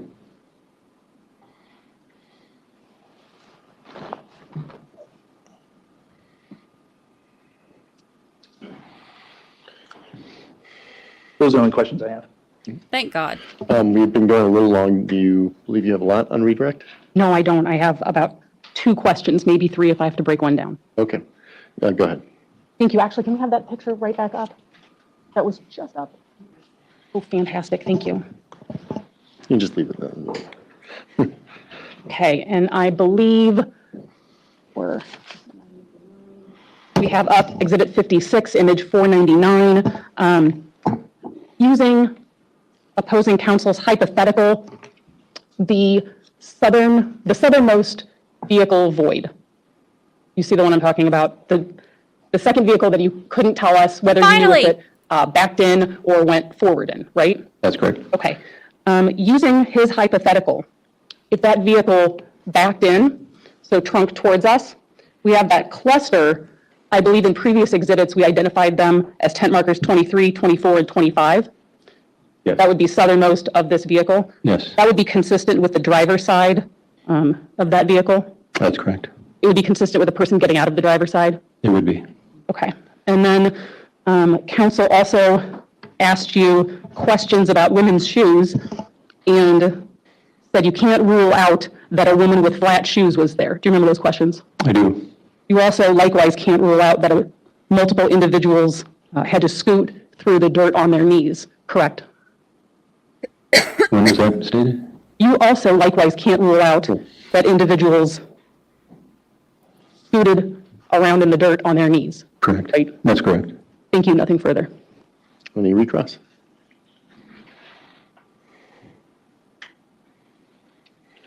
Just like that.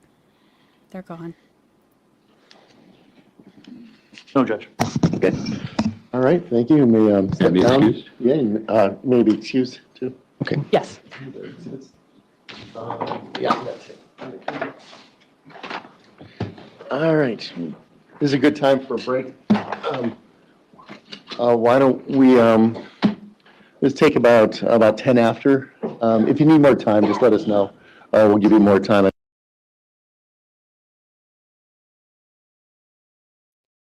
So, yeah, we definitely need to start later tomorrow. I was pulling up. Oh, they ended it. Why do they do that? They end it, and then I have to pull up a whole new.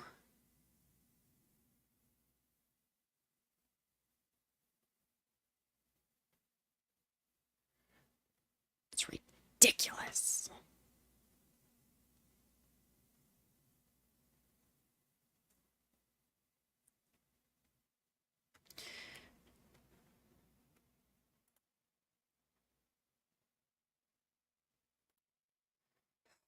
A drive south over the bridge.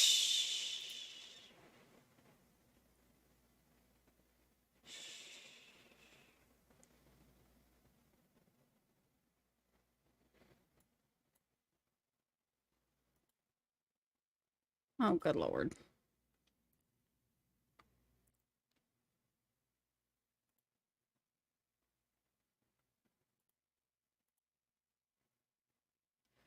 Let's see. No, it's not on court TV.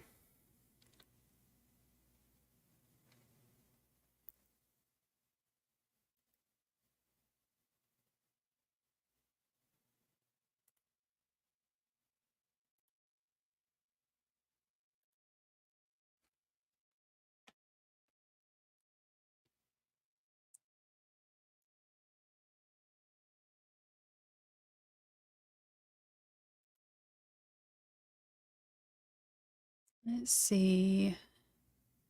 I don't think they've started a new one yet. I don't see one there.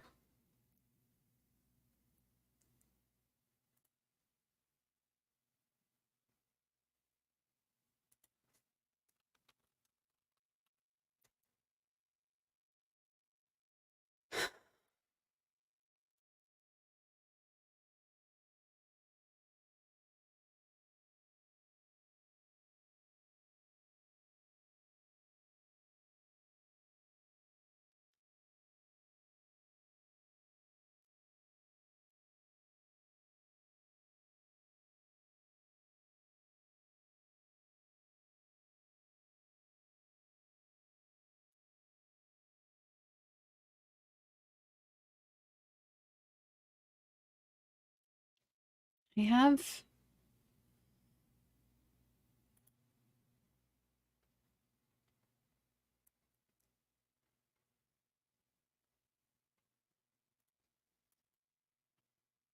I don't like how they do that. I don't like how they end it at the break.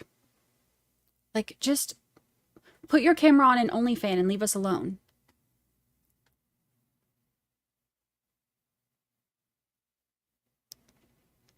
Ridiculous.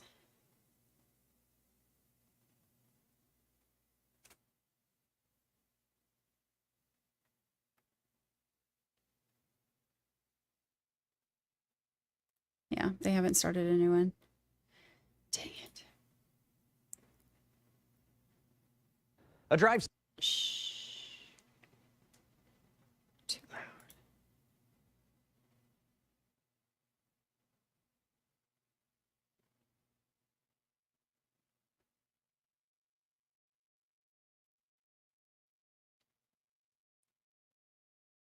Okay, we'll have to wait. Well, I pulled up because I'm nosy. I pulled up their Facebooks. This is Peng Lor Facebook. And it's turned into the remembering, like a memory one or whatever. But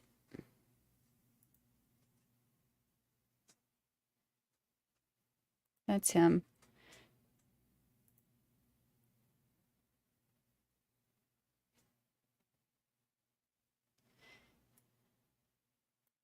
His aunt said, very handsome. He said, thank you, Auntie.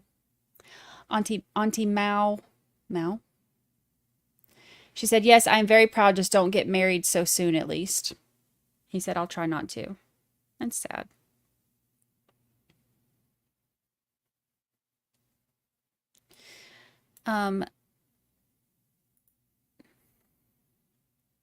Then there was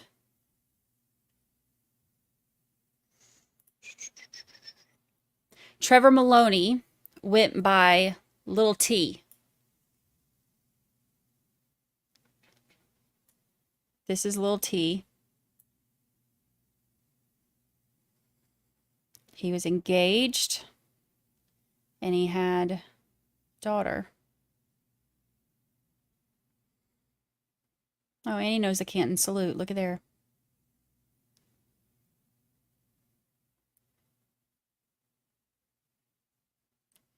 Beautiful little girl.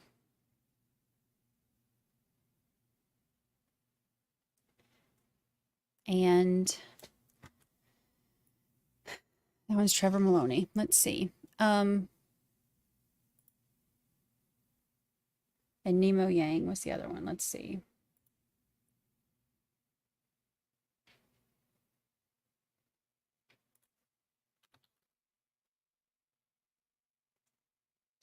I couldn't find Nemo Yang.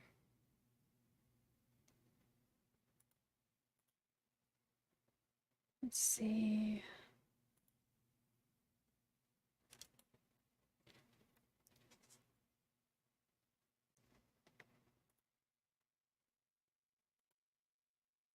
Oh, wait, here it is. Hold on. Nemo Yang goes by Fishy Fish.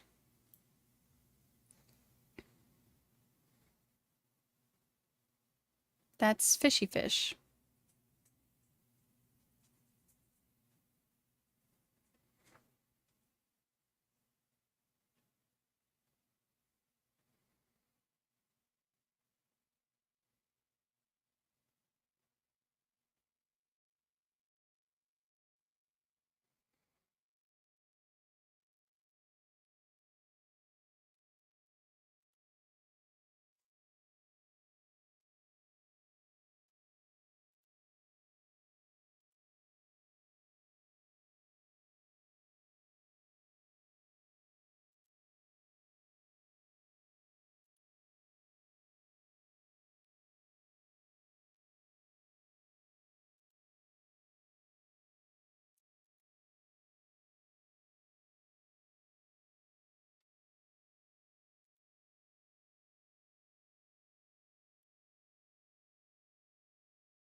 This is sad. This was just a couple days before he was killed.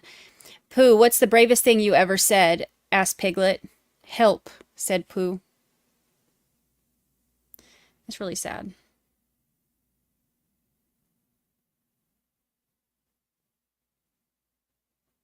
Happiness is a choice, not a result. Nothing will make you happy until you choose to be happy.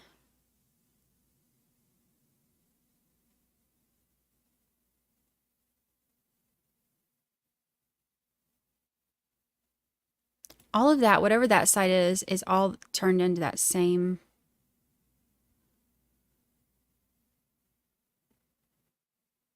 Something from a group that, I guess when you post the stuff from the group, it all posts the same two pictures.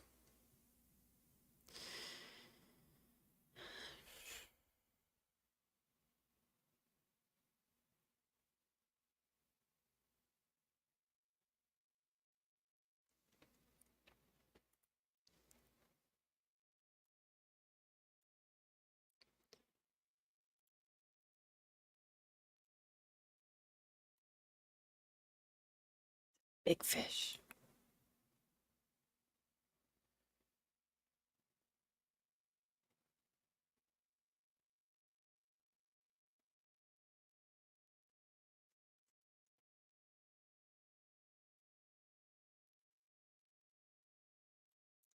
Interesting.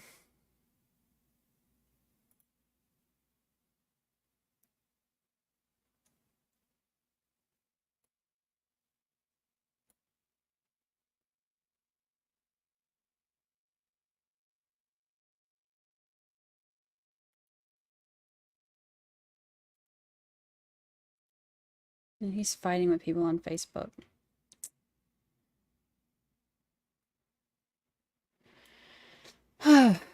Goodness gracious. What did they say, 10 minutes? That was 11 minutes ago. Just saying.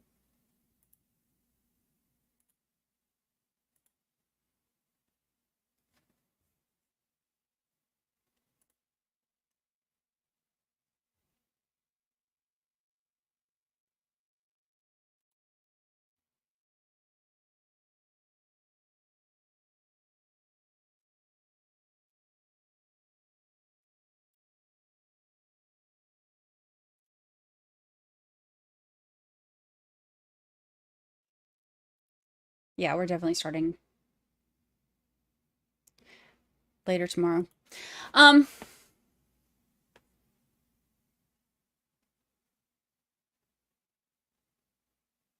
Honestly, I think without the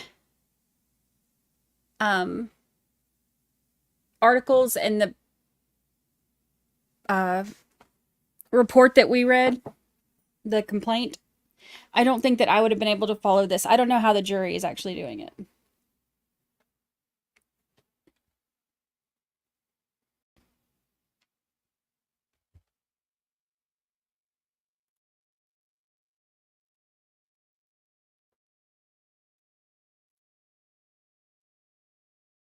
I keep refreshing on the news one too to see. A drive south over the... Shh.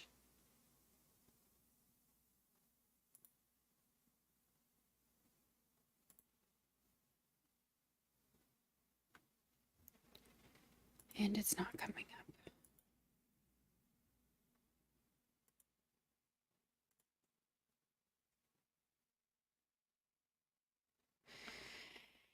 News now.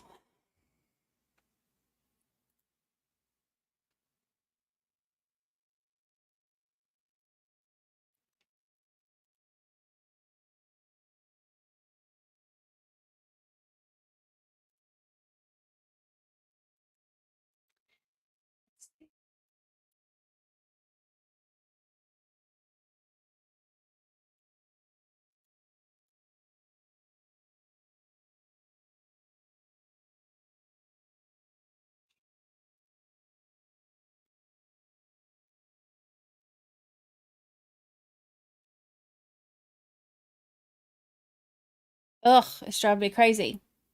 See, this is what I don't like. The last trial was 6 days. On the 6th day, it went to the jury. So if this one goes anything like that one,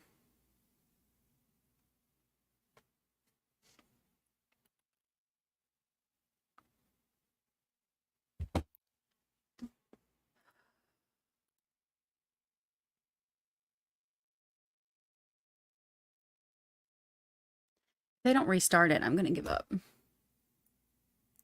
and watch it tomorrow.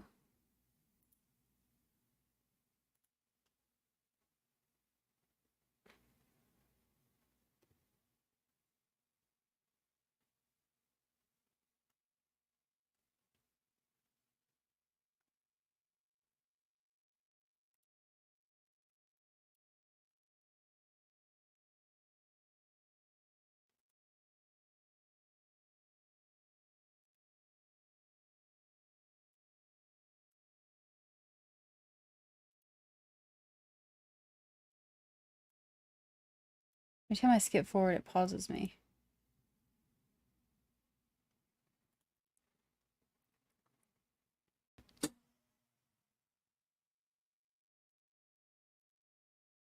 They said 10 minutes. It's been 15. What if the loud breather is the camera guy and now he's fallen asleep again? And he just didn't turn the camera back on.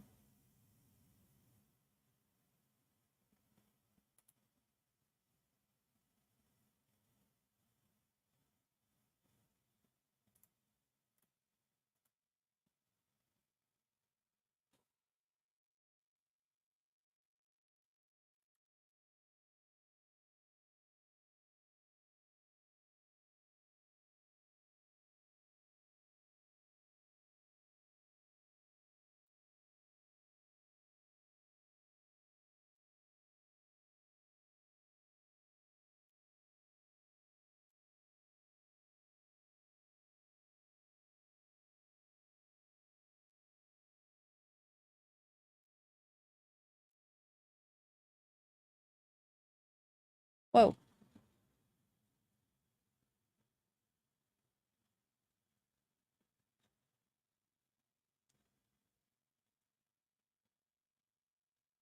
What the heck?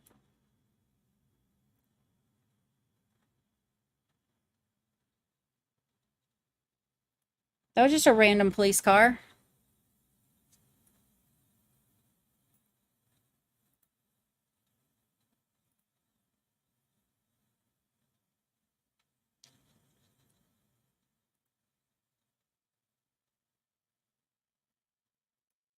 Who, if anyone, is operating the camera? The guy fell asleep, I'm telling you. The mouth breather is a camera guy. He woke up a little bit at lunch, but then this fella put him back to sleep.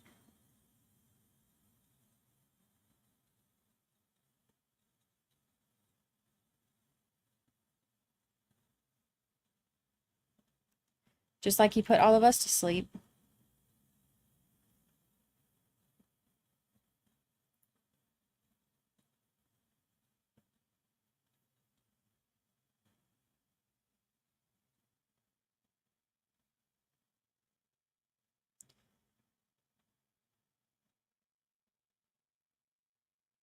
Come on.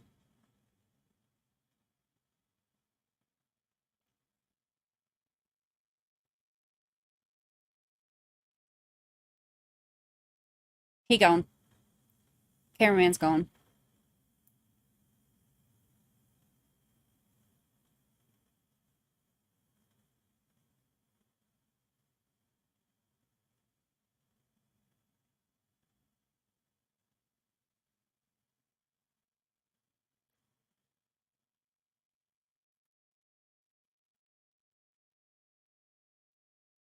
It's not coming back up. I'm getting annoyed.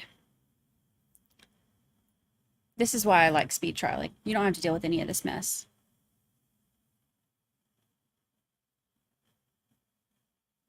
You don't have to deal with any of this nonsense.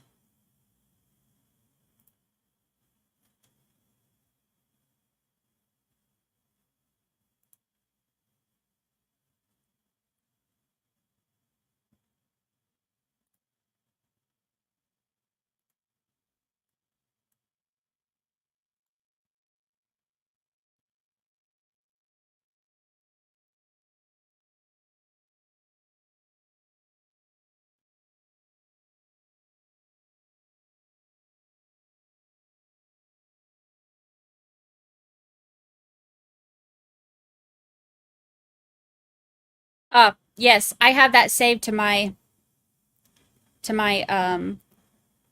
stuff to watch. I want to see that.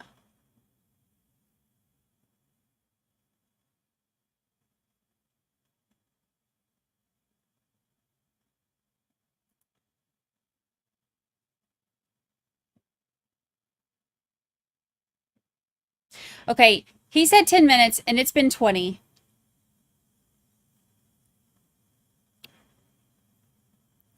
I'm about to give up for the day.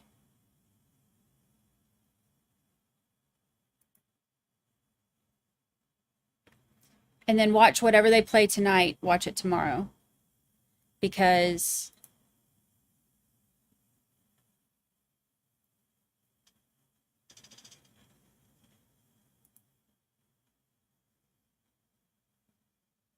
I can't take all this slow nonsense. It's 3:18. I'm going to give it till 3:20.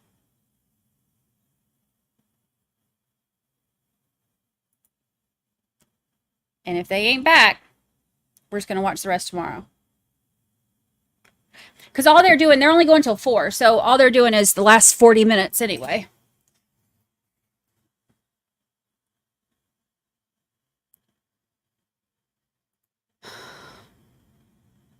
I hate waiting.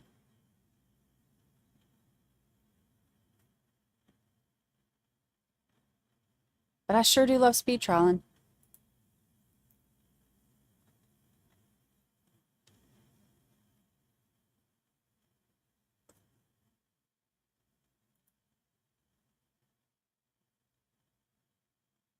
Okay, I give up. All right. We are going to call it a day. The last 30 or 40 minutes, whatever they have, hopefully they'll come back at some point in the world. And we'll just watch that tomorrow before we start with day 2. They move so slow and they talk so slow. So, I can't handle it. I don't do well with slow. I'm too ADD for slow. So we'll give it up for the day. We will start tomorrow. I think tomorrow, we started at 10 today, and look where that got us. So I think tomorrow we'll start, what do y'all think, 11, 11:30?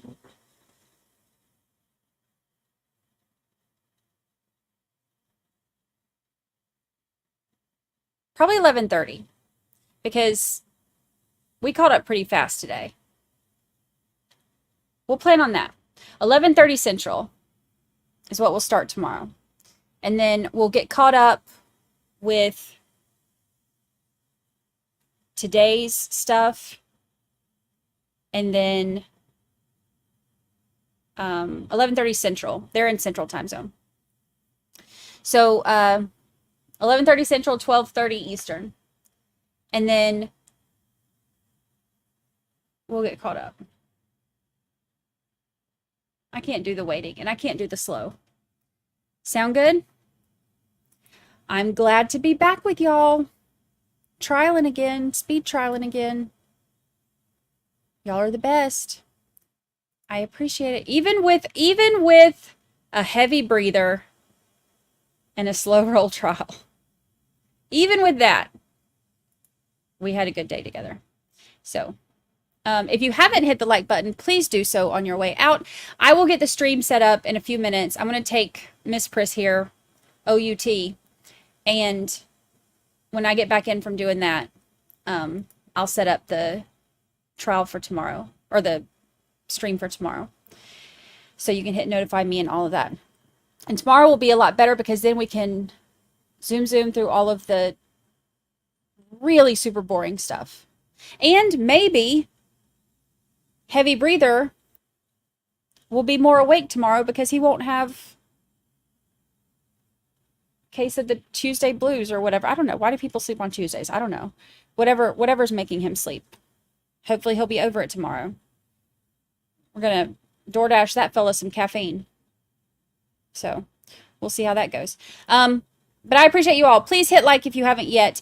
And I will see you tomorrow, 11:30 Central,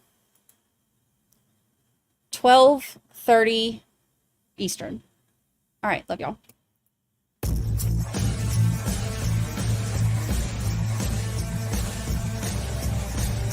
I gotta go. I can't stick around here forever. It was wonderful. Everybody behaved. Everybody's always so nice to me. Just love your channel.